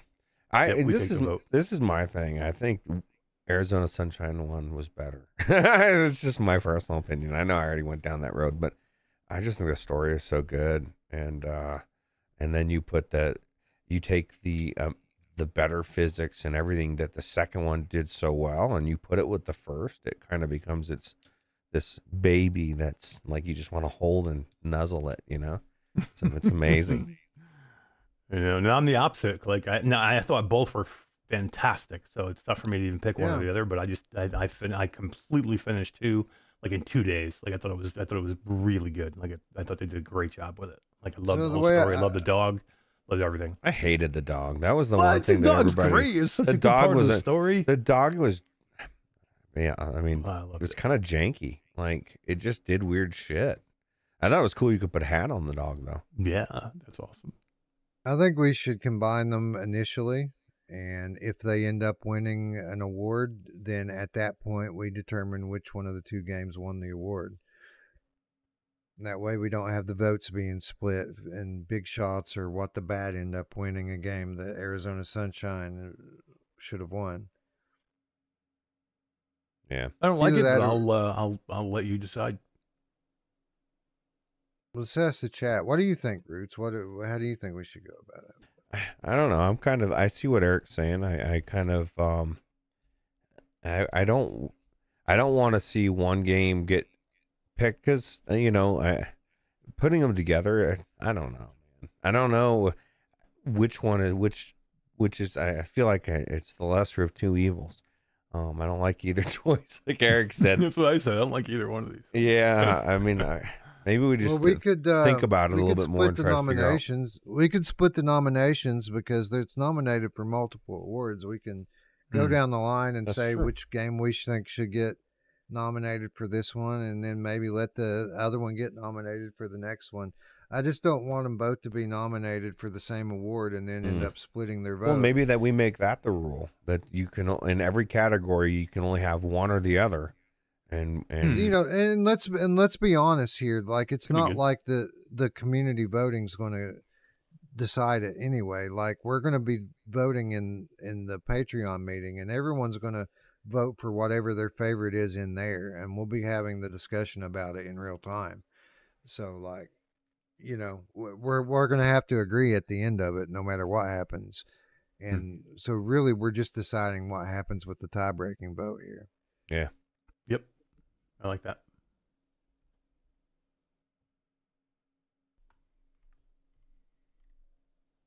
Putting together a poll to see what the chat thinks we should do. Again, I don't think it's going to be super consequential either way because we're going to be discussing it in real time. And we'll be able to avoid it because of that. How fitting is it that this is a long show? Because like we're talking. Well, part of the show is talking about the 2024 show. You can't have a short show for that. You know what I mean? Like that's a behemoth, a 24-hour extravaganza. Wes is like looks up. What the hell? 24 hours? 24 Maybe hours. not 24, but you know, every year we say we're going to scale it back, and every year it gets longer. So. You know who loves it when it gets longer? My mom! Oh, yeah, she does. I was just thinking that, actually. See, we've been on so long, we're now starting to get the good mornings. Oh my God, yeah, it's 2:20. The good news Well, is we'll Roots move- is in we'll move Mountain fairly Time, so I got quickly through plenty of these. time. I know what MASH is like, dude. I got to get up in like 3 hours or whatever. Actually, it's Christmas, and he has a clear schedule tomorrow. Oh, how do you know? Oh, that's right. You guys Yeah. work together. I do. I have actually But- Alex groomed it for me and put a meeting on there for me. But other than that, I'm clear tomorrow. But That's kind of like my work. My boss ruined it for me. Up until this afternoon, I had no stops, and then I looked and I have pocket gophers. Like, son of a bitch. the problem with the that problem is said, my other boss, my wife, she's now decided to put shit on my schedule to, for like home stuff that I have to do now. Well, out of pity for that and pity for the Saint VR SpryGuy who's going to be doing timestamps for this mess, I'm going to move on, and we're going to move on quickly. So we're going to go down the each category and its nominees. On the few occasions that the nominees are just like crazy long, we're probably going to refine the list and knock a few off. And as we go along, if you see or think of a title that has been overlooked on any specific category, please shout it out in the chat repeatedly, and we will consider adding it to the list of nominees. I'll also do my best to try to leave the voting open-ended, so if the game that you want to vote for is not nominated, you can still write in the vote. I don't know for sure I'll be able to do that. It depends on the platform that I choose to hold the poll on, but I'm going to try to provide you with an option to write in votes. Anyways, we start with most unique weapons in a VR game. A lot of crazy cool weapons in VR this year. Maybe not as many, quite so many as in the past. But we had Bulletstorm VR. Not only did it have gigantic, big, badass guns, but it also had that energy whip, which is the primary reason for me nominating it for this award. That energy whip was cool, and you got to whip people around into environmental hazards. Not to mention kick their face off while they're flying through the air. Legendary Tales. I don't know. I've played many VR games that have as many weapons and as many different configurations of weapons as Legendary Tales. This game is truly legendary, and especially when you find some of the legendary weapons in the game, those are pretty incredible. Swarm 2. Again, a large number of weapons available in this roguelike shooter. Endless, it seems at times, the number of different things you can unlock in here in this roguelike. Awesome. Thank you for saying that, Tatum. I'll address this in just a moment. Big Shots, again, another roguelike. Also, the roguelike genre typically lends a lot of good variety when it comes to weapons, and Big Shot's no different here. All of these roguelike games offer up a lot of interesting weapon combinations, and it makes me eager to begin the promotional period for RoboQuest VR when it ends up coming out one day in the somewhat near future. And then Soul Covenant.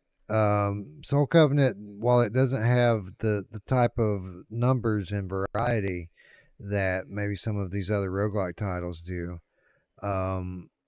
Soul Covenant has some of the most unique concepts for weapons that I've ever seen in a VR game, where you literally have to take the bones of your fallen comrade and craft a sword out of their essence, so to speak. Sounds creepy. And it is creepy. It's super fucking cool too.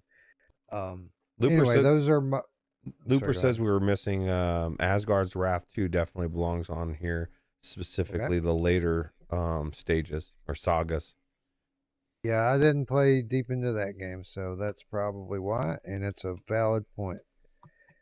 Asgard's Wrath 2. I do want to make another statement about something that we're doing different this year versus in years past, and I'll explain why we're doing it different this year.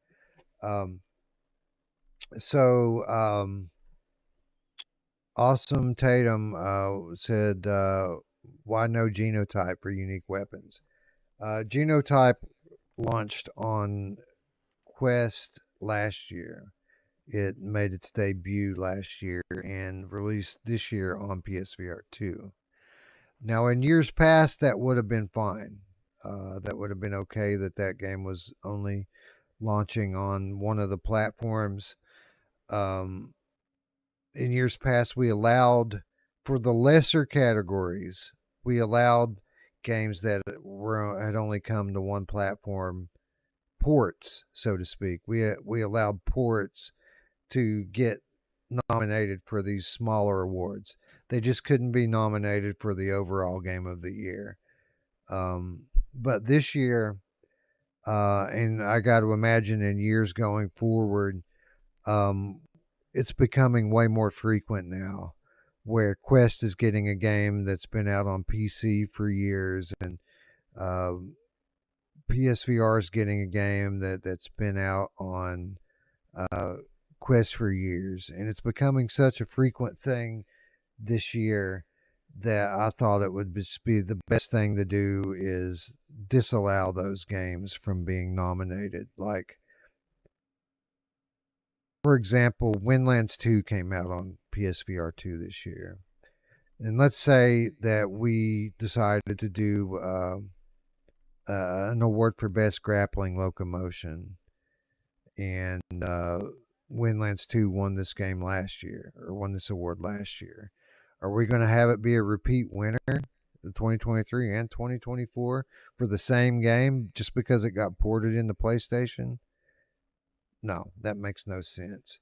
So I think unless somebody disagrees, and I'll be glad to listen to what your guys' ideas are on this, I think that these ports, the only thing that they're eligible for is platform game of the year. So, Into the Radius came to PlayStation VR 2 this year. I think that it's eligible for PlayStation VR 2 game of the year and nothing else.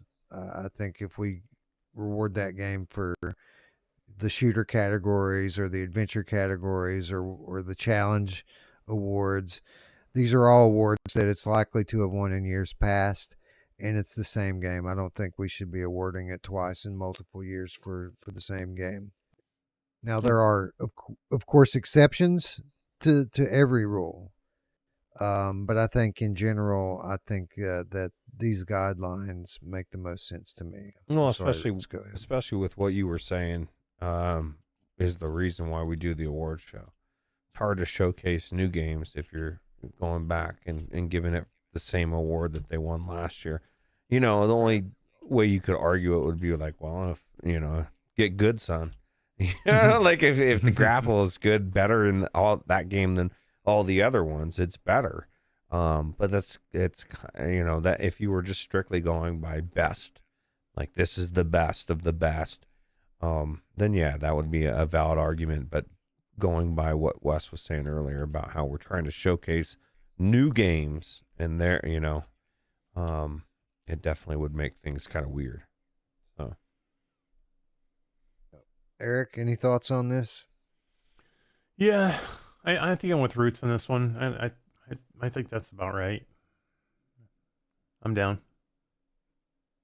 Okay, so again, with the occasional rare exception, and there is an exception to this rule that I'll point out to it when we get to it. I think in general, the only awards that ports of this nature will be nominated for are the platform game of the year. Any other unique weapons games nominees that I missed? Anyone? Sedekar 7 Legion says trombone champion is the lethal weapon of the year. Right. It could be. It could be. I mean, you could definitely. I mean, definitely kill a man with a trombone. Yeah, if you're not careful. You know what? I'm going to kill this poll on Arizona Sunshine because the more I think about it, and the more I'm thinking about this now, as this is only a problem if the community vote decided everything, which it doesn't.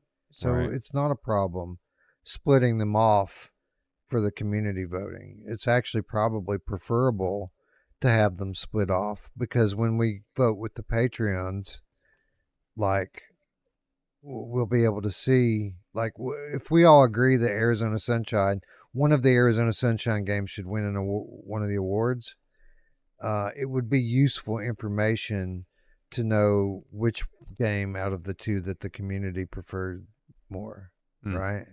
Yeah, absolutely.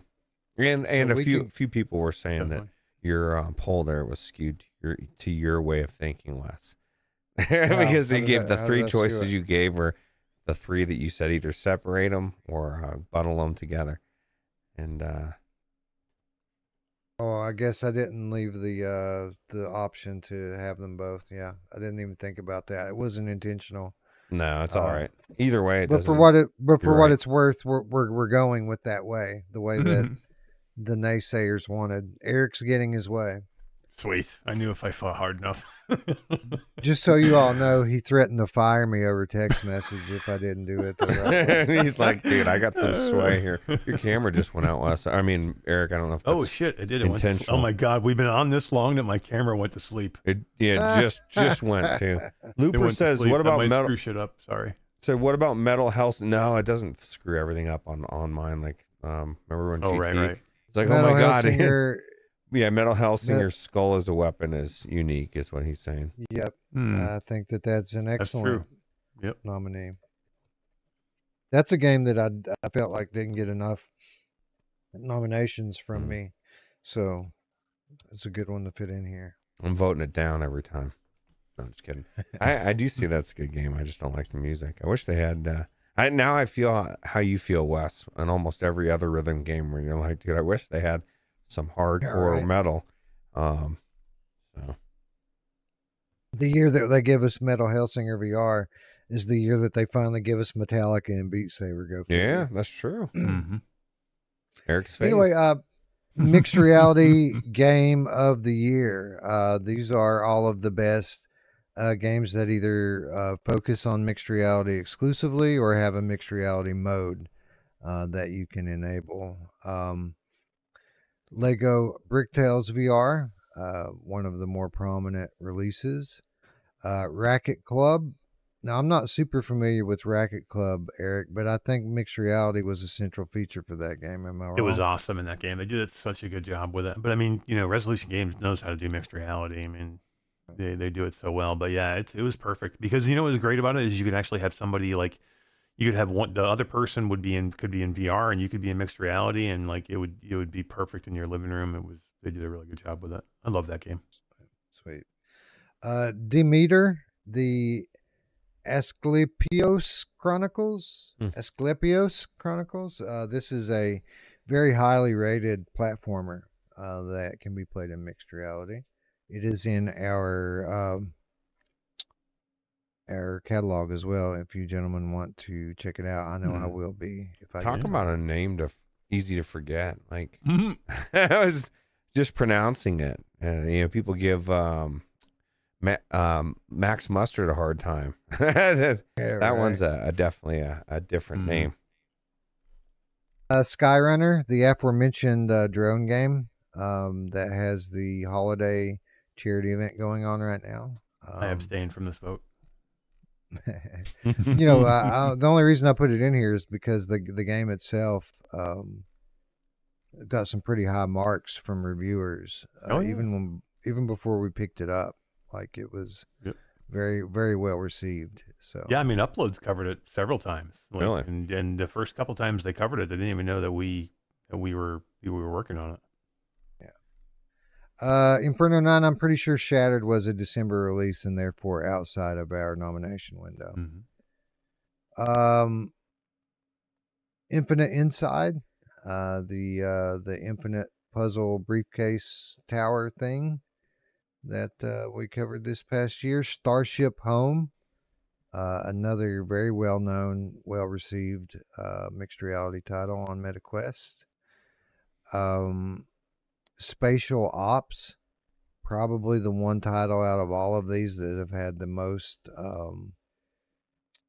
resources and time put into developing it. Walltown Wonders just got in under the nomination window barely, but this is from the team that brought us Hubris, a very interesting and unique looking mixed reality title. And then, like I mentioned at the top of the episode, Squingle, very prominently centered around mixed reality functionality in its full release version.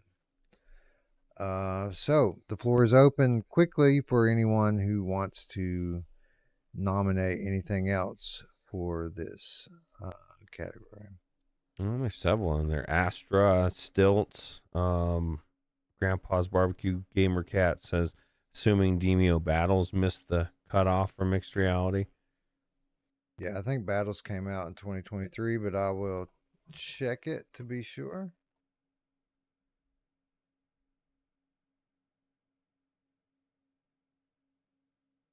Who was it that? Oh, Radio Run. Yeah, he was a big fan of Demio Battles. He loved it. He loved it. You know what I think I missed though? Hold on a second here. Miracle Pool, Looper says. So let's see. This Astra title that people mentioned definitely came out this year. 3.9 out of 5 on average. But it looks cool. Yeah, Looper says Battles was nominated last year, so it's definitely a last year game. Yeah, how many people do we say that Astra should be in here? Because, it obviously could be better received in terms of the reviews that are on it. It's Looper not said bad, it but it's not great. twice. So, Looper, that's only 2 people, but it was the same person.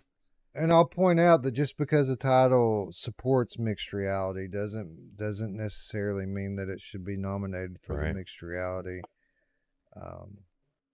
award. Mixed reality game, best mixed reality game. For example, I didn't nominate Trombone Champ here, even though the mixed reality mode is really cool. Most people aren't playing it in mixed reality. We're actually up for a VRDB award for best mixed reality game. Really? Champ Unflattened, yeah.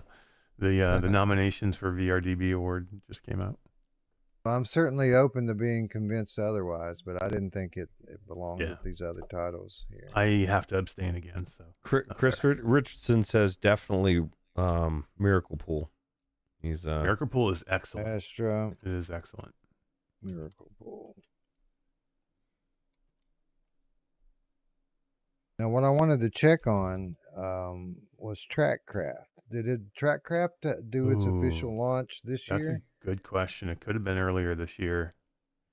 That's what I'm thinking, and I think it was early access before, right? And it did its full release this year.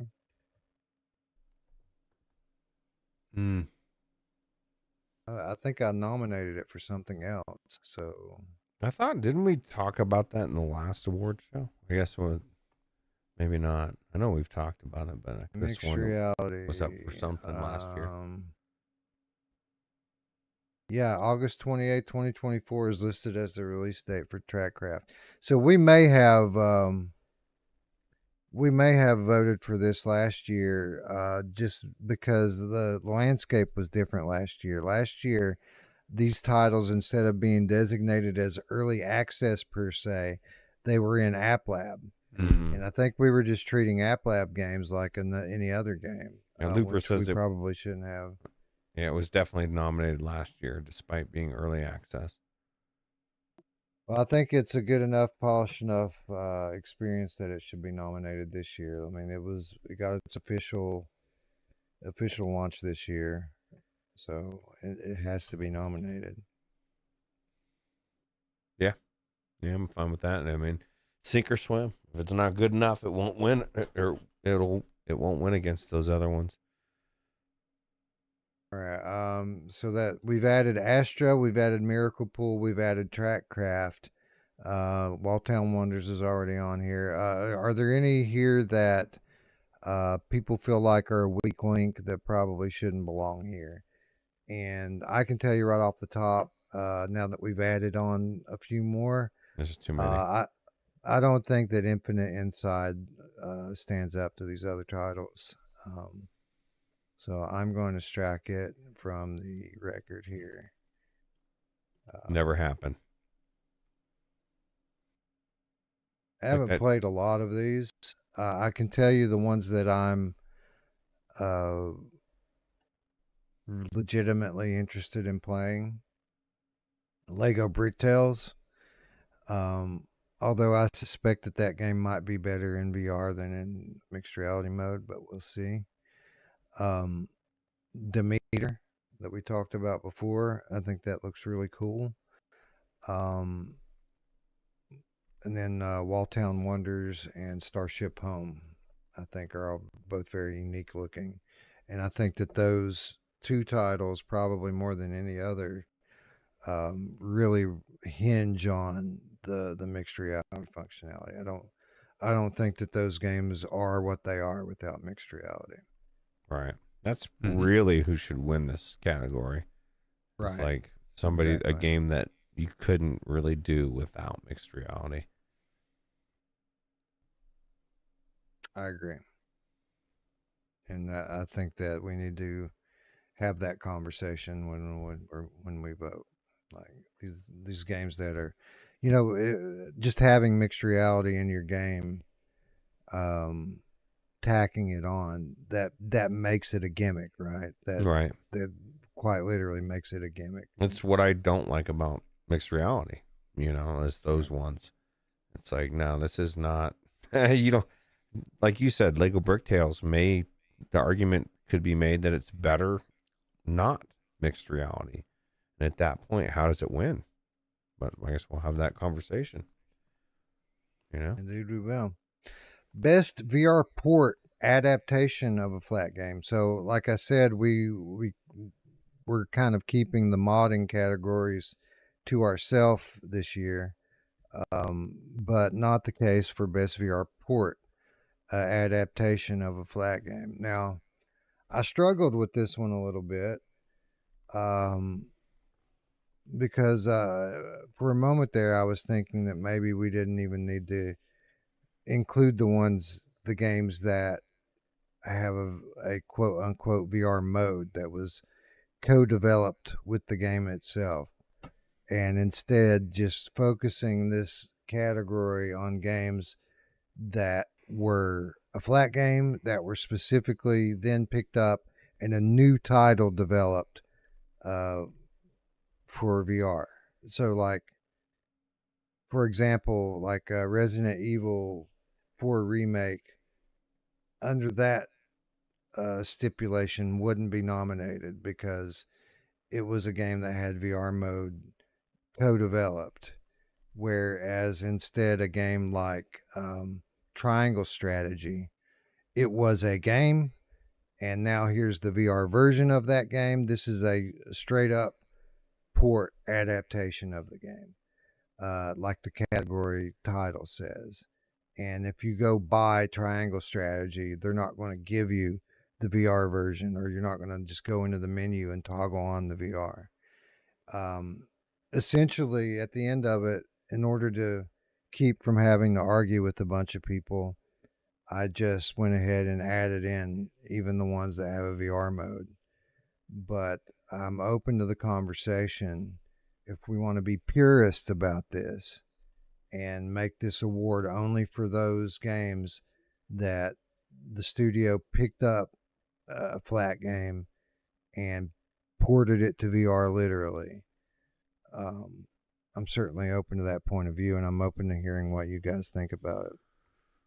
Well, did they not port Resident Evil 4 to VR as well, No, even though they co-developed it?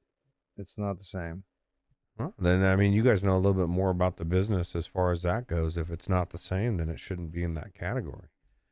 You know, like if if it's a VR port or adaptation of a flat game brought into VR, and that doesn't fit the definition. It is an adaptation. It is an adaptation. I wouldn't necessarily call it a port.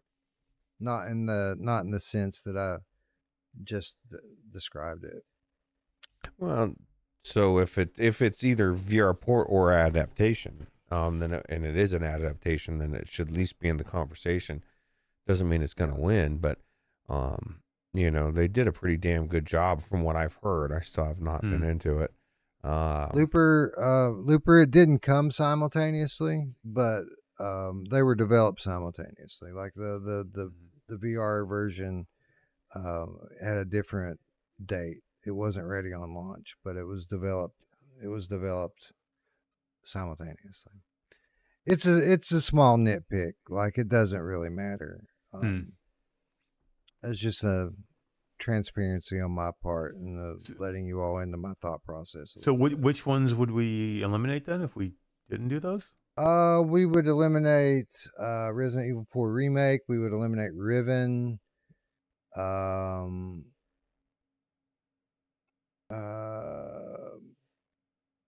know Simon went to bed, but he's probably rolling around in his bed right now. Right. Doesn't understand why he's pissed off. I think that's the only two that would get eliminated. It would be Riven and Resident Evil 4 Remake.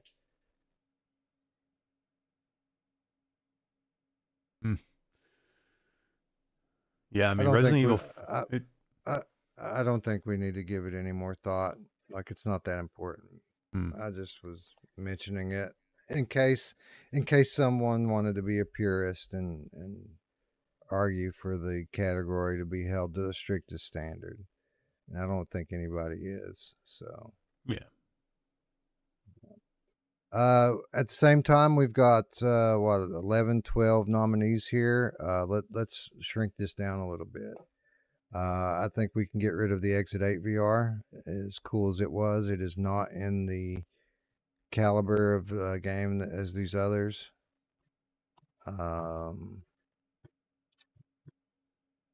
Without playing it, I would say probably we could get rid of Lego Bricktails here. Any thoughts? I don't think it stands up in the caliber of games as these others. Definitely get rid of that. I think Bulletstorm belongs, Arcade Paradise belongs, Madison belongs. Looper says Mud Runner should be removed because it's a completely different, separate game.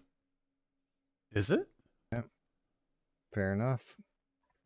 It's a separate game than the game that was. So it's just a game that's based on the franchise. It's a new game, I believe so. Yeah, it's a new game. Yeah, so it's just a game that's based off the Mud Runner franchise. It's not a game that was brought over.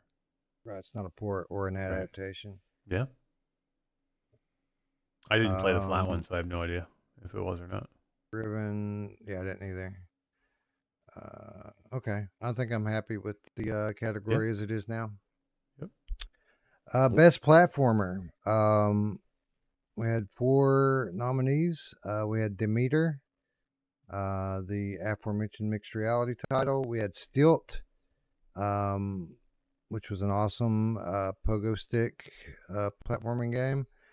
We had Max Mustard, which I think we're all familiar with, and Sky Climb, which is a first-person VR platformer that's very much... This category is pissing me off because we should be seeing Astrobot on there. Like, why the hell was Astrobot not in there? That is like the best platformer I've played in years, and the fact that it didn't come to VR is still stupid. I don't get it. I agree. So, anybody else with any answers or nominees for best platformer? It seems like there should be 1 or 2 more. I think most of them came last year, though. Like Looper says Metamorphosis is a platformer, but it is not best of. You know, that's a difficult. That's a difficult game because, like, I enjoyed it, but it was just Janktown from hell. Like, that might be the jankiest game I've ever played in VR. Like, it was a cool concept. I enjoyed it because the concept was cool. The environments were cool. But yeah, I feel weird about nominating that for best anything. Mixture sucked pretty bad, unfortunately. Windlands 2, again, we talked about that. It's so weird that there's not more platformers. It's such an easy thing to bring into VR or to do in VR, you would think. That there's just not that many. Yeah, I think the best platformer I played in VR this year was Sackboy. Yeah. Yeah, that was good. Fun. Anyway, I don't want to get off on another tangent here, but Into Black had some platforming sections. I wouldn't call it a platformer though. Anyway, let's move on. Most highly anticipated VR game. This one always has a lot of nominees, and this year is no exception. We have a smorgasbord of games that are coming up to look forward to. Really good games too. Like I don't know if I'll have any of these to really cut out. Of course, we have Hitman World of Assassination. That's the entire Hitman trilogy being developed for PSVR 2. We're told that they're really going to do it this time, guys, and that it's going to be an actually full-featured VR port of this game. If they get almost there, it'll be one of the best games in the VR catalog. Oh, that was amazing to begin with. I agree. And this one's being done by IO Interactive themselves, not XR Games, which did the Quest port.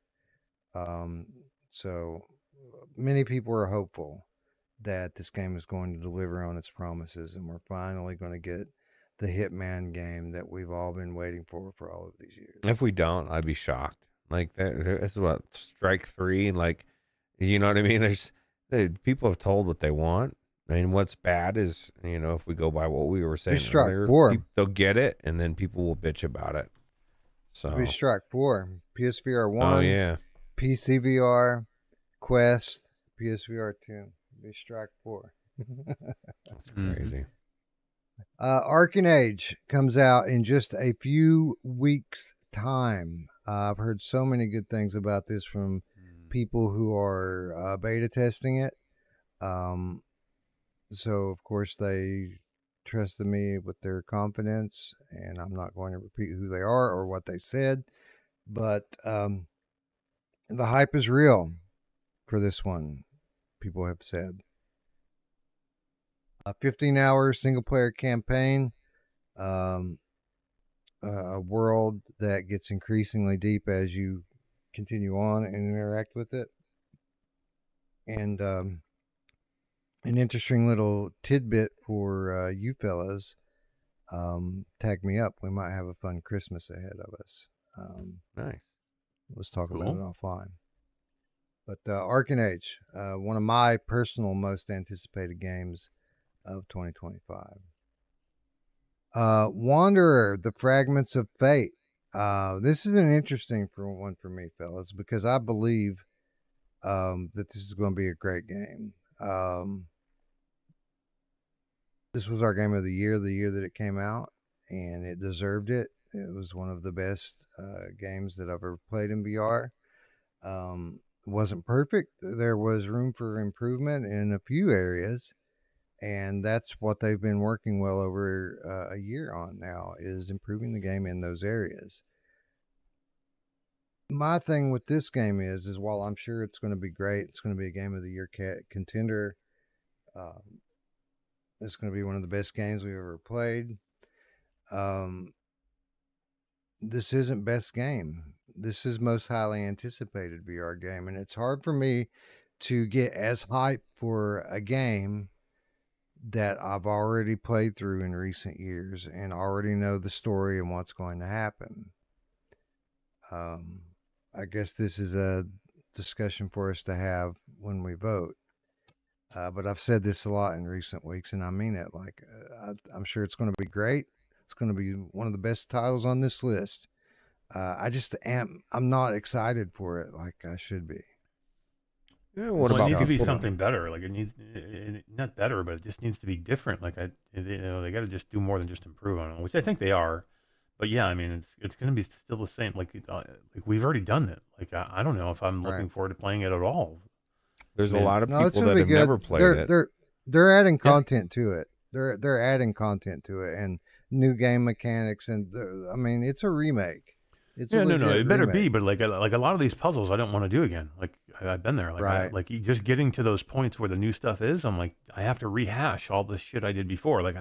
And for Right. me, like I'm not a puzzle fan to begin with. I loved Wander, and I voted for it for the game of the year because it was something special for me. But like, do I want to go through and do all that stuff again just to get to those? Like those better be really good spots, to get What- you to do it again. What about the people that root- didn't get that far? Oh yeah, no. I I'm stopped sure it is for a them. lot They're excited. way I'm just not excited. Yeah, Yeah. see, I'm kind of psyched to play it because I didn't go nearly. I mean, I just scratched the surface.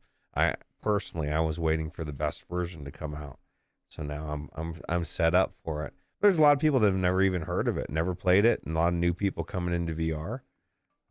So it could, I mean, outside of the people that have already played it, I wonder what the ratio is of people that have played it versus not played it. And I'll tell you this, Roots. I know firsthand that they have added some climbing sections in the game. So, Oh, nice! I'm Ooh. excited. Hopefully, Nice.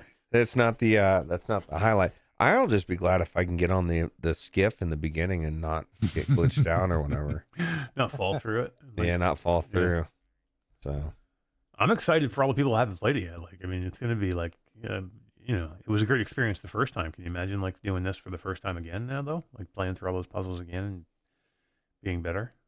yeah, all right. Yeah. So I'm going to start pushing through here because we're literally having the debate on voting when we're supposed to just be running down the thing, and we're going to take all night if we Let's do it. Speed talk- run this thing. talk- yeah. about Just all read this. them off. We read them off straight. Boom. Well, I will just really quickly preface. I think the Midnight Walk will probably be what I vote for in this. I'm so excited for the Midnight Walk, and if you're not familiar with what this title is, check it out. This looks like it's going to be something different than anything we've seen in VR yet. Yeah, I'm not familiar. I'll have to check it out. I've got Looks hundreds of cool. hours in RoboQuest Ooh, Flat. And VR. oh my god. Aces of Thunder. We're all familiar with Aces of Thunder. We've been waiting for years on this game at this point. It looks awesome. Looks AAA. Can't wait. Zombie Army VR. We were supposed to get back in October or October-ish. And on the back of some mixed reviews coming out of Gamescom demo, the game has now been delayed into 2025, which is a promising sign, Right. I think. Affected the Asylum is another game we've been waiting on for years and years and years. This is from the makers of Affected the Manor, which was a walking sim virtual haunted house. But the Asylum is supposed to be a full-fledged game. And it looks awesome. Looking forward to checking it out. Hope it comes this year. Is it horror? It is horror. Looper Yes. said I'm not allowed to play horror games. Oh wait, he said I choose not to.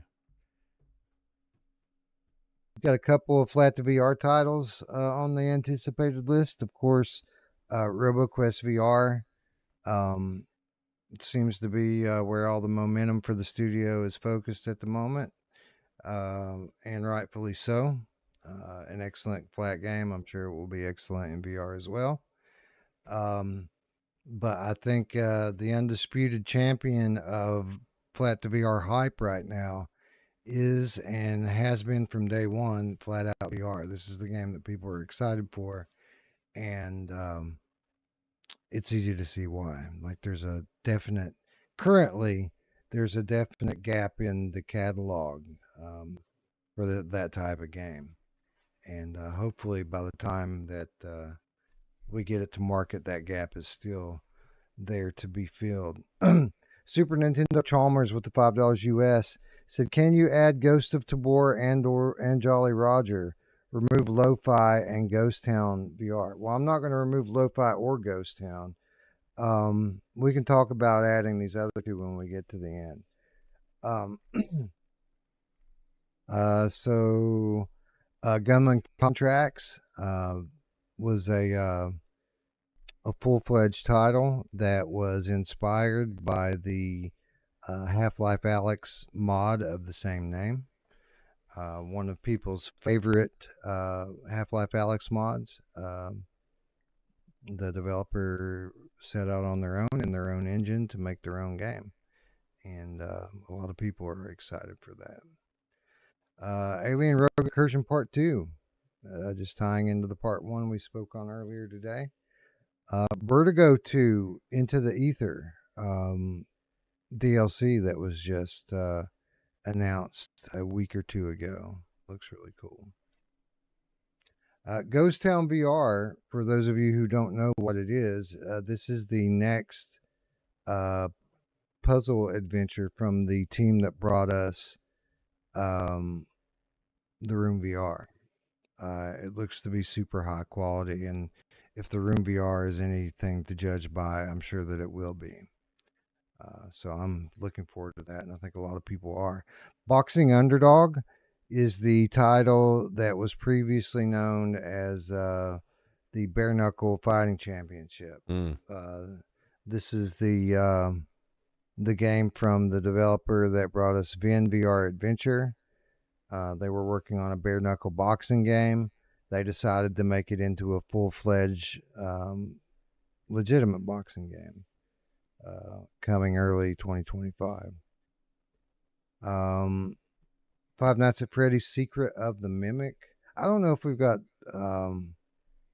verification that this is for sure coming to VR or not. I've seen a lot of people mention it in that context. So we're just going to assume it is and list it on here. And then, of course, we have the beautiful perennial nominee in this category. Lo-fi, Blair Renault's cyberpunk dystopian sandbox of sorts. Are you going to remove it? No, just kidding. I'm with Chris Richardson. He says you paid for it, and he's hoping it lands safely. Me too. Agreed. So let's talk about can we add Ghost of War and Jolly Roger? Now, I could add Jolly Roger on here if enough people feel like I don't feel it's in the category of these other titles on the list. Most anticipated. What is it? I'm assuming it's a pirate game. It's a pirate game that looks pretty cool. I mean, I guess we could put it on here, but people aren't hyped for that game the way they are these other games. Not that many people know about it. Like even Roots is saying, "What is it?" You know. But Yeah. We'll put it on here. Ghost of War, I feel a little bit different about because, yeah, I mean it's coming to PSVR 2, and I guess a lot of people are excited for that. This game's out. It's out for years now. Like last year, it was our early access game of the year. This year, it's nominated for overall game of the year. You know what I mean? It feels kind of weird to have it be the most highly anticipated VR game for a title that was winning awards last year. How do you guys feel about that? Do we feel like platform specific hype is enough hype to stand in with all of these multi-platform games? If it's hyped, but I don't know. I'm not hyped about It's Ghost super of hype. War, It's so. super hype for the PSVR people. Yeah, I mean, I would imagine, like they shouldn't get excluded if there's enough people that are super hyped about it on that platform. Unless we're, I mean, there's other ones that are platform specific, right? Just because it's out on other ones doesn't mean that people shouldn't be able to, if they're really hyped about it, it could be the most hyped of the year. I don't think it is. I don't know. I've always thought that game was lacking to me, but I mean, that's just not my jam. Yeah, and that's not to mention that it's falling off a little bit with what's happening in contractors right now. See, my problem is that we just added this Jolly Roger game, which brought us up to 17 nominees for this category. Jesus. And I don't know that we need to go to 18 so that we can include one of the front runners for Game of the Year this year. You know what I mean? Yeah, I A would say no. Memoriam and Already Dead look cool, man. I don't know that they have that kind of hype behind them though. You know? I mean, yeah, I mean, you can't put every game that's coming on the on the list. Like literally, I mean, you have to cut it at some point. Let's narrow this down. Yes. Let's we put Jolly Roger on. Let's take it back off. It's not hyped like that. It's just not.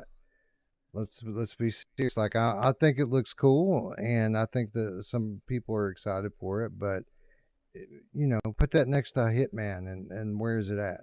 It's nowhere. Nobody cares. Well, we'll do Boxing Underdog the same way. Like I'm excited for it, and I think there are quite a few of us that are, but I wouldn't call it mainstream hype the way these other games have. So we can knock that down.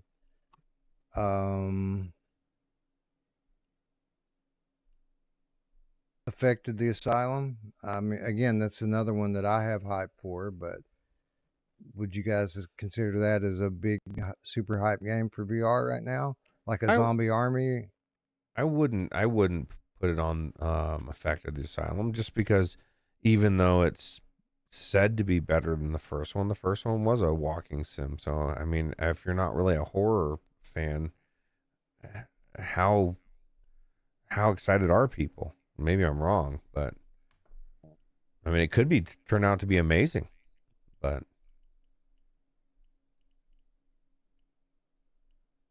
any thoughts, Eric? What about Gunman Contracts? Does it stand up to these other games? That needs to be on there for sure. Okay. What about Into the Ether? Somebody said it's just DLC, right? It is just DLC, but yeah, I guess technically this says game, right? Right. But that is a very well hyped DLC. Could win the most highly anticipated DLC award, which doesn't I don't even exist. think I did a DLC category this year. We might need to look at it and see if there's any call for it. All right, so that's got us down to what now? 13. Is there anything else that should be knocked off? Hitman, Arcane Age, Wanderer, The Midnight Walk, Aces of Thunder, Zombie Army, Request, Flat Out. Honestly, I know you don't want to hear it, but I don't know how much hype there is for RoboQuest right now. Like, a lot of people don't know about it. I'm hyped for it. I think it's awesome. But what about Five Nights at Freddy's? Do we know that this game's coming? I was gonna say, we don't even know if it's a VR game for sure. Let me see. RoboQuest was just voted by Upload VR as the most anticipated game. Really? One of the most anticipated. Well, then leave it on. I would almost argue that Alien Rogue Incursion, after the way that people trashed it, even though it doesn't deserve it, it probably isn't the most anticipated either, even though I think it should be. That's a good point. It should. Is that confirmed coming in next year? Yeah, I don't think they've confirmed it, but it will be out next year. They're already working on it. So. Five Nights at Freddy's: Secret of the Mimic. Is it a VR game? The demo version of Five Nights at Freddy's: Secret of the Mimic was released as a limited time VR demo at PAX West. Yes. All right. Well, we'll leave that on there then. All right. I think 13's good. Down from 17 or 18 or whatever it was. Looper says if we're removing DLC, Alien can go. It's not really a DLC. It's the second part of it. No, I think it is DLC actually. I don't think it's officially been named DLC, but I'm pretty sure that it is DLC. Yeah, I was gonna take it off just because I don't think people are that anticipated, though they should be. True. And that gets us down to 12. Yeah. Lucky number Definitely 12. More manageable. Moving on to garbage of the year. And I'm going to need your help here, Looper, because there were some nominees for garbage of the year that I can't remember what they were called. They've been listed from the PlayStation Store since they were launched. That was That's garbage. Like, dude, What were you're those garbage titles that Miles played out and then got them removed from the store? One of them was like a racing type, or you thought it would be a racing game, but it's a driving game. One of them, I don't think ever. No, not Tropico. Chris Payne Hero. There you go. I think that was one of them. Chris Payne Hero. That was some fucking garbage right there. And I don't know if all of these came out. Like, what was the other one? The Space Imposter. There it is. That's the whole title. Chris Payne Hero VR. Hold on, we got to get the whole thing roguelite here. dungeon shooter simulator. Well, they won at having too long of a name. That's too much.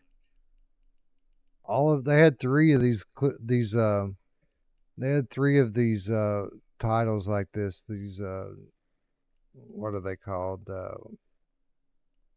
Run or Die VR, real parkour quest simulator. Run or Die VR, real parkour.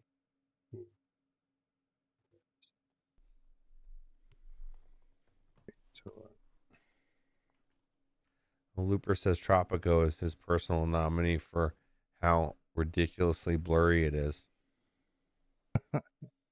Let's see. Roguelike dungeon shooter simulator. I can't believe Phasmophobia is on that list. With as amazing as that game is. Oh wait, actually, I agree. I concur. I'll even go to the PC version.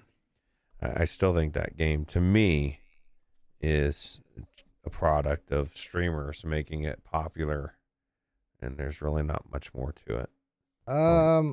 I disagree. I know a lot of people personally that love that game. They just love it and play it all the time. So, it is janky. Oh, it is very janky, but they play around the jank and still love it. Roguelike dungeon shooter simulator. Okay. What about the Among Us ripoff? Yeah, the Among Us rip. That was what I was going to say. They had an Among Us ripoff too. This same company did all three of these games, and it was called Spaceship Imposter, something social deduction Among Game. Like it was called Among Game. Yeah, they pretty much did everything and danced around the title. Problem with that is the game already exists in a superior form that everybody already knows. What's the point of trying to mimic it? Yeah, there you go, Looper. Looper got the other one I was thinking about. Grand Rush. VR highway car traffic racing simulator. There's a theme here. You notice these games that suck, a lot of them have like 17 words in them. Yep. Very on the nose. But I couldn't find this stuff on the store because they got delisted. Miles streamed them, and I don't remember which one it was. I think maybe it was Chris Payne Hero was just so broken that it just didn't run. And this was one of the rare instances where Sony actually gave him well, maybe not, because he got keys, or maybe he did get a refund for it. Maybe he had to buy these and got a refund for them. And then not only did he get refunded, but they delisted the titles immediately. Yeah. Anyway, garbage of the year, Metamorphosis. Like I said earlier, maybe the jankiest game that I've ever played. And let me just say something here about garbage of the year. Just because a game is nominated for garbage of the year doesn't necessarily mean that it's in a bad state today. Like these games, they could have been really bad when they launched, and so bad they got this nomination, but maybe they're fun to play today. Stranger Things VR, definitely nominated for Garbage of the Year. Stride Fates on PSVR2, that was some garbage, man. That was some garbage. There's no denying it. The Burst, this is a title I'm not sure should be on here. It got a lot of negative coverage on launch because it did have some problems. But to be honest, I played it not long after launch and I enjoyed it.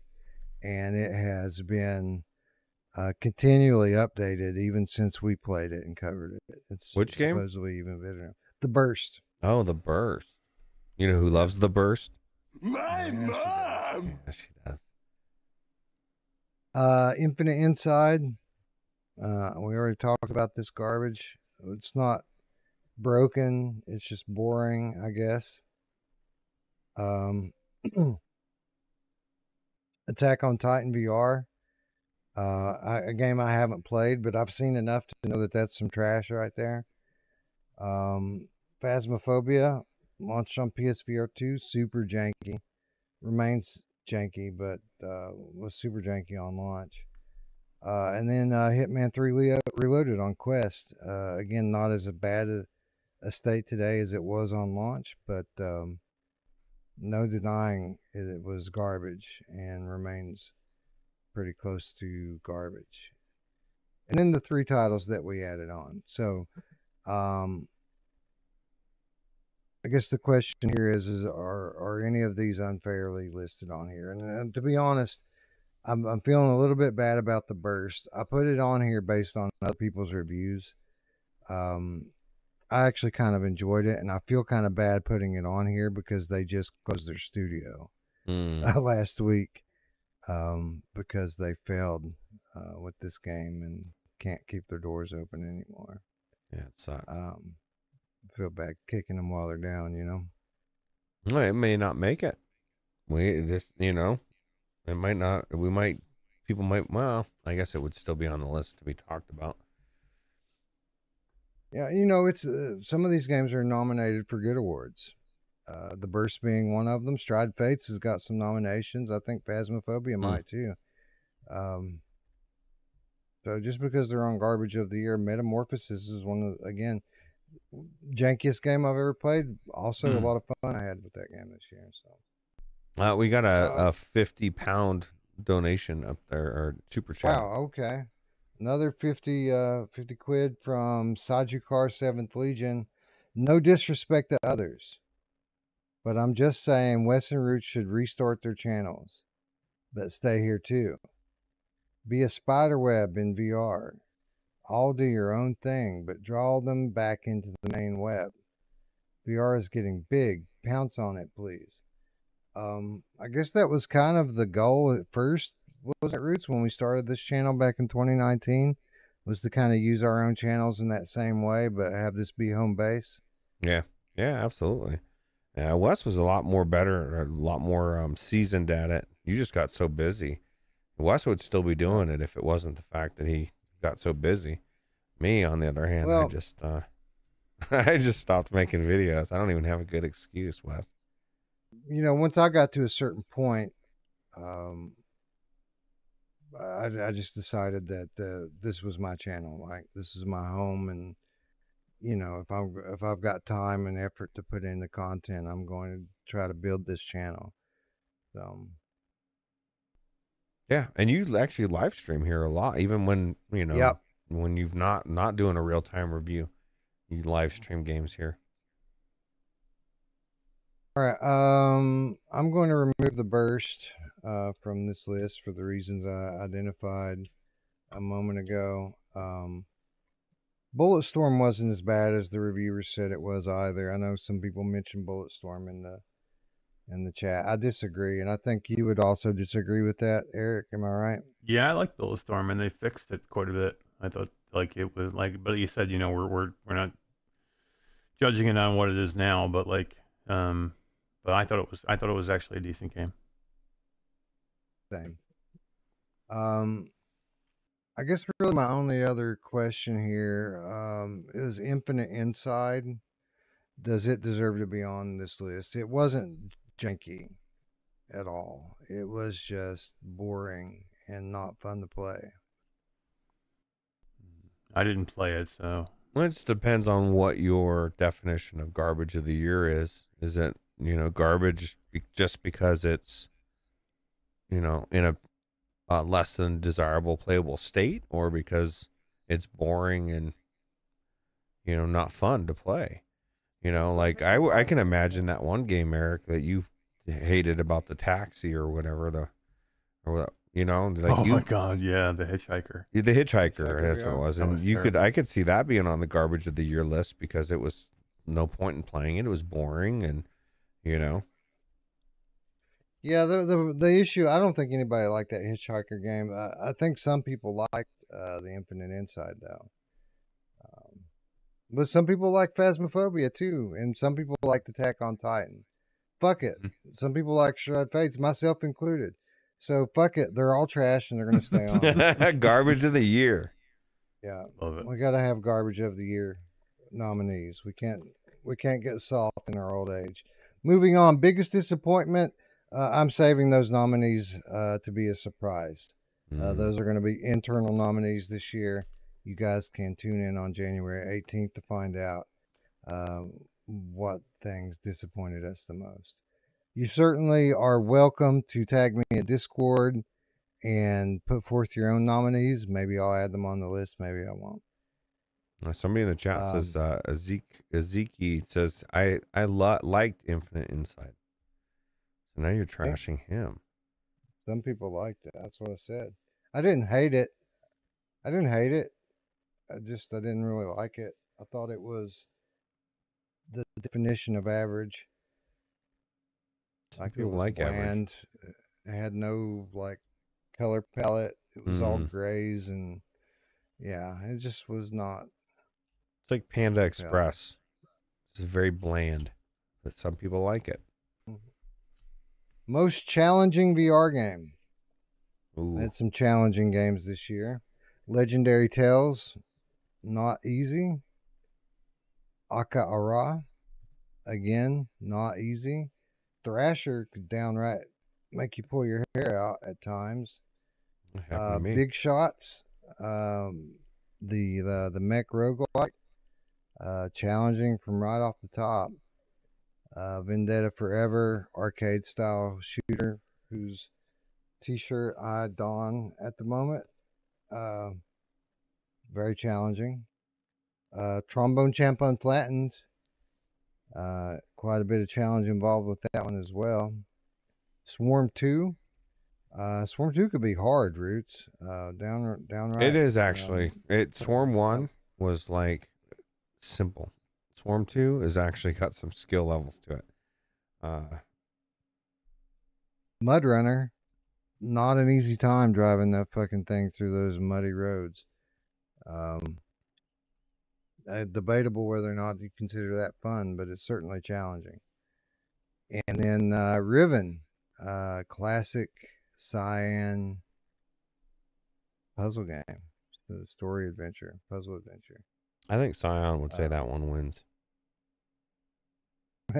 Probably. Or he wouldn't say it was hard though. I don't know. Yeah. Any other extremely challenging VR games that didn't get listed this year? I'll just give people a moment to ponder on that. That's a good question. This is a good question. I'm sure there's something I didn't think of. But those are all the ones that came to mind when I thought about what gave me fits this year. I got a question just in general while we're giving people a moment to answer. I mean, there are games that I can think of that were particularly challenging to me, having played them on a hard difficulty. And it makes me wonder if I should be nominating games like that when I didn't even try playing them on the recommended normal difficulty level. I just went straight to hard with them. Yeah, I usually go to the tenderfoot level. No, actually, I usually go to normal. But you love the tenderfoot. I love I just love the name tenderfoot, man. It's sounds good. All right, Grimlord.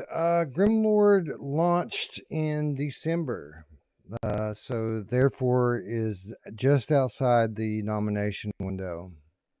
I'm glad that you mentioned that though, because I want to say to Roots and Eric, the moment that we get back to covering VR games again, I want you both to play Grimlord. That's what everybody on keeps Steam. saying. Everybody keeps saying it's like the best thing next to sliced bread. It's excellent. Is it? And that was before the big update it just got. Yeah, so I think I do need to try it. I mean, I kept saying Elden Ring in VR. Yeah, I kept yeah. Well, there you go. It's better than Elden. It's better than flat Elden Ring. Well, Elden Ring's kind of trash, and this is really great. Well, I doubt that. Elden Ring was one of the best games I've played. Period. But if there's a game that's like it, you know. Looper has a good point. Looper says that Silent Slayer was challenging, and that's true. We can add that one. I don't think I nominated it for much more than that. I think maybe innovative or unique gameplay. I think maybe it got nominated for. But outside of that, I don't think I nominated it for anything. All right. Anything else really quickly here? Let's see. Grimlord. No. That's it. All right. Witchblood wasn't that challenging. I mean, it was fair. You know, there were some challenging areas, but it didn't make me want to pull my hair out or anything. That wasn't that bad. And also added the platformers. I guess technically that game's a platformer. I don't know though. Did my camera just go out? I think my camera died. Do you guys consider Witchblood to be a platformer? I mean, I guess technically it would be a platformer, but there's some platforming areas in it. Yeah. But it's like a Metroidvania. It's a side scroller, yeah. Hack and slash side scroller. Yeah, it's not really a platformer. Is Silent Slayer really a challenging game though? Yeah, it gets challenging. All right, let's move along. I don't think that Witchblood's really a platformer. I don't really think it's that challenging either. It is a platformer, but I mean, all right, well, we'll put it on there. Here's the problem. Like, I think it might be the best game on the list. It's not the best platformer on the list, though. It's got some platforming in it. But we'll put it on there, sure. And I will just say this, you know, earlier I mentioned that, you know, we're not allowing ports for any other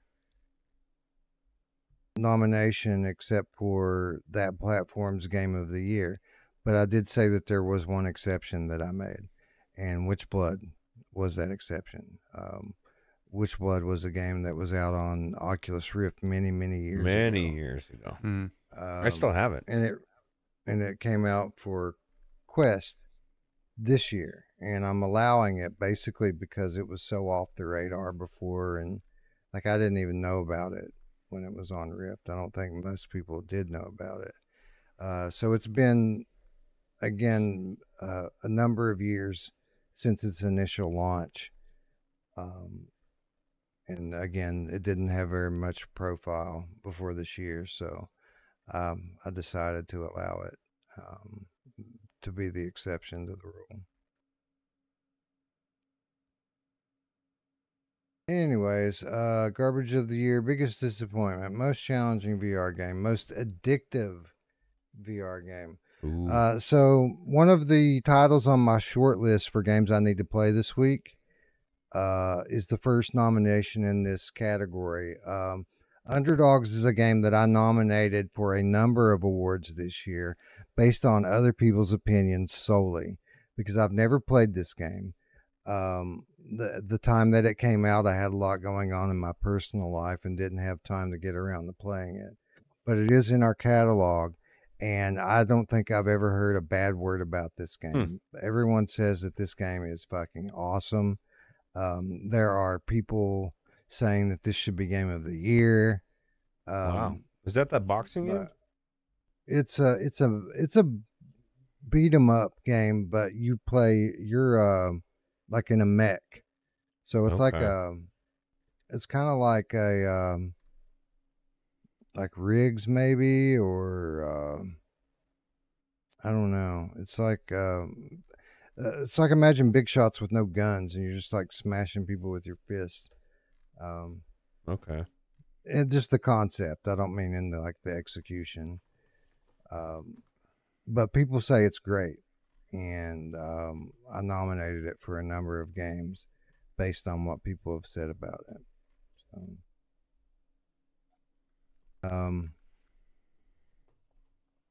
see anyone in the chat? Yeah, see Inferno 9. Oh man, Underdogs is amazing. Exactly. Inferno 9 says you get different weapons on your fists, so you get to as you unlock weapons, you attach them to your arms, and you get to smash things with your special weapons. Anyways, most addictive VR game, Vampire the Masquerade Justice.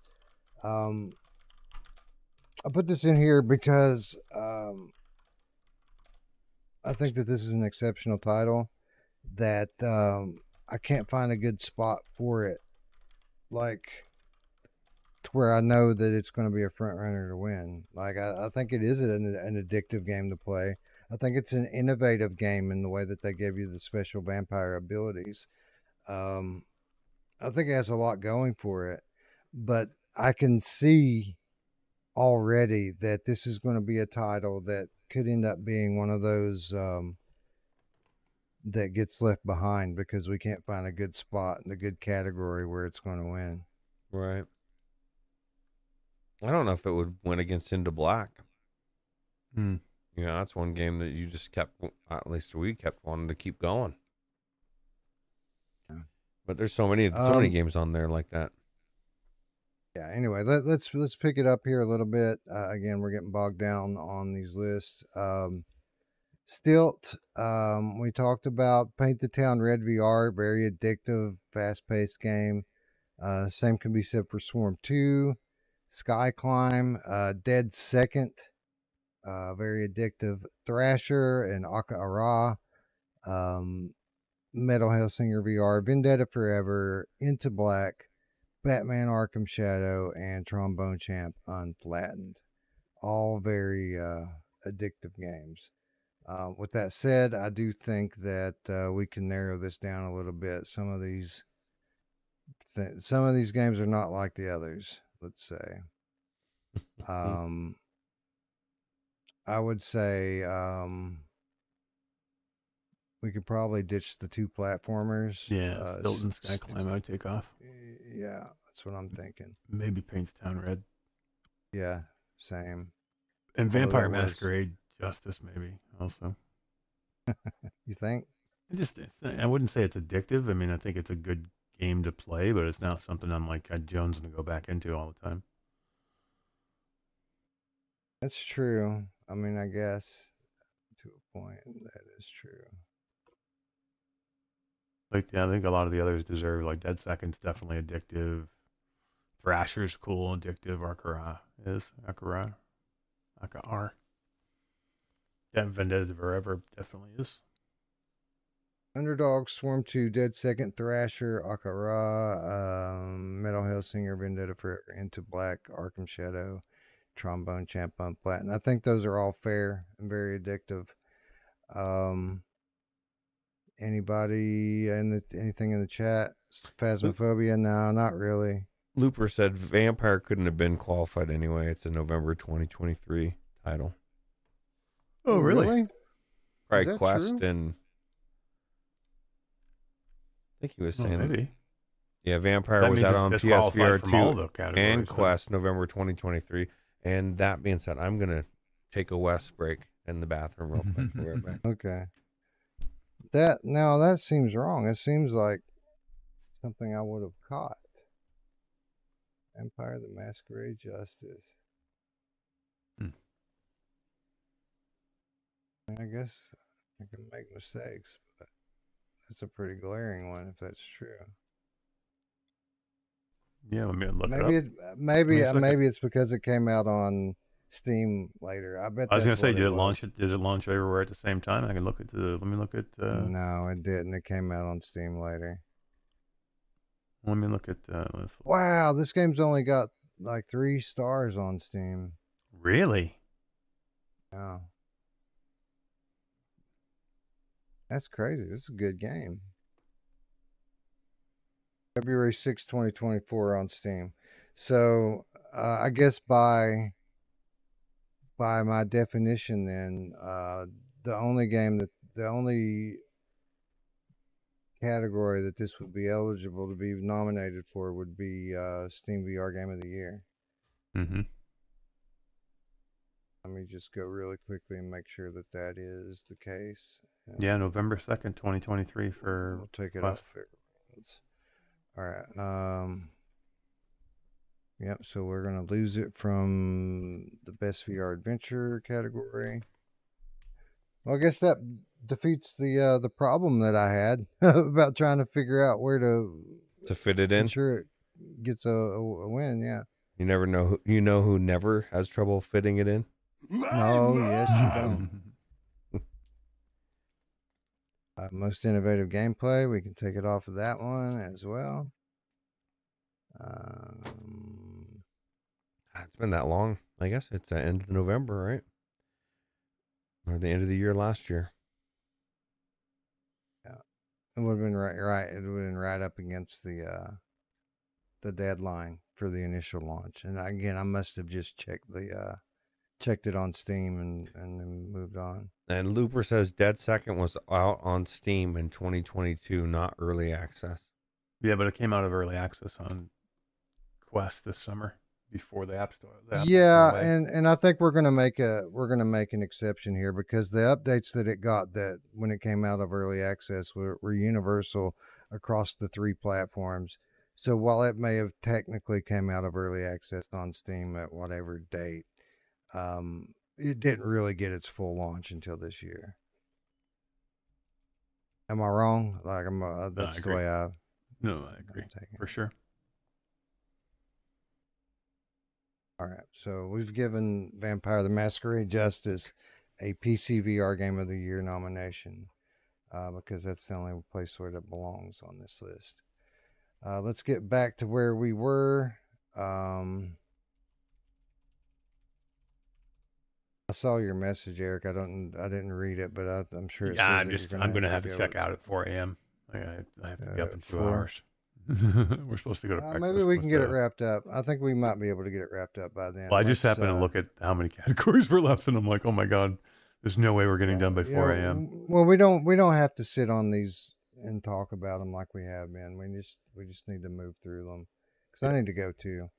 All right, where were we at? We were on Addictive, and we just finished it up. So we're on Scariest VR Game, Best Horror Game. So Five Nights at Freddy's Help Wanted 2. I'm just going to knock that off right off the top. Like, it's not that great. I'm sorry, I know it's popular. It's not that great. Happy Funland, Overdark, Forewarned, Madison VR, The Silent Slayer. I put it in here because it has some decent jump scares every now and then. But I would be, I could easily be convinced to take that off the list. It's definitely the weakest out of everything that's on here, I would say. By Grid Alone, Another Door, and Metro VR Awakening. So, Metro, I mean, I guess it's technically a horror game, and it's got some scary stuff in it, but it isn't. I wouldn't put it the scariest, though. Like, it has some horror elements, but I would think it's more of an action shooter. We'll take Metro off of here. I'm going to take Another Door off of here, even though it's an excellent game. It's not super scary. It's got some scary stuff in it. But, The question is, do we leave Silent Slayer on the list or do we remove it as well? I don't feel like it's scary. You know, outside of if you mess up the, you know, and there's not really anything scary about it. I don't think. Especially next to Madison VR and yeah, you know. So Happy Funland, Overdark, Forewarned, Madison VR, and By Grit Alone. See if the chat has any thoughts on this. They say By Grit Alone can go. I haven't played it yet. I just put it on there because I knew it was a horror game, and it's one that looks pretty cool and I want to check out.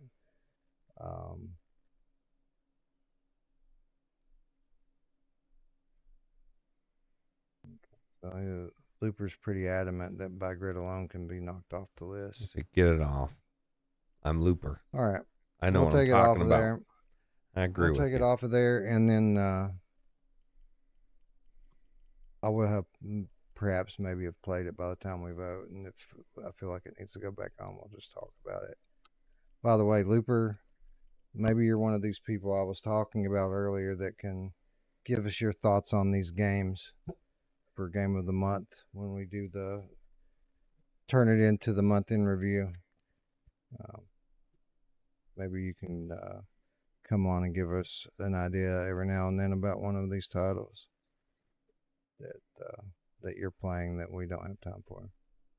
Best VR Adventure. This typically, this is one of those categories that often turns out to be like a consolation for a game that could have won Game of the Year. We always have awesome adventure games, and there's typically more than one of them. So whichever ones ends up getting selected for Game of the Year, the other one normally ends up winning this award. Asgard's Wrath 2, Bulletstorm, Legendary Tales, The Pirate Queen, The Burst, Metamorphosis, Batman Arkham Shadow, Metro VR Awakening, and Ember Souls. So for me, as much as I want to give The Burst an award, it probably doesn't belong here. And same thing for Metamorphosis. A great adventure, not a great game, just a janky mess. The other 7 here, I'm pretty steadfast that they should remain on the list unless anyone has an objection.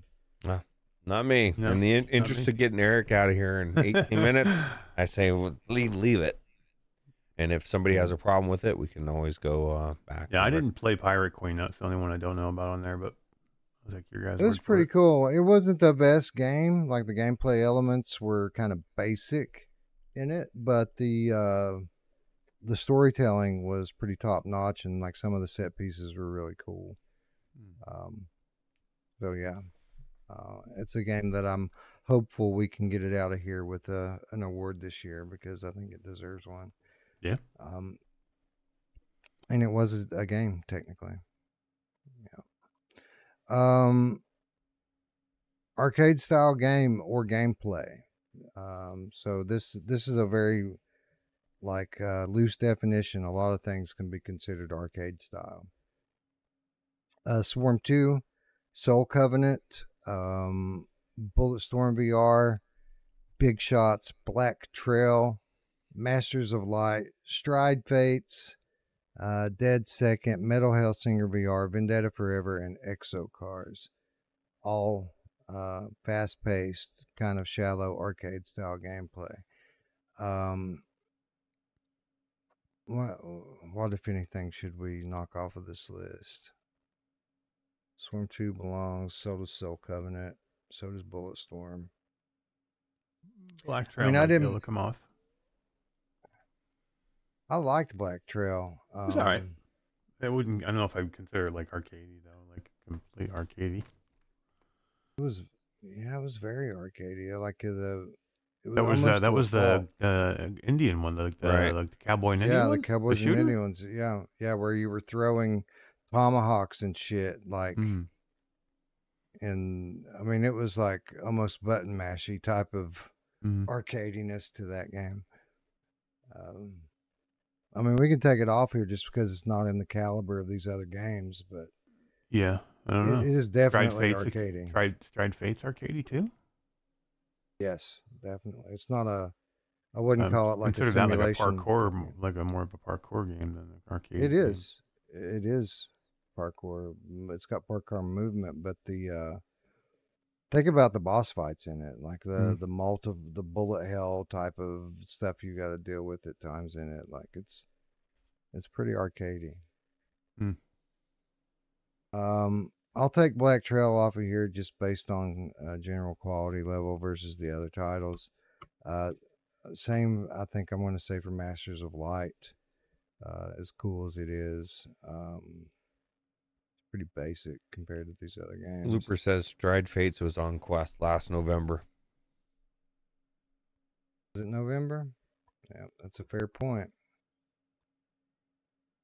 So that means the only thing that it can be nominated for would be PSVR2 Game of the Year, or maybe even Steam. I don't remember when it came to Steam. We'll work that out later. All right, so Swarm 2, Soul Covenant, Bulletstorm, Big Shots, Dead Second, Metal Hellsinger, Vendetta Forever, Exo Cars. I think I like it. Any objections or additions from you gents? No, Think I'm Mark good? Poppin Pringles Leaf says Hellsweeper. Wasn't that last year? Maybe not. Yeah, I think Hellsweeper was last year, although there's definitely some stuff it can be nominated for this year, and we'll talk about that a little bit. But yeah, I think Hellsweeper launched last year. Arcade Paradise. See, that's a weird one. Like, obviously, it's an arcade simulator. So there's lots of like arcade gameplay in there, but I wouldn't call any of that like the gameplay loop of the game. Like, it's just something that's tacked on. What are your thoughts, Eric, on Arcade Paradise as an arcade style game? Yeah, I would not put it in an arcade. I wouldn't Yeah, I don't consider it think an so like Dead either. Second to me is an arcade style shooter. It's almost like a on rails light gun shooter. You know, like that's the kind of game that I'm thinking of. Right, and while To some me, of time management game. That's what arcade right, are. Yeah. right, and even the like the laundry, that's kind of arcadish the way you do the laundry. But again, that's not like the primary thing you're doing in the game. It's more about management, right? It's a light management sim. Yep. So, yeah, I think I like the list the way it is.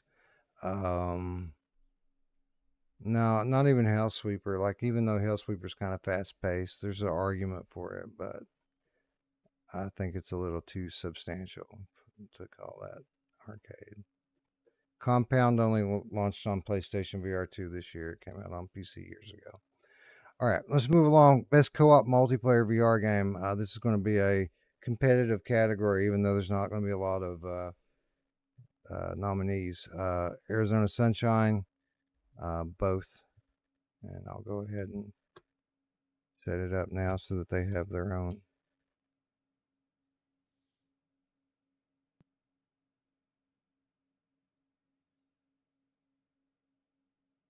Sunshine 2, Arizona Sunshine Remake, Legendary Tales, Forewarned, Soul Covenant, Zero Caliber 2, Into Black, Another Door, Starship Troopers Continuum. So, while I like Soul Covenant, I don't particularly remember it for its co-op stuff. I don't know if I know anybody that even played it and tried the co-op. I know it was kind of hard to get into the way they had it set up. I'm going to take that one off. I'm also again going to drop Another Door here.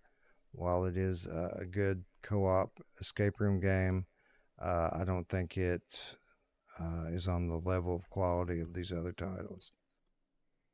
That's 7 nominees here. Any co-op games that we're missing here that deserve to be on this list?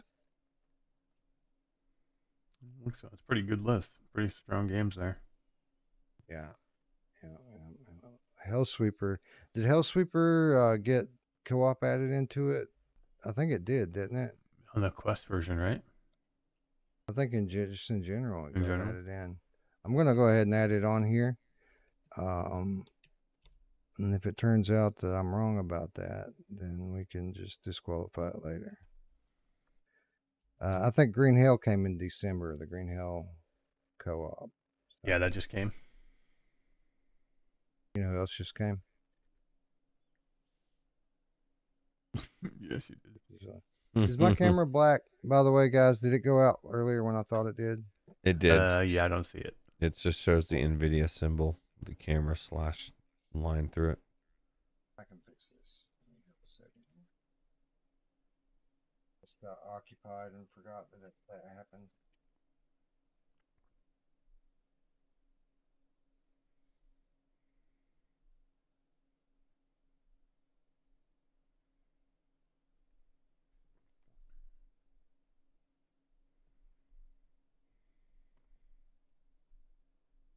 Let's see. Did ya? What are you doing? Camera. C Pro. We're gonna have to go back, slumming it to the old days, Roots. Is it not working? It's just my good camera. The battery ran dead on it. I don't want to go get a good another battery for it. So we're just going to switch over to my old webcam like I used to use back in the day, back when we were slumming it. I thought about selling this fucking camera just so I get the money for that graphics card. Yeah.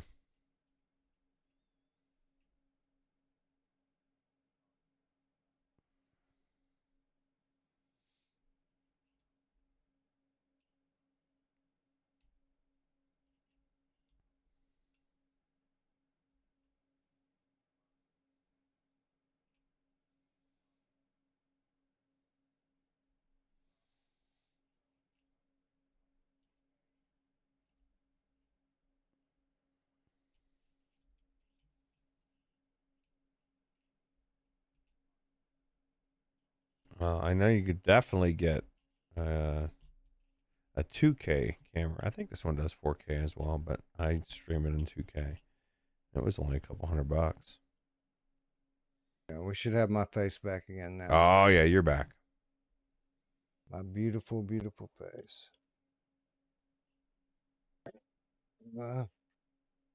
We got about 10 minutes of MASH left to go, so we're going to keep on trucking. Caillou VR. Is Caillou VR a co-op game? I never played it in co-op. I don't know. That's a good question. VR. It's like Minecraft, right? So I would imagine it probably is multiplayer or co-op. We're about to find out right now. Okay.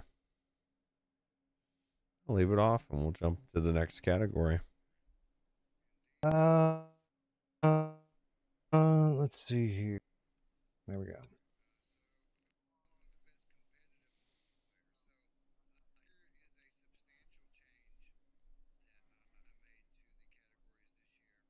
Indeed, we will.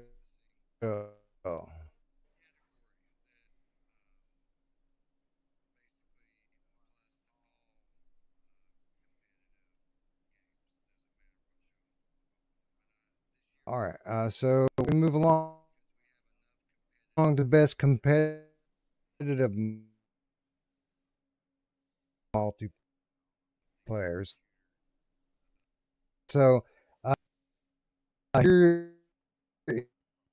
categories this year.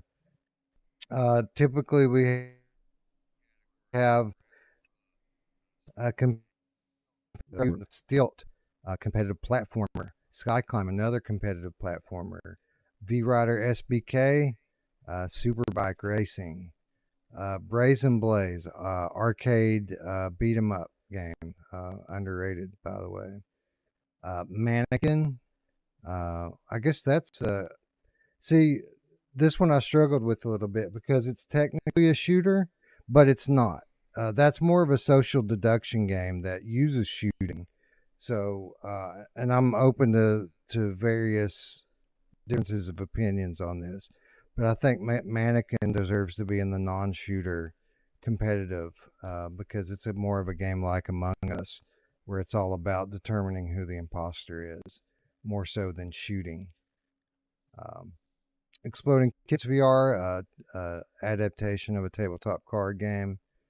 Exo Cars, Kart Racer, and Thrill of the Fight 2, boxing, head-to-head boxing game. Roots, Eric, any differences in opinion on what I did with Mannequin here? No, I think you're right. Yeah, I agree. Cool. Any of these games not fit the minimum threshold of quality?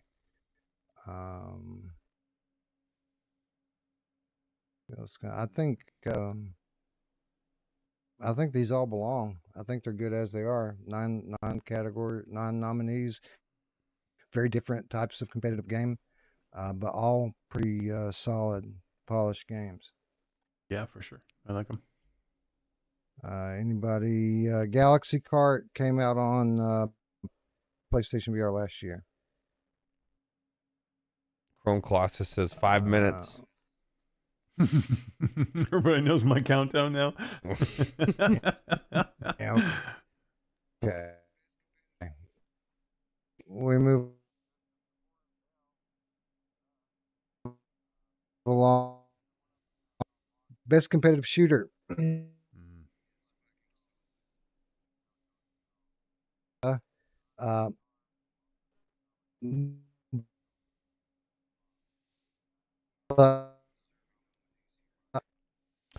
Is Zero Caliber 2 Yes. competitive shooter? Isn't it more of a cooperative shooter? You shoot. Okay. Solid and coming on strong. Astro Hunters VR also gets some.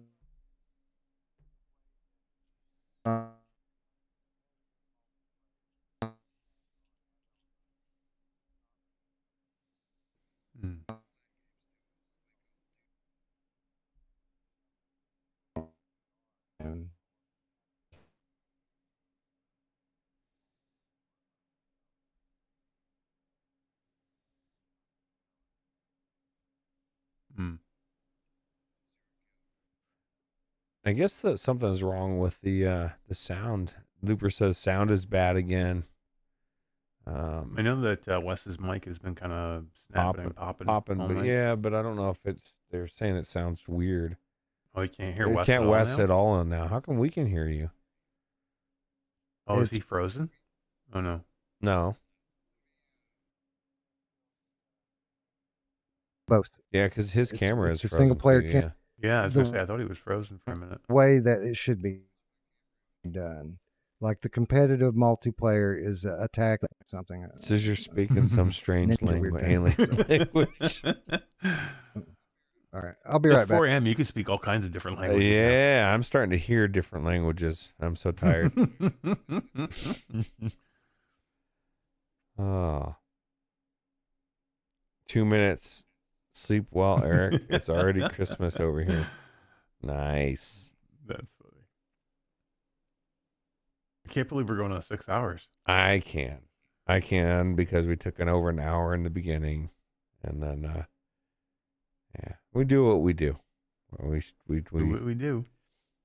We hadn't talked for so long. We're just like, Right. you know what? We're just gonna. All right, ladies and gentlemen, is that any better? I hope that's better, because if not, then we're kind of fucked. Sounds good to me. Yeah, well, it sounded good before us. That's true. Yeah. Let us know in the chat how everything's going here. He says he's super distant, and then he's a robot for a second, but that was earlier, so you might have fixed it much better. Looper There says. you go. Looper says it's much better. Okay, very good.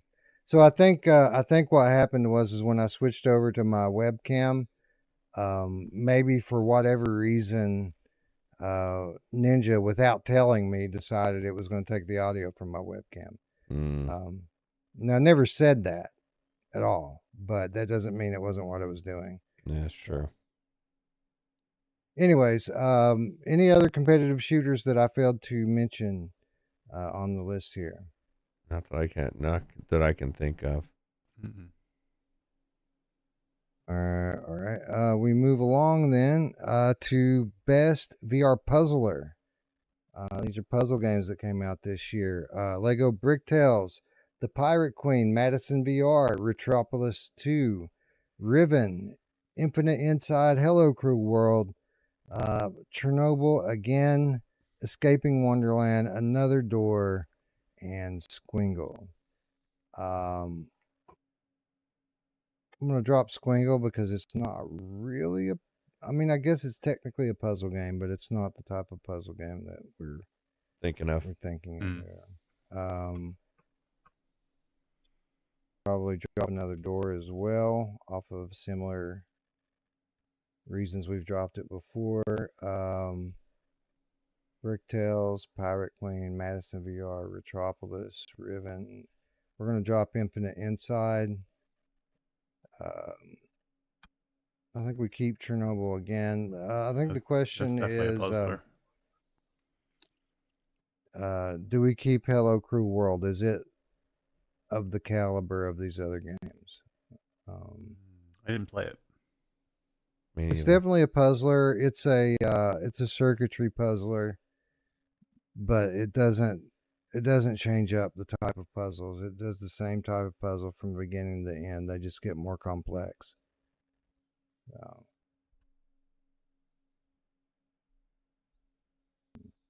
Be interested to hear anybody's thoughts on that. What about you, Roots? You played that game. Do you think it's up to snuff with these others?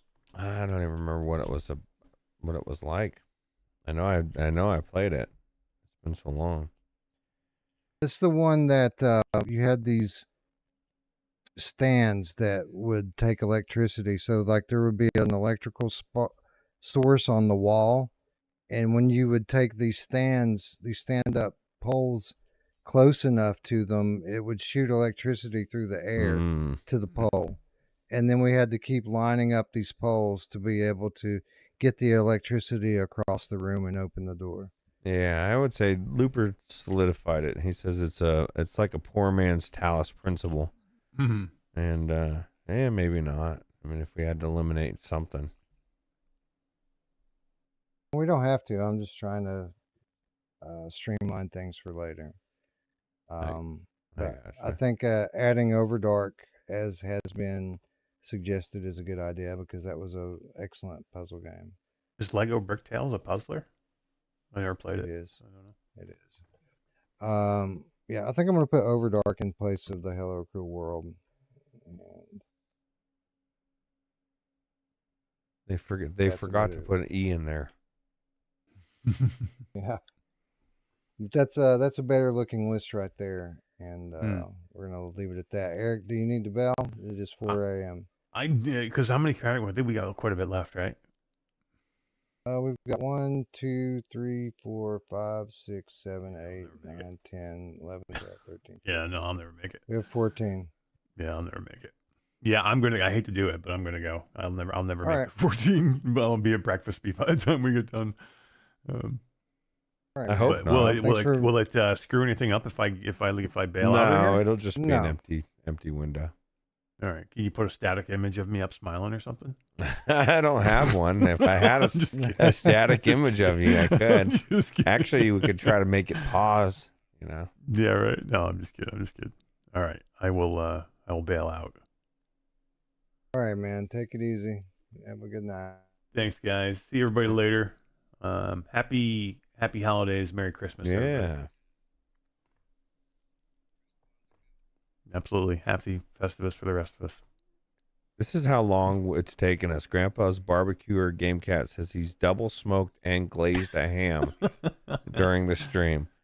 You know who always glazes their ham? Oh, yeah. She loves to double smoke it, too. This is what happens when we take, this is what happens when we not.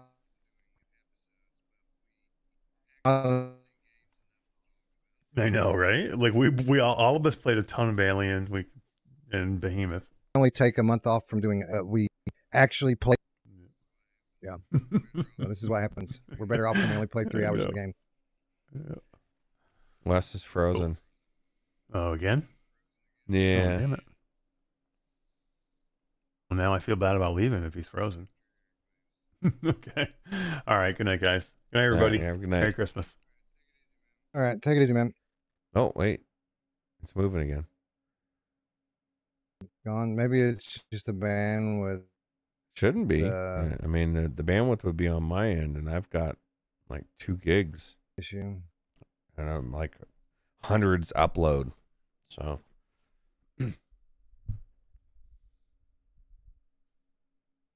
I think it's still slowly moving. So I think it is on your end for some reason, but oh, it says Wes's mic again. I was gonna try.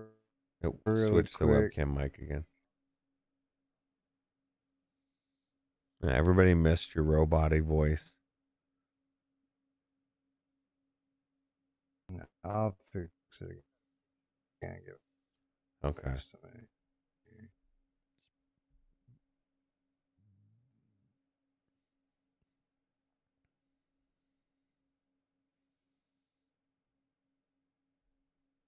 If you okay, I got you. It's in the F drive.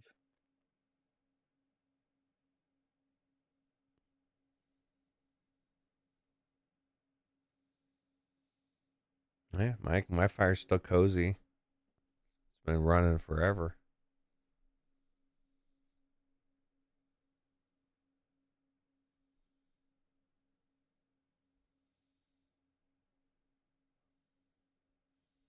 Okay. Cool.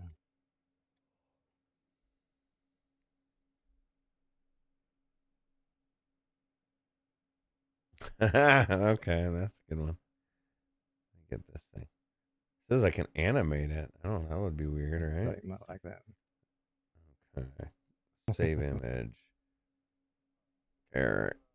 All right. I'm going to kill Ninja again and bring it back. So hopefully that'll fix whatever the fuck's wrong with it again. I'm going to break that off. Its own thing.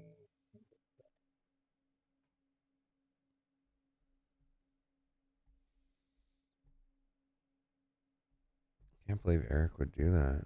That's crazy. I know. Just to do that to everybody.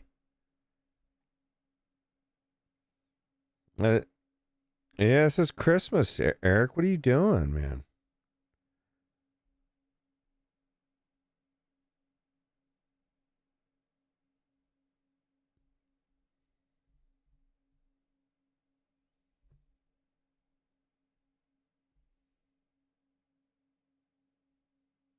Says we can actually hear him now. Okay. Can you guys hear me? Yeah, can you hear me now?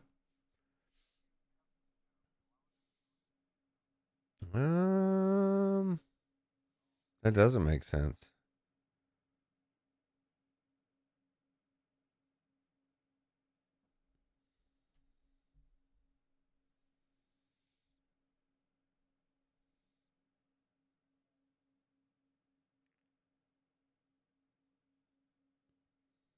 Oh, we don't hear Wes. Okay.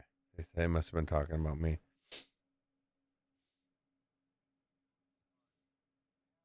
Hear me. There we go. And you're not moving slow like you were before. So I don't know. I don't know what the deal was with it, but who knows? It is a mystery. And it also is history. History's Mysteries. Remember that show? yeah, I do. All right. Let's move on before things crash again. I don't think Eric's the only thing tired. I think we're all getting a little bit tired. Punchy. Including the camera and microphone. So are we done with the VR puzzler then? Let's see. I gotta get back to my spot where I was at.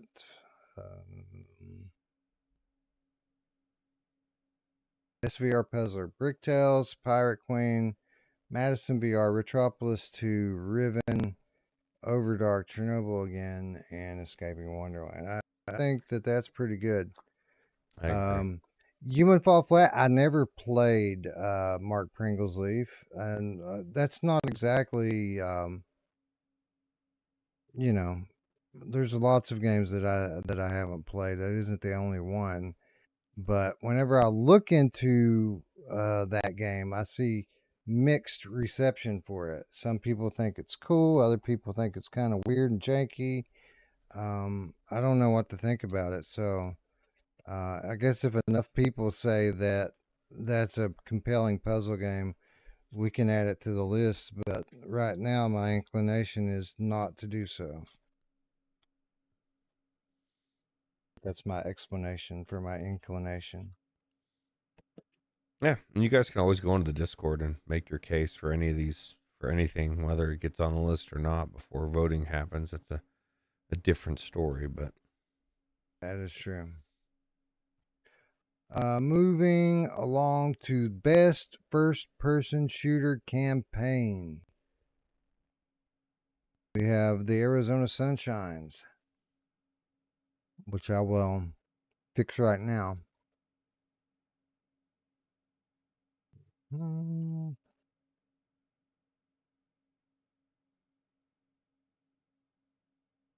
Arizona Sunshine Remake, Arizona Sunshine 2, Resident Evil 4 Remake, Bulletstorm VR, Black Trail, Stride Fate, Dead Second, The Burst, Zero Caliber 2, Vendetta Forever,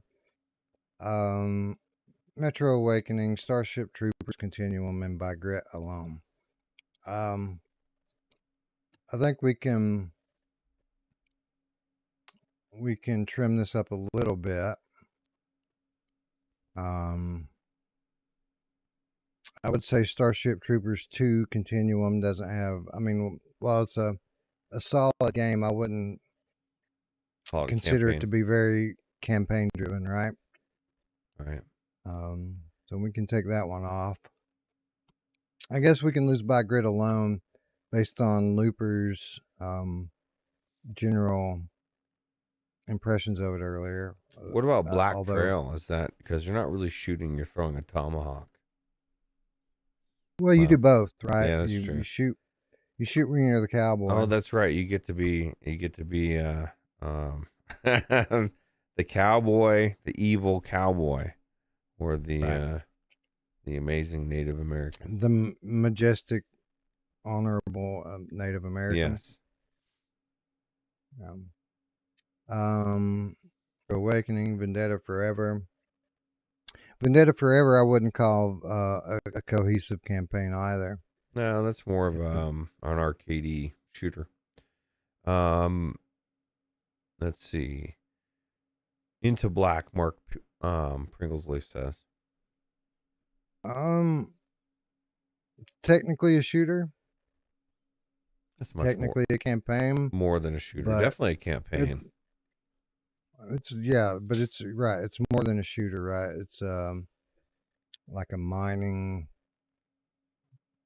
there's a lot to it. I think calling that a first-person shooter misrepresents it. Like, technically true, but I wouldn't define that game that way. It's kind of, I mean, I would kind of consider Black Trail the same thing. I don't think it's really a shooter, first-person shooter. All right. I can get rid of it. Done. All right. Done, son. I think we're done. Let's see what the chat thinks about it. Anything that we missed other than your incorrect assumptions? No, that looks like it's it. We move along. Good morning, Bargersoft. Most innovative VR game or most innovative VR game play? Tiger Blade, Crumbling, Underdogs, Sky Climb, Silent Slayer, of the Vampire, Infinite Inside, Thrasher, Metal Hellsinger, Escaping Wonderland, Maestro, Vendetta Forever, Into Black, Batman Arkham Shadow, Ember Souls, and Squingle. A lot of nominees here, a lot of deserving nominees here. So yeah, I think Eric's camera's frozen. No, I'm just kidding. I think you're right. So off the top, Tiger Blade is a game I didn't play much of. It did seem to be a bit different, though. I'd be interested on the chat's opinion on how innovative that game was.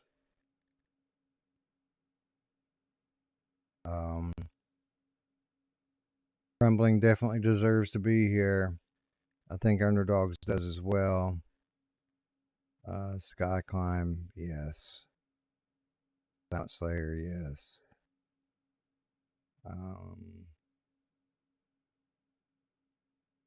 Infinite Inside. I mean, it's technically innovative, but it's kind of a one-trick pony, right? Right. I think we can ditch that one. Thrasher stays. Metal Hellsinger stays. Escaping Wonderland, yes. Maestro, yes. Vendetta Forever. Yeah. Into Black. Yeah. I think all the rest of these stay. I think Tiger Blade's the only other question, in my opinion. Yeah, that's what Looper was saying. He said Vendetta Forever replaces Tiger Blade. And Looper also says, what is innovative about Ember Souls? It's got some innovative parkour mechanics in it. The movement's really cool. If you haven't played it, it's a pretty cool game. Plus, like some of the special powers and like the magics and things are pretty cool too.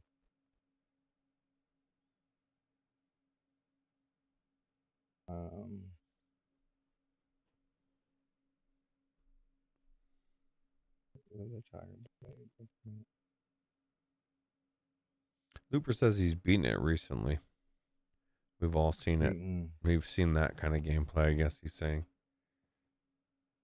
What was that again? What game? Ember Souls? I'm assuming Ember Souls. He says he's beaten it recently. We've seen all of that. Yeah, I mean, it's very similar to the Assassin's Creed game, but I wouldn't say that that's something that we get in VR every day. True. I mean, if you don't want to vote for it, don't vote for it. I just think it's a solid title. It deserves the nomination. Anyways, we move along. Surprise favorite of the year. So this is the game that we didn't, the game we didn't see coming, right? We just tried it out one day and holy crap, this is fucking awesome. Again, Underdogs, a game that I didn't play at all, but a lot of people singing the praises of it, and thus the nomination. Witchblood, very much fits the definition for me. V-Rider SBK, a lot of people singing the praises of that one. Trek Craft, another one that a lot of people were super high on. Vendetta Forever, of course, and Into Black. So,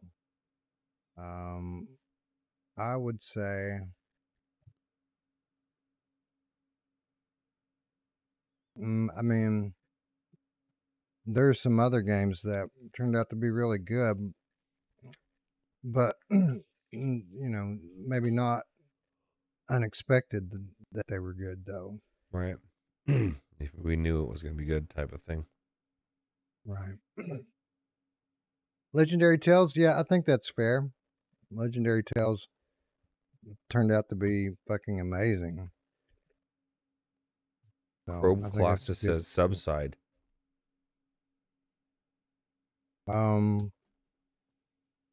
Sure. I mean, yeah, I guess it was from a single dev. People didn't really see it coming.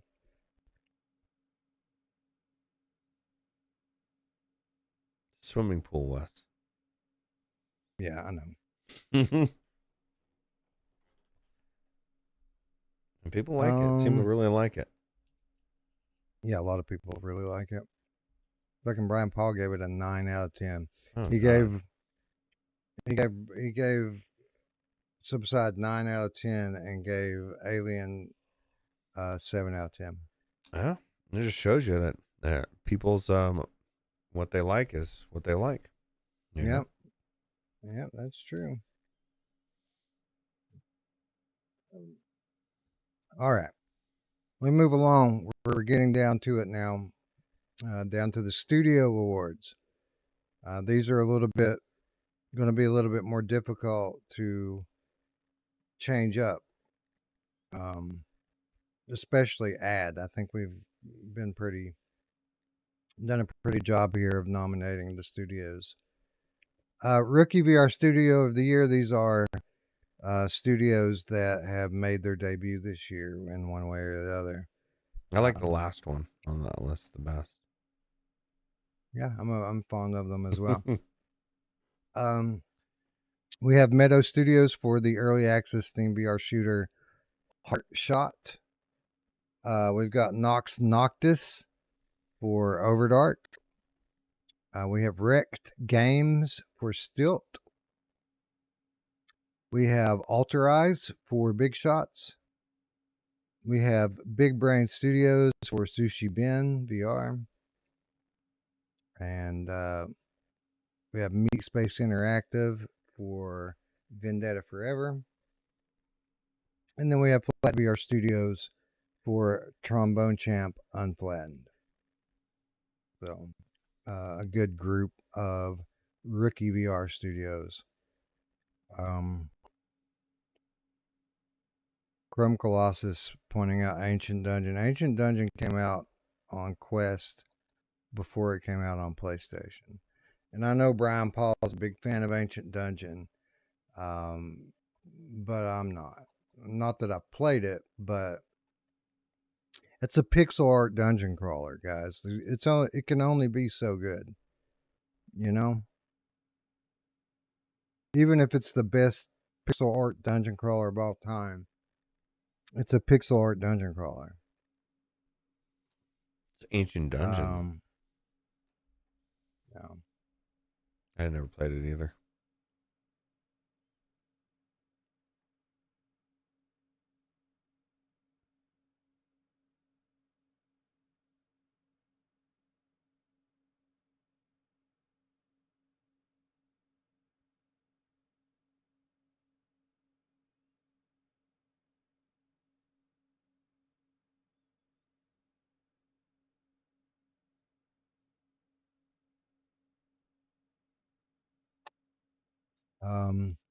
Ancient Dungeon came out in 2022 on MetaQuest.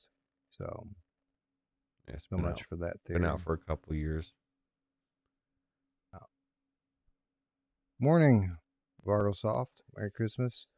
Who's the developer of Madison VR? Bloodiest Games.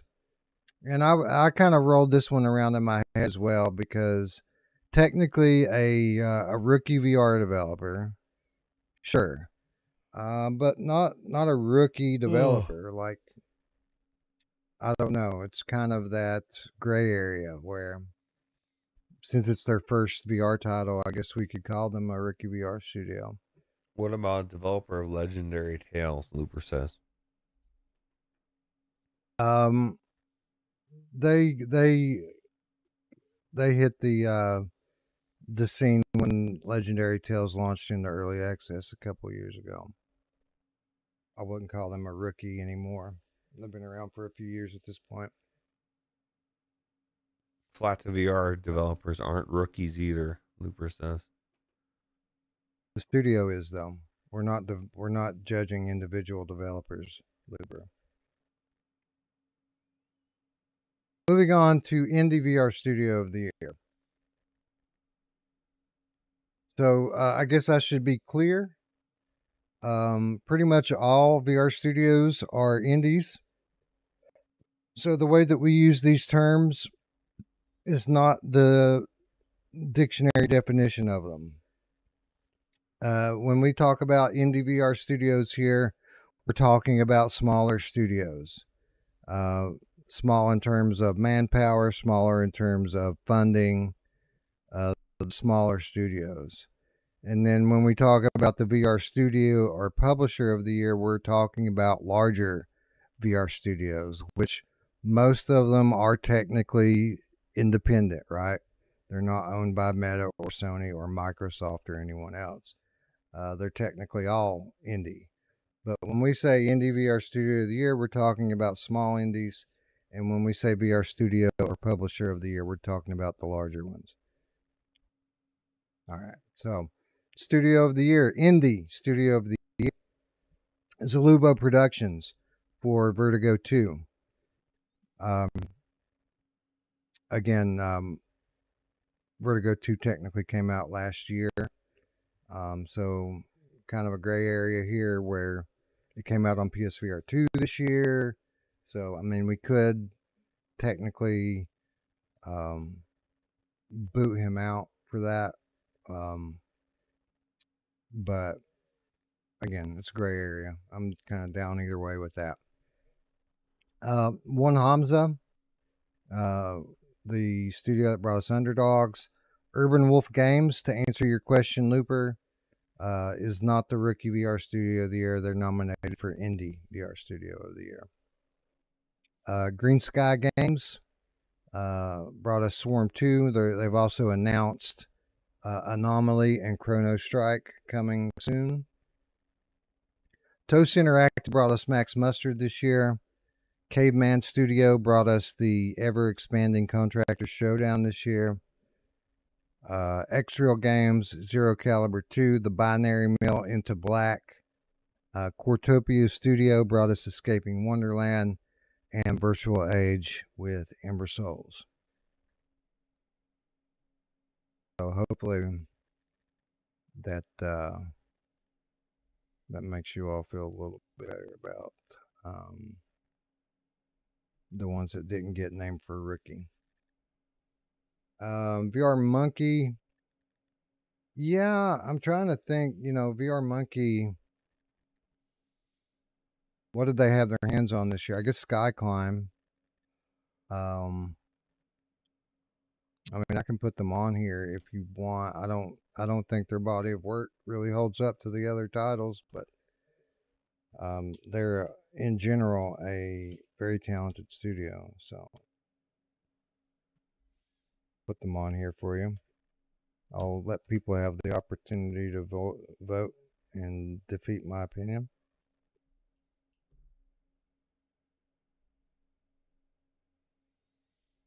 All right, there we go. VR Monkey. Anybody else? Did they work on Exorcist this year? I guess they did.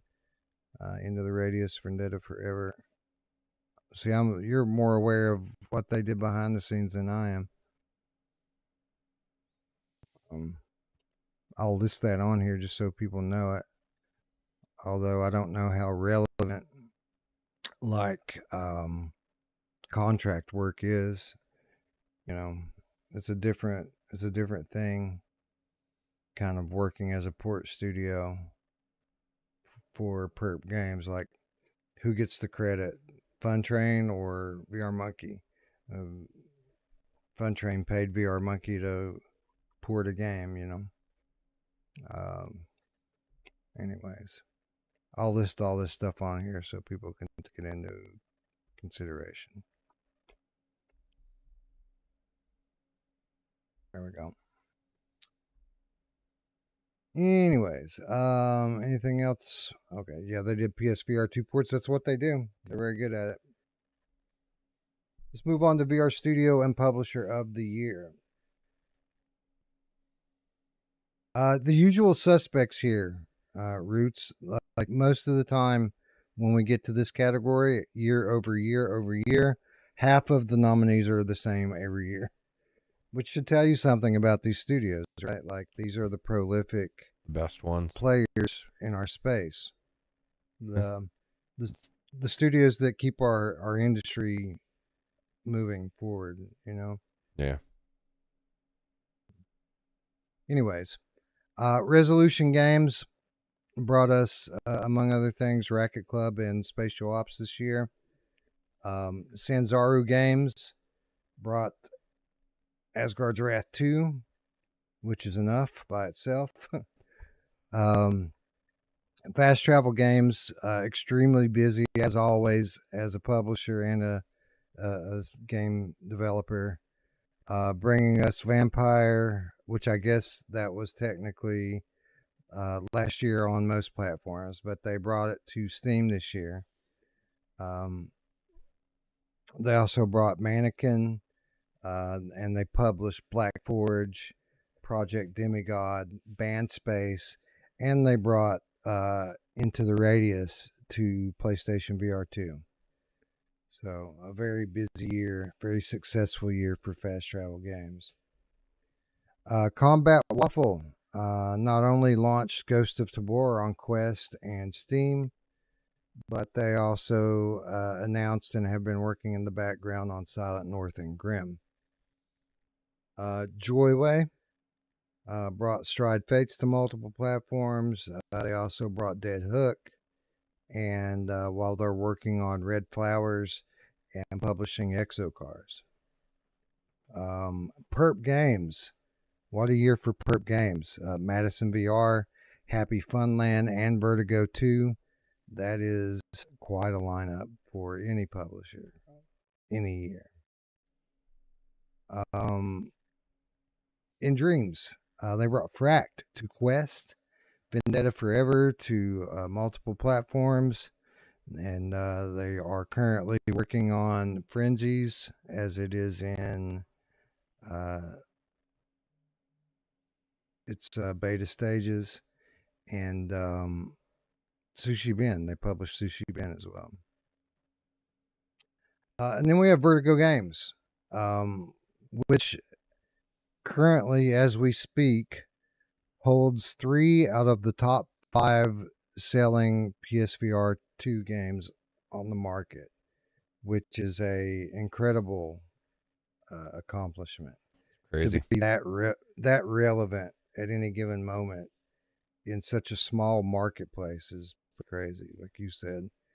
Arizona Sunshine 2, Arizona Sunshine Remake, Metro VR Awakening. A great lineup and a great year, all developed by Vertigo Games. And then wrapping it up at the end, of course, we would have to mention Camouflage, which did nothing else but bring us Batman Arkham Shadow to MetaQuest this year. That's good enough. Good enough for me. That's right. Isn't that what Cindy Lauper said? I think It's good enough for me. It's good enough for you. It's good enough. Good enough for me. Oh, yeah. I'm singing Goonies songs. Oh, I know. Radio Runt would be saying it's overrated. Yeah, I know. Specifically why I did it for Radio Runt. Yeah, it was for you, Radio Runt. Even though you went to bed a long time ago. Ooh, yeah. All right. Best ongoing support of a VR game, or otherwise known as the Hello Games Award. Speaking of which, of course, no Hello Games Award would be complete without a nomination for No Man's Sky. I just think about that. That's on the list every year, and that's why it's named after them, because they're constantly working on that game. Still. One of the few VR games to support enhancements from PS5 Pro at this point. Yeah, that's the thing about new hardware like that. It's like the developers have to do something to make it. You would think that just a more powerful, like on my games, just a more powerful graphics card is going to allow me to tweak it up higher, but we also have settings that PlayStation VR2 doesn't allow. You know, usually it's those settings don't exist. So Right, and the way that these consoles work are slightly different than the way PCs work because they're, single purpose machines that are optimized a different way. It takes work, and Hello Games is never misses an opportunity, right? yeah, well, never misses an opportunity to make their game look and play better. You'd think every dev did that, but Right. Asgard's Wrath 2. I don't know if anybody's been keeping up with this title, but it gets new content like monthly. really, And it's a pretty incredible example of the way a studio should support a blockbuster release.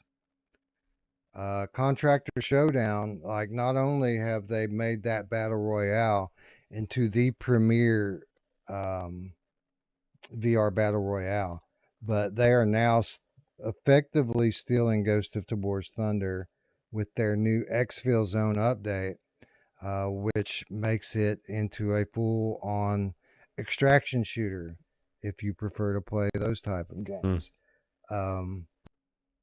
I haven't got in to check this out yet, Roots, but I'm told by people that Contractors as an extraction shooter is already more polished and feature complete than Ghost of Tabor was.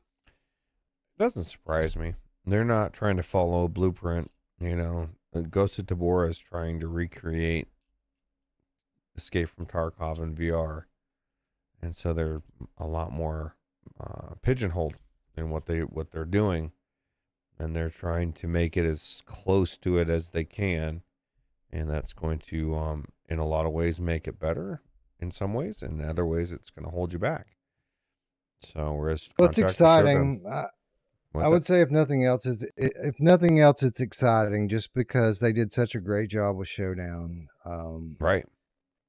It makes you wonder, and they're ahead of the curve too, because I've mentioned this last time we were live that extraction shooters are about to become the next roguelite, right?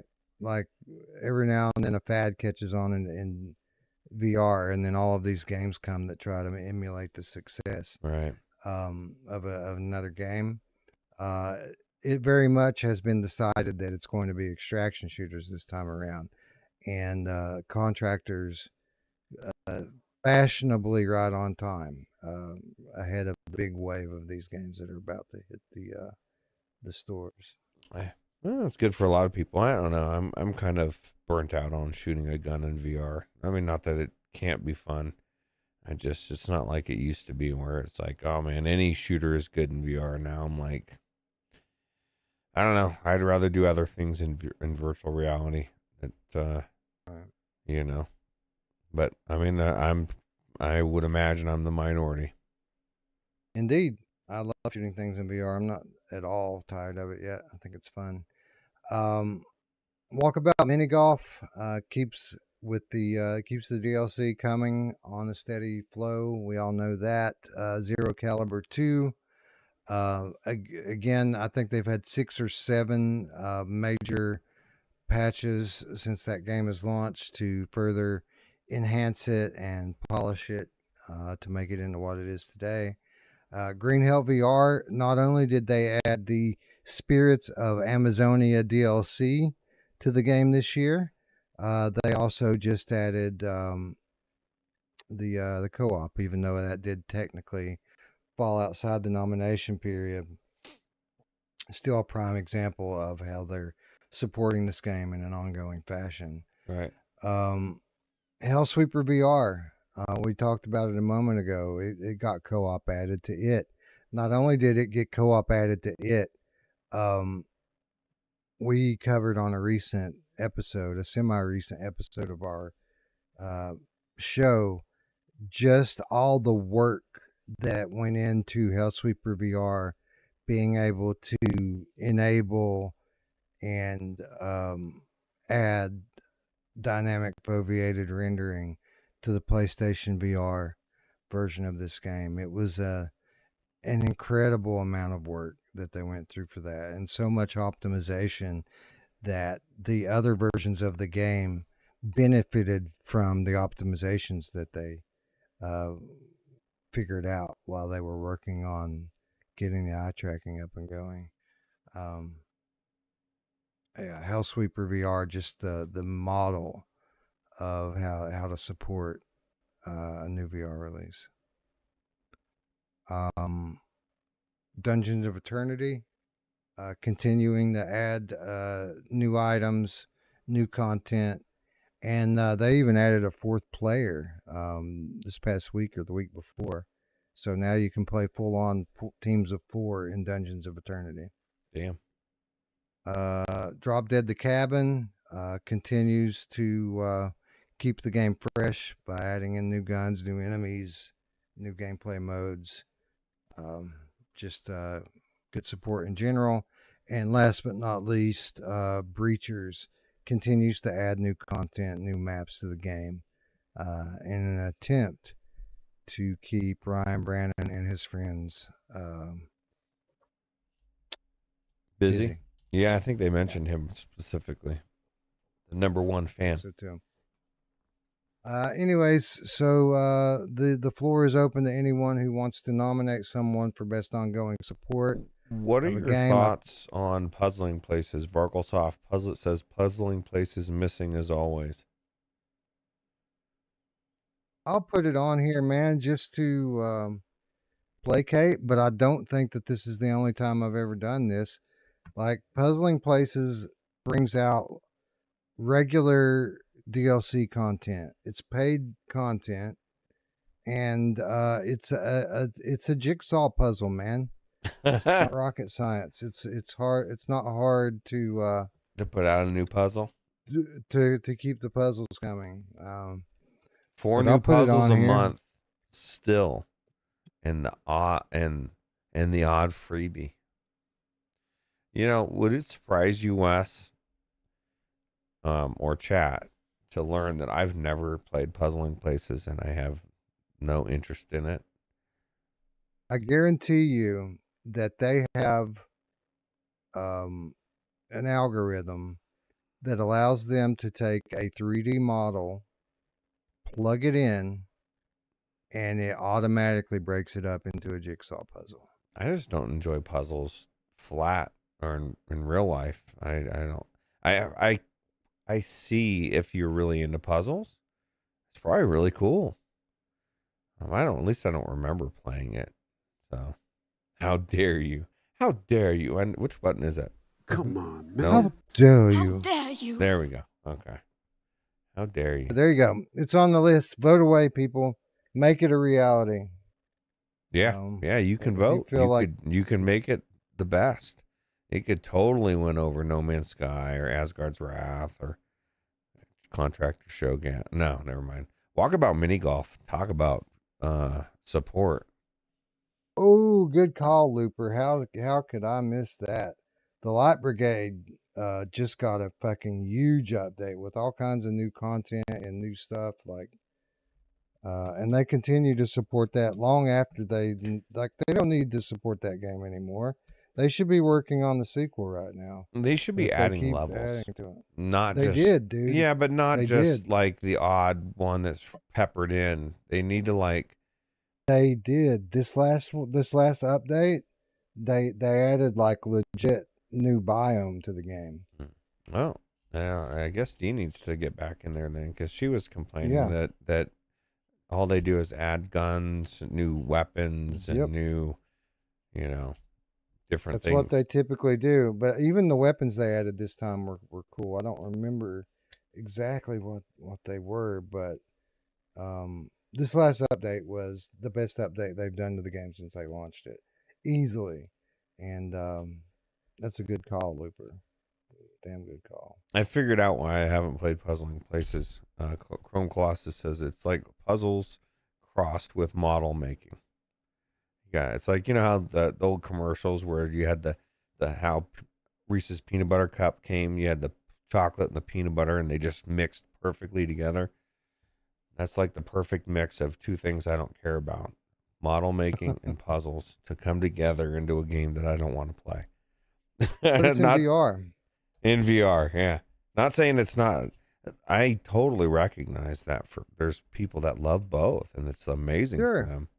I just don't have interest in Like if my those. grandma were still alive, she would love it. Like she was a huge jigsaw puzzle fan. She would get these multiple thousand piece puzzles, and they would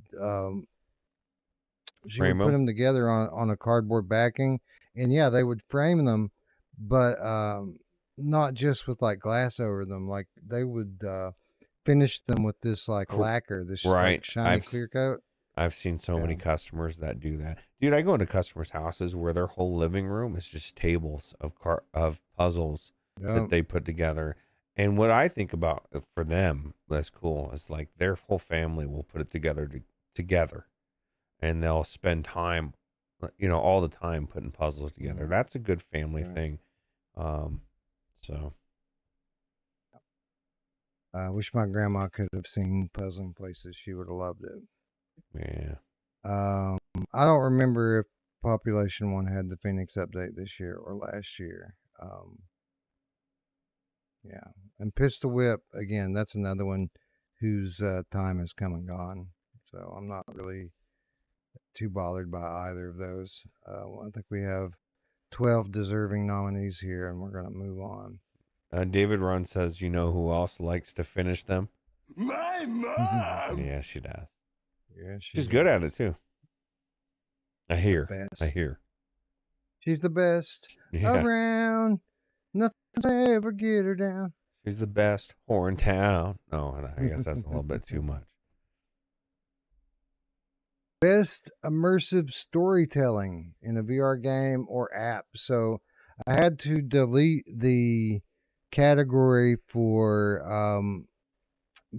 best VR experience because we didn't really have any that we played this year. Everything that would come close to falling in that category technically had gameplay, and those games, they were technically games. So this is where they all ended up at. Not that there were many of them, but we have Retropolis 2, Never Say Goodbye. We have The Pirate Queen. We have Titanic, A Space Between. Black Trail. Madison VR. Escaping Wonderland. Batman Arkham Shadow. And Metro Awakening. Yeah. Any thoughts on immersive storytelling? Like the only ones that I really have questions with on my own list, I've already talked myself into keeping. For example, Titanic, A Space Between, was a bit of a janky game to play, but we're talking about immersive storytelling here, and they had a really cool hook with the time travel story that they were telling and the way that they were telling it. So I thought that was really cool. The other question is, agrees with you. Oh yeah, cool. Yep. The other question would be Black Trail, and again, Black Trail, a very unique way of telling a story where they continue to change your perspective between sides. You'll play 1 or 2 levels as a cowboy. You'll play the other 1 or 2 levels as a Native American, and you effectively get the story told from both sides that way, which is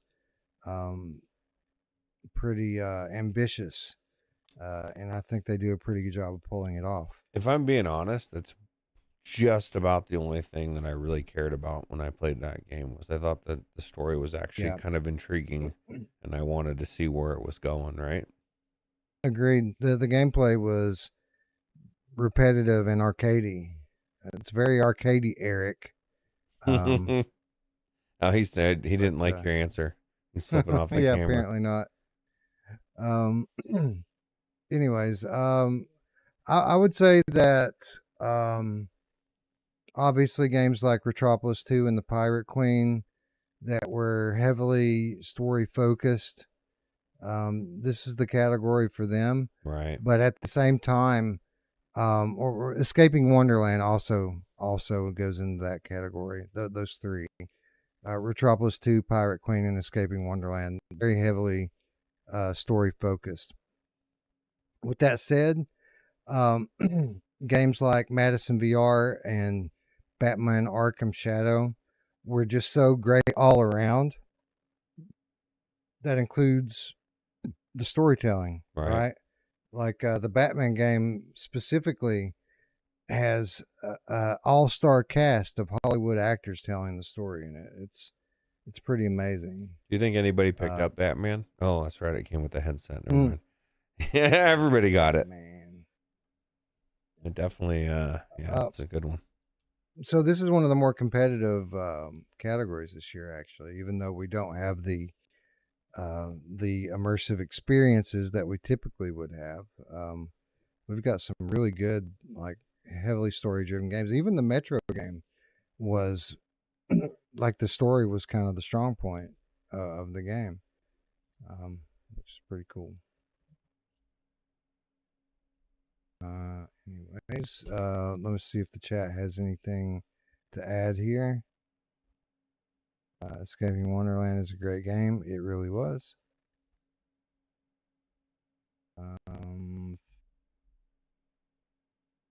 Titanic, yeah.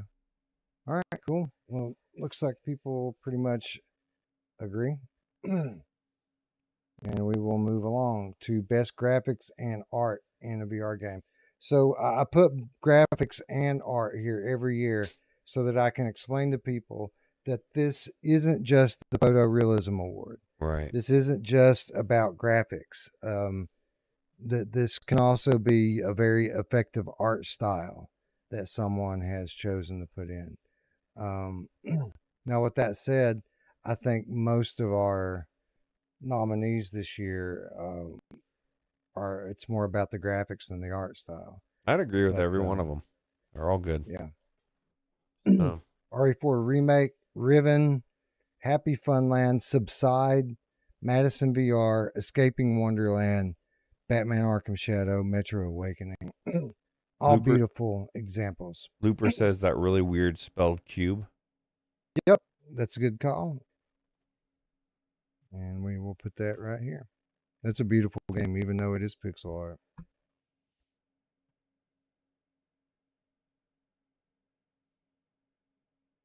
I think I'd still rather play Minecraft. I don't know. I kind of liked Cube for what it was. Yeah, no, not that it's bad. It's just, I played, my first game I ever played in VR was Minecraft VR. And I thought it was amazing. All right. Isn't Phasmophobia early access, or was that out last year? Phasmophobia is in full release now. But we move along to best retro nostalgia in a VR game. These are the games that throw us back and remind us of the days when we were children playing video games for the first time. Good old days. Aka Ara, being a retro style arcade game, I think fits the bill pretty well here.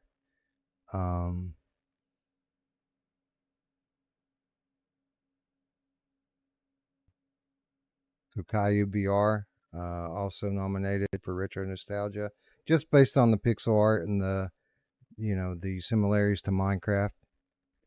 Arcade Paradise VR, very much game built on retro nostalgia. Mm-hmm.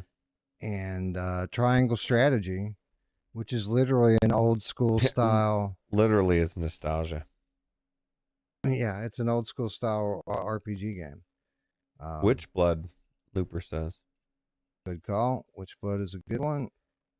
And he also said that Caillou VR, he said, come on, Minecraft is not retro yet. We're not that old. I don't know. And so the art style, the pixel art is retro. So maybe not the gameplay per se, but just the art style itself is enough to, I think, warrant the nomination here. Any other submissions for Best Retro Nostalgia, otherwise known as the John Riggs Award?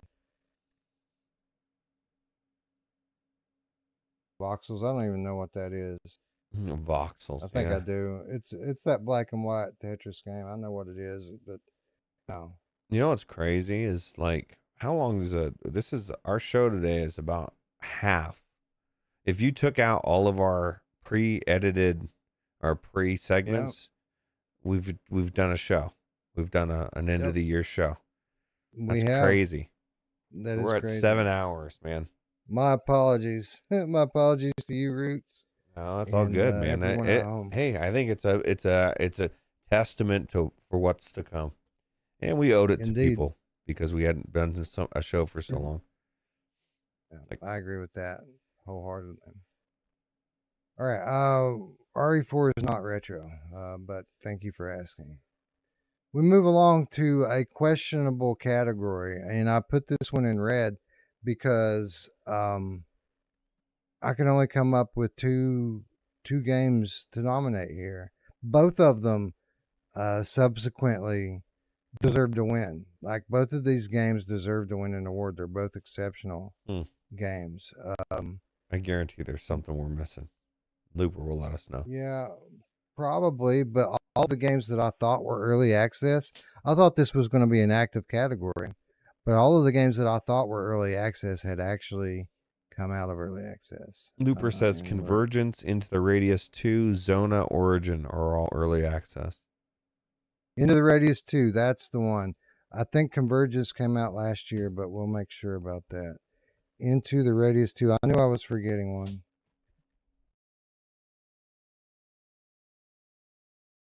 Zona Origin, I'm not even really familiar with. I'm familiar with the title, but I'm not really familiar with the game. It's the best game of the year. Oh, sorry. Best early access game of the year, apparently. All the Stalker clones. Right. All right, so let's see here. I need to check on these. Am I missing out, Wes? I never played Stalker. I haven't played it either. And I know I love Into the Radius. Well, see, that's the thing. People say Stalkers like Into the Radius, and I didn't like Into the Radius, so it's like, would I like Stalker or Stalker 2? You know? I don't know. It looks like a solid game. Stalker 2 does anyway. Outside of the optimization issues that it's having on launch. Anyway, Convergence launched into early access on April 22, 2024. Absolutely. Wow. And this is early access. Yeah. Who could have guessed it? A Looper. All right, so that's 4 nominees at least right there, and I think I remember this. Remember this Zona Origin now that I think about it too. I think we covered that, the announcement of it on an episode actually. But I'm going to get rid of the pink. We have a full-fledged category now.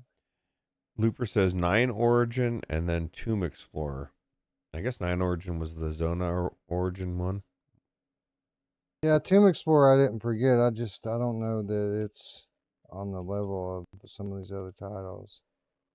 Well, it's definitely not on the level of Into the Radius 2. I mean, even though I don't like it, it's not lost on me that many, many, many people do.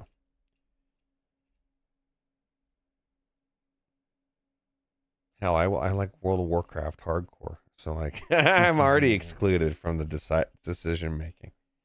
People are like, dude, that's a 20-year-old game. Yeah, I like it.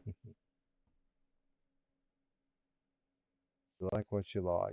Exactly. And just because you don't like something or you do like something doesn't mean it's good or bad. You just have to take that into consideration. August 26, 2024. I didn't even know this Zona game had come out. Or did I? Did I play this? What am I thinking about? I played something like this, but I don't think it was this. I think I played a mod or something that's similar to this. But I do remember watching these trailers during an episode. Anyway, all right, cool. We've got some real competition here for early access game of the year. Thank you, Looper, for nailing that one. All right, cool. Indie VR game of the year. So we're coming down to the last. Now we've got 4 more categories to go through, and we're going to have a lot of. It's going to take longer than 10 minutes. And a lot of these, after we get past the indie games, so actually including the indie games, a lot of these are going to be repeats, repeat nominations for every platform. Even the indies, some of these indie game of the years, I put as nominees for the overall game of the years as well. Anyway, we start with indie game of the year. You guys remember what the definition of indie game was by our previous definition. And it's very much a lot of the same games that got nominated in the developer category. Underdogs, Legendary Tales, Swarm 2, Max Mustard, Zero Caliber 2, Into Black, Contractors Showdown, and Ember Souls. Again, these are the games from the smaller VR studios. All solid. Yeah, great. All great games. Yeah, absolutely. Just give Looper a moment to speak and say his part on this one. He says Origin came this year. Oh, that was earlier. Yeah. That's the earlier one. No, that's good. He says. Fine. All right, good deal. We move on to PlayStation VR2 Game of the Year. And we have another Arizona Sunshine situation here where I'm going to need to fix that. And I'm going to fix it right now.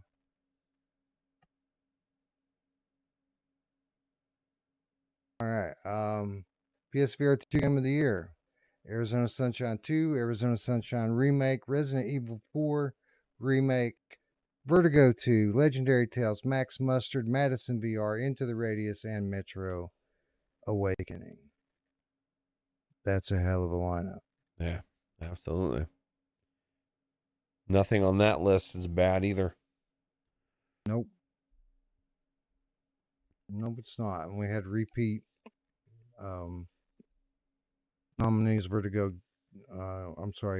Legendary Tales nominated for Indie VR Game of the Year and PlayStation VR Game of the Year. I hear Brian Paul going off in my head. He's saying, "Where's Ancient Dungeon?" Come on. Right. Come on, man. Come on, man. Not on my channel. This is like, no. Let's see. Any word from Luger on this? I had Arcade Paradise. Yeah, that's fair. I wouldn't put it in the conversation with these, but a lot of people would, so why not? I'm not big on those time management games. Like, D loves playing those games. That one's actually funner than you think it is. Well, I'm not saying it's not fun. I'm just saying that a game that is like designed to take your time. Yeah. It's like it already takes enough time to level a character. Wow. Right. I don't play with my gun stock because it takes too much time to yeah, exactly. Setting that up. MetaQuest Game of the Year. Again, with the Arizona Sunshines. Take care of that right quick.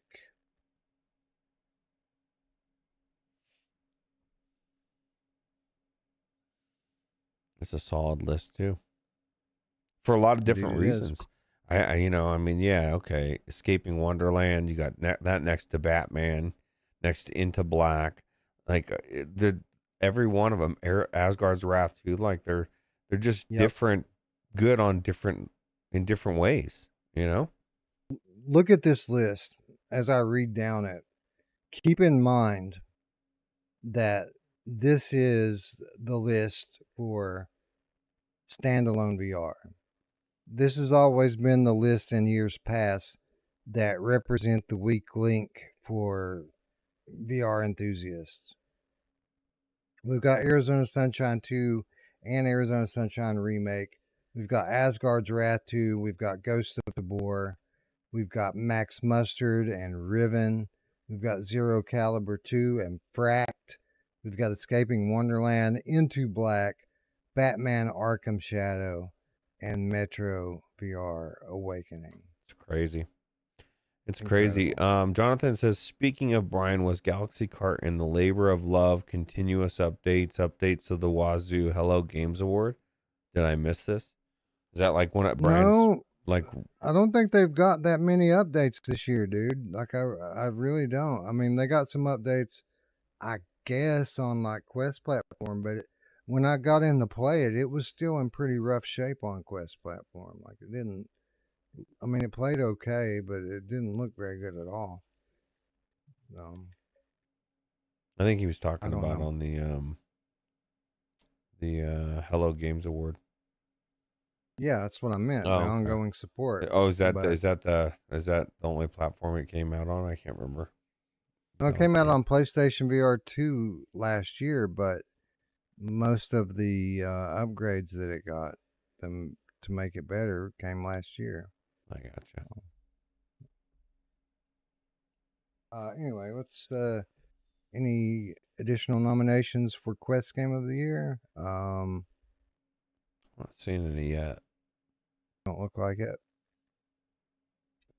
No Ancient Dungeon. Mm-hmm. We move along to the final category. Mud Runner? No. I mean, Mud Runner's okay, but Game of the Year, really? I mean, Mud Runner's a fun game, and some people liked it, but it is not in the caliber of the games that we have listed on here. It's just not. He had fun. Looper had fun with it. Well, thank you, Looper. If you give the game reviews next year as per Game of the Month, then we'll give you a little bit more sway on the nominees next Let's year. say when you give it. Right. Anyway, we come to our last category of the year, besides the ones that I'm going to add later. It's the most realistic game on the platform. Both in terms of graphics and it's pixel art, dude. It's pixel art. It's not. I'm sorry. Maybe not. physics. I don't know. I personally didn't have fun playing it at all. I felt like it was a nightmare. But I mean, that's because I probably sucked at it, and was always in the mud. I'm sure it's fine. I'm sure if I got in, I would enjoy it more than I expected to enjoy it. Game of the Year? No, it can't be. 9 out of 10. I mean, you're gonna. Yeah, I don't want to blow up Brian here, but games like Metro and Alien and Behemoth, those are the reason to get in VR and play VR games. Like not swimming pool simulators and pixel art. But Wes, you can collect duckies and coins. Yes, That's what I've read several people say in the chat all night long, and I'm not knocking it, but I want a little bit more out of VR. I did think the demo was cool. I never played the game, but the game's way better. If you're talking about Subside, yeah, the game's way better, but it's still picking up pennies in water. Yeah, I just if it's not something I would want to do in real life too much, I don't know. And this is my thought. I've been saying this to D a lot. When you aren't, and maybe some of these people, maybe I'm completely off base, but when you're not limiting yourself to only VR, when you've got the whole library of new flat games coming out too, it's hard for me to want to swim in a swimming pool and pick up coins. You know what I Right. mean? Like it's difficult. No, Looper Mudrunner isn't pixel art. I was talking about Ancient Dungeon. Mudrunner is fine. I mean, it's a decent work game. Is it really a game of the year? Like, I don't think so. Like, I'm not even sure that I like Mudrunner as much as I like Dig VR. Not that I think that that's a game of the year nominee either, but D, what's up? We're still on. We're almost done. Mash quit on us about an hour. Look, he gave did us the quit. middle finger an hour and 10 minutes ago. I don't like going underwater. I tend to panic. Yeah, I feel you. It's very and realistic looking. Don't get me it wrong. is- The it- graphics in that game are it is. phenomenal. Very realistic. The particle effects really add a lot to the immersion in that game. And I'm not like the knocking little anybody. micro If you bubbles really and things. enjoy it, again, like we all enjoy different stuff, and I guarantee there's a million people that think what I like sucks, and I accept that. That's fine. But at the end of the day, Roots, it's our show. Yeah, it's true. And even though Brian Paul is going to be a guest, it's still our show, and he's still going to be the guest. And then he can make his case for Ancient Dungeon, or Mudrunner, as it were. No, Ancient Dungeon's not on the list, so he can't make the case. No, he cannot. Mudrunner, he can though, for some of them. But that's a quest game. He would never. Oh, I got you. Never mind. Anyways, let's get this last category read off to the peeps. This is PCVR Game of the Year, and predictably not as many nominees for this category, but that's quite all right because PCVR was the place to play games at this year, wasn't it, Roots? It was, I believe. I mean, if you're excluding, if you're not excluding mods, it's absolutely the best place to play. You just have a whole new avenue of stuff to play, and then you've got all these other games that are amazing as well. So yeah, so all of these games listed here for PCVR Game of the Year, these are all cross-platform games. This is what is keeping VR alive in terms of native VR on PC. But right. I mean, this is a hell of a lineup. Like, I don't remember what the lineup was last year for PCVR, but I got to imagine that this is a superior lineup. I mean, Arizona Sunshine 2 and Remake. We've got Vampire the Masquerade Justice. We've got your Ghost of Tabor, Legendary Tales, Max Mustard, Madison VR, Metro Awakening, and then the much superior version of Riven. Riven came out on Quest, but nowhere near what it was doing here on the table. So Absolutely. And if a couple of games that came out a month earlier, it would be amazing. With Behemoth and Aliens. yeah. Yep. Or Alien, Rogue Incursion. Sorry, I keep saying Aliens. Wouldn't it be cool? Wouldn't it be cool if they called Part 2 Aliens? That would be cool. I think that'd be really cool. That was the best one, I Rogue think. Incursion. I don't know. I go back and forth on it. Like, initially, I liked the first one more, and then as I got a little older, I started liking the second one, and then I went back to the first, and like I think they're all great. So. I just liked Bill Paxton and his character, and like it just showed you a whole different. You got to really see the scariness of what they could do. In the first one, it was a little bit more like the outlier, right? Kind of laying out the groundwork of what's going on there. The second one was like, okay, you're on this planet, and it's kind of what's going on in this other thing. You're I don't know if they were stranded there, but I think at some point they were, and you were pretty much screwed, and they were overwhelming, and it was crazy. Indeed.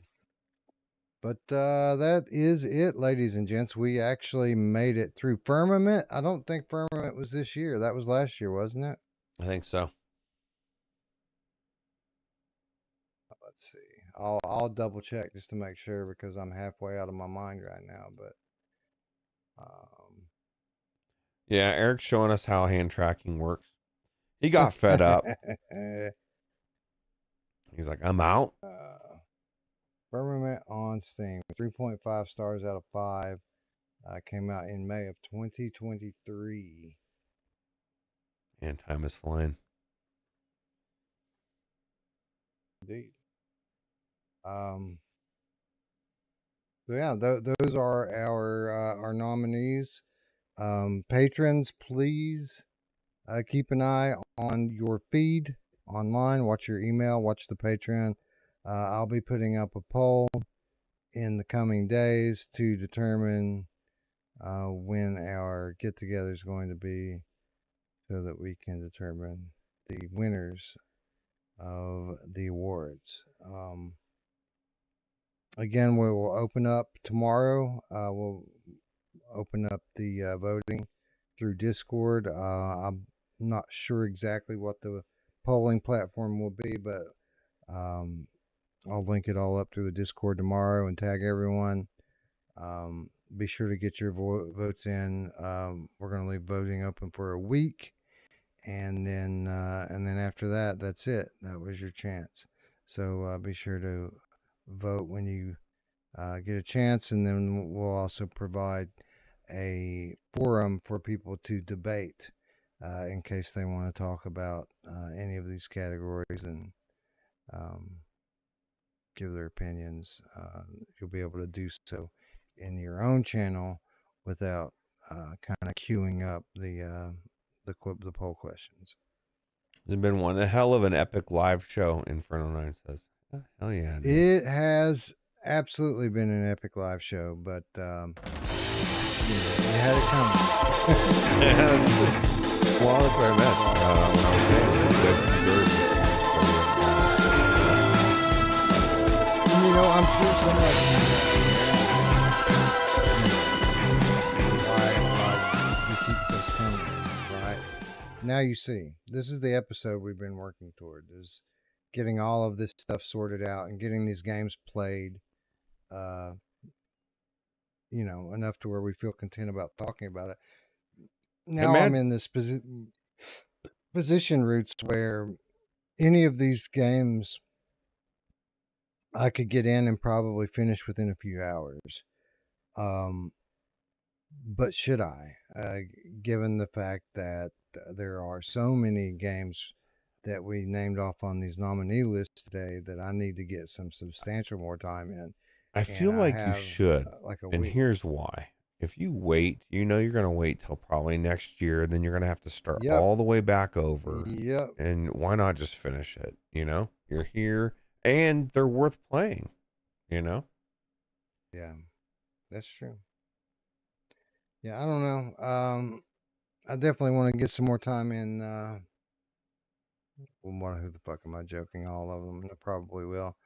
But yeah, I think that's it for our show tonight, ladies and gents. I want to thank those of you who stuck it out with us from start to finish. I definitely appreciate you. I want to thank everyone who left donations today.